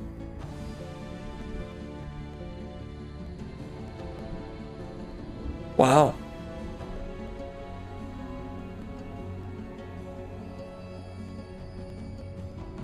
Well, I look forward to giving this unit a shot.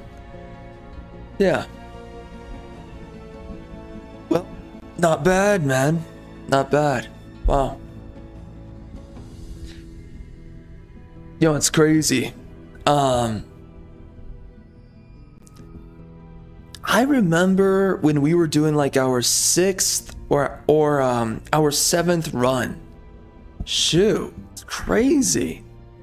What was this? This was the 17th run. Dang. I thought it was gonna take... I mean, I'm kind of surprised that we've done 17 runs. Wow. That has me really surprised. I thought it was gonna take a lot longer than this. But... what's the maximum amount of runs I'm gonna do for this game? That's the question. With the DLC, the last one coming out, I can see 30 or 35 runs, but my bets are on like 31. Probably 31. That's my guess. I can see it.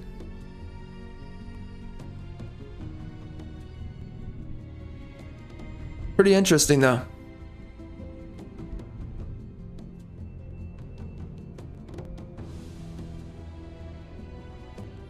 Yeah.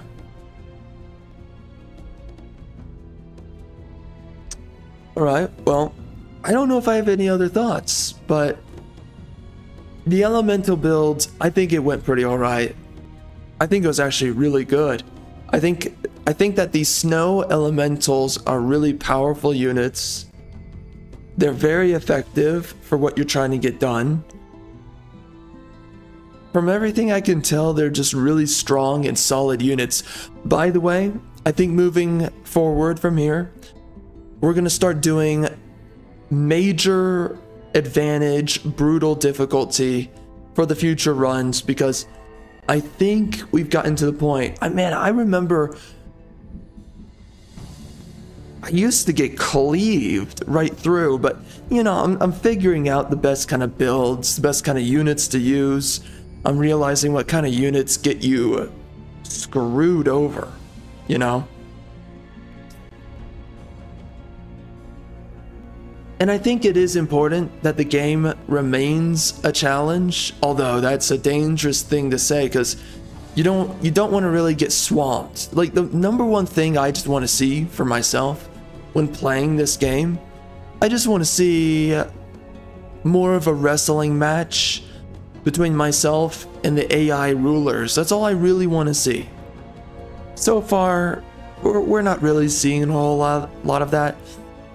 So, yeah, man, I don't know. I don't know. But it should be interesting. The next build and the builds after this one, they should be interesting, they should be fun. Again, I think the elemental build, I think it's actually pretty strong. I mean, you could do an elemental build without doing what I did, but this build was more centered towards elemental units. Obviously, you could do the elemental units just in general. Yeah.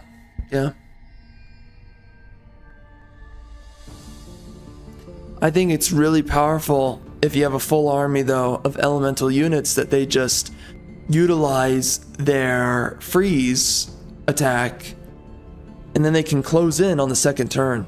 It's really good. It's really strong.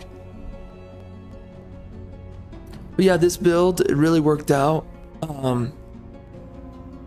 Next builds, we're going to be focusing a lot on the slithers, and we're going to be focusing a lot. I want to try to get down to raising a bunch of cities again. This last build, we didn't do that. We just basically rushed towards the victory condition. But I would be interested.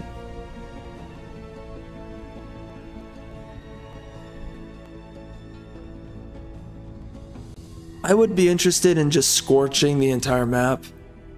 But anyways, we're going to see what the next run is like. anyways, man, it's been pretty interesting. And the dragons, that's going to be pretty exciting. Coming right up after this one.